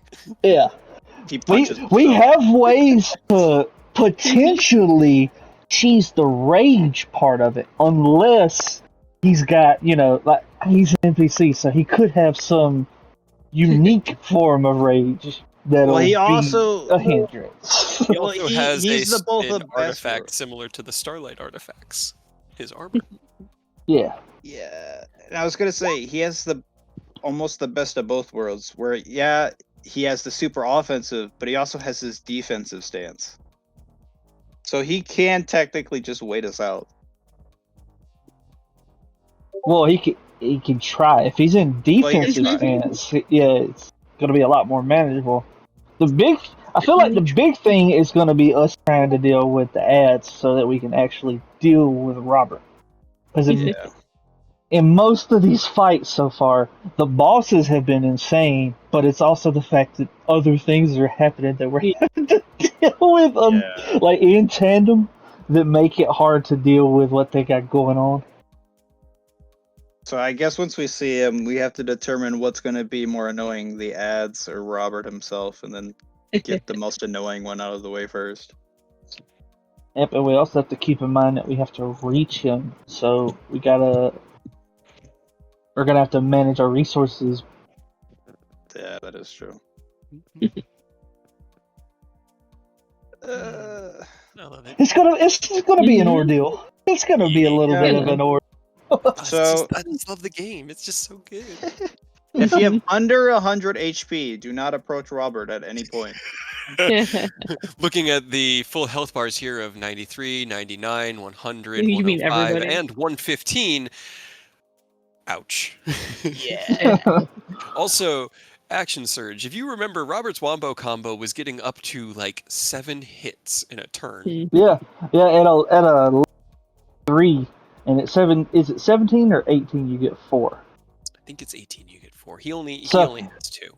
But still, at 17, that means he's got 3 attacks on top of the bonus action with Polar Master if he doesn't crit.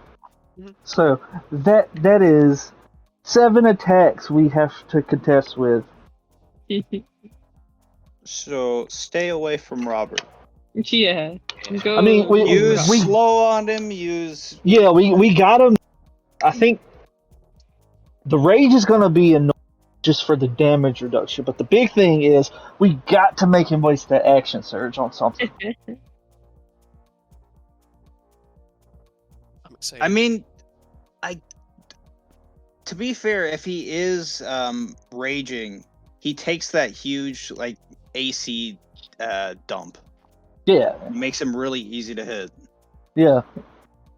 But that's where that total barbarian kicks in to where he's halving damage because he knows he's gonna get hit, So Yeah. it's gonna be fun trying to figure out how to actually deal with this motherfucker. Yeah. And then I feel like I said it before. I feel like Artoria is going to be our ace in the hole. There's no way, based on everything that he's done, he's still considered human. He's got to be undead or devil or something, a fiend maybe. He can't still be human based on the deals that he's made and who he's working with. So hopefully that plays into our favor. And I mean, also, I did unlock something for my nobody's weapon, which could also help keep us a little bit more survivable. Oh shit! What'd you get? I unlocked. So you've seen Gentle Rain, which is the stealth thing, and then this is. I'm just gonna copy paste because that's the easy one. It's called Downpour.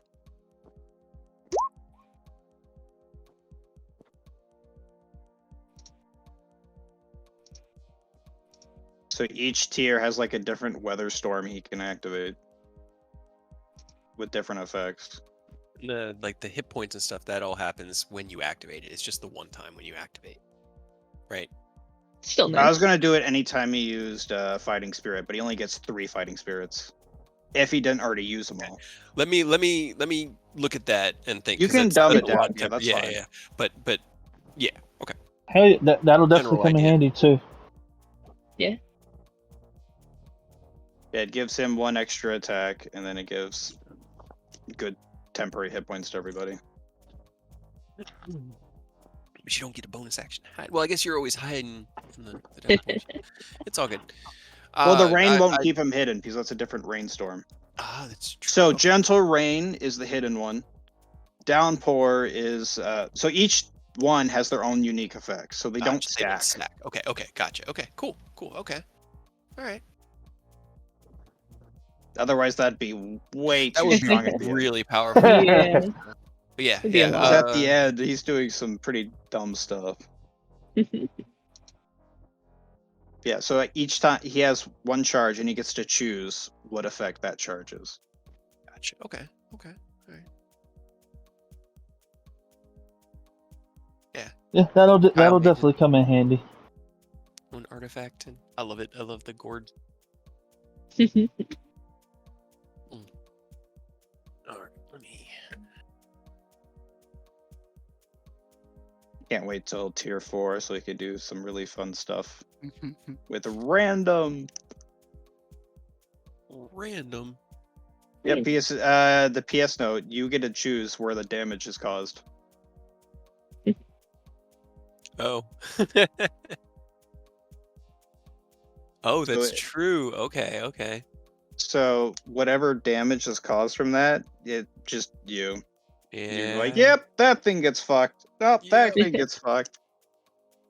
I guess that would also be the same with the thunderstorm. You get to choose where the lightning strikes. Okay. Yeah, I'll give these a good prune look over. I liked the idea, and yeah, cool. Okay. Yeah, go ahead and modify as you Yeah. see fit.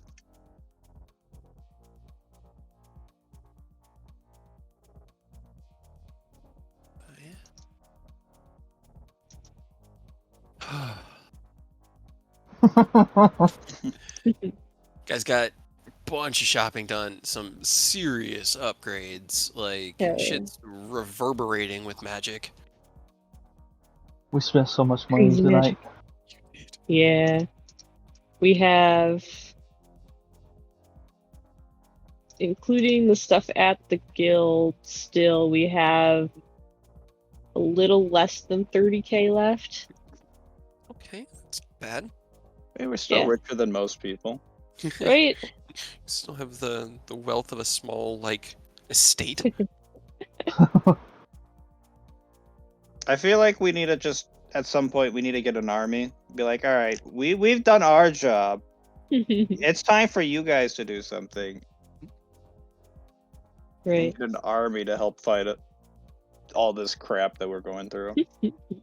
I mean, you could do that. You could do that. That could be fun. It's honestly that's more of like what the Tyranny of Dragons campaign officially is it's more of like this like take a step back and manage this large scale war thing, making allies and like political intrigue and going and helping out, these like nobles that are willing to help you, but you have to help them first. And it's like my party is Fuck not that. gonna they're just gonna kill the nobles. They're gonna just Right. be like, all right, we're the nobles now. And I'm Yeah, like, fuck all that, right, let me I make a die. better I need to do something different here.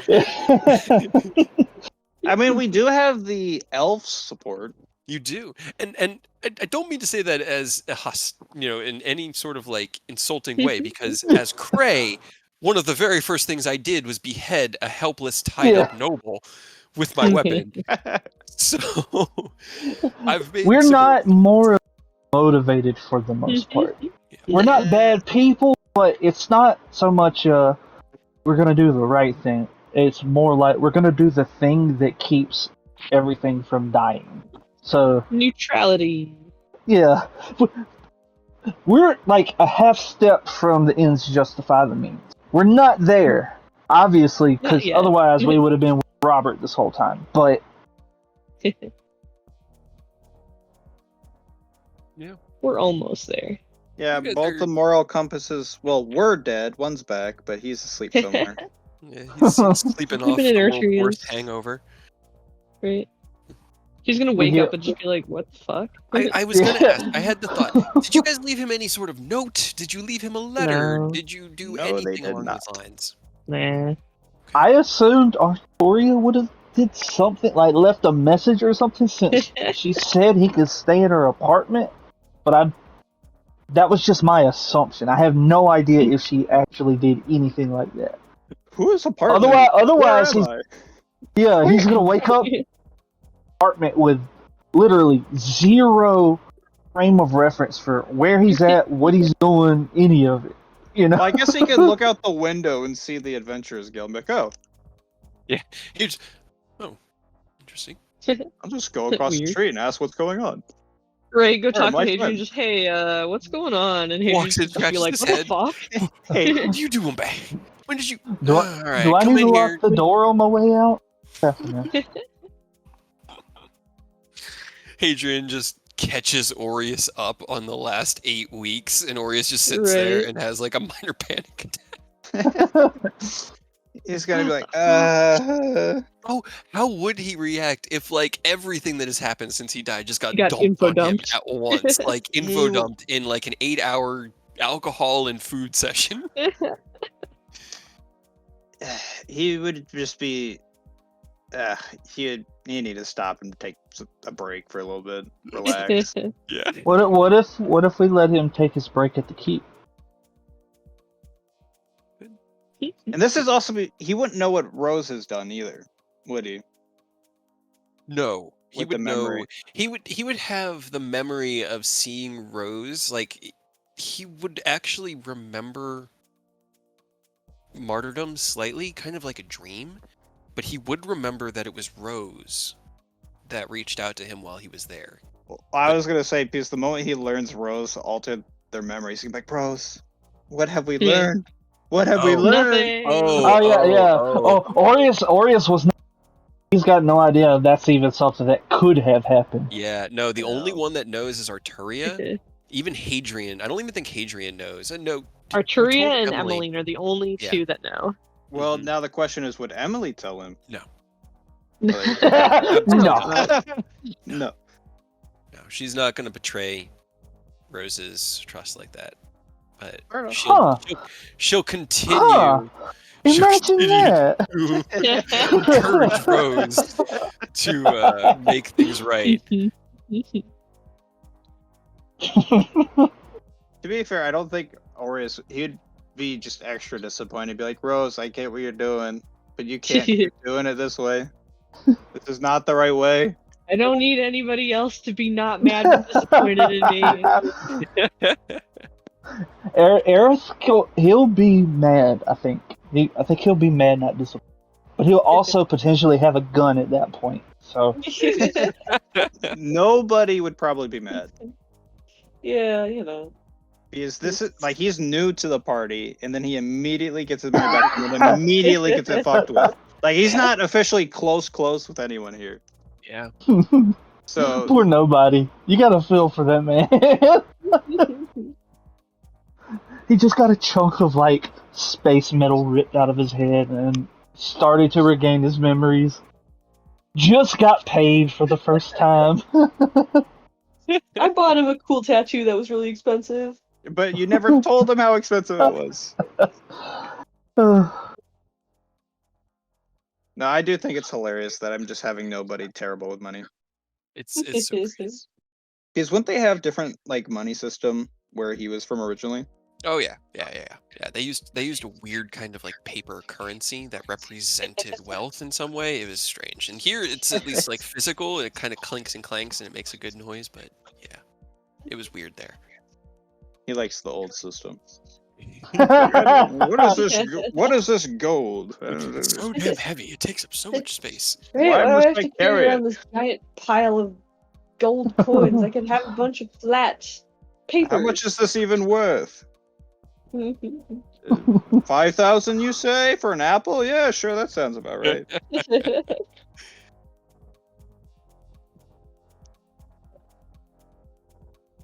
Oh man, it's gonna be wild dealing with these things. I just keep looking back at the screen and noticing the weird ass devil thing standing right there, just right there. unashamed of itself.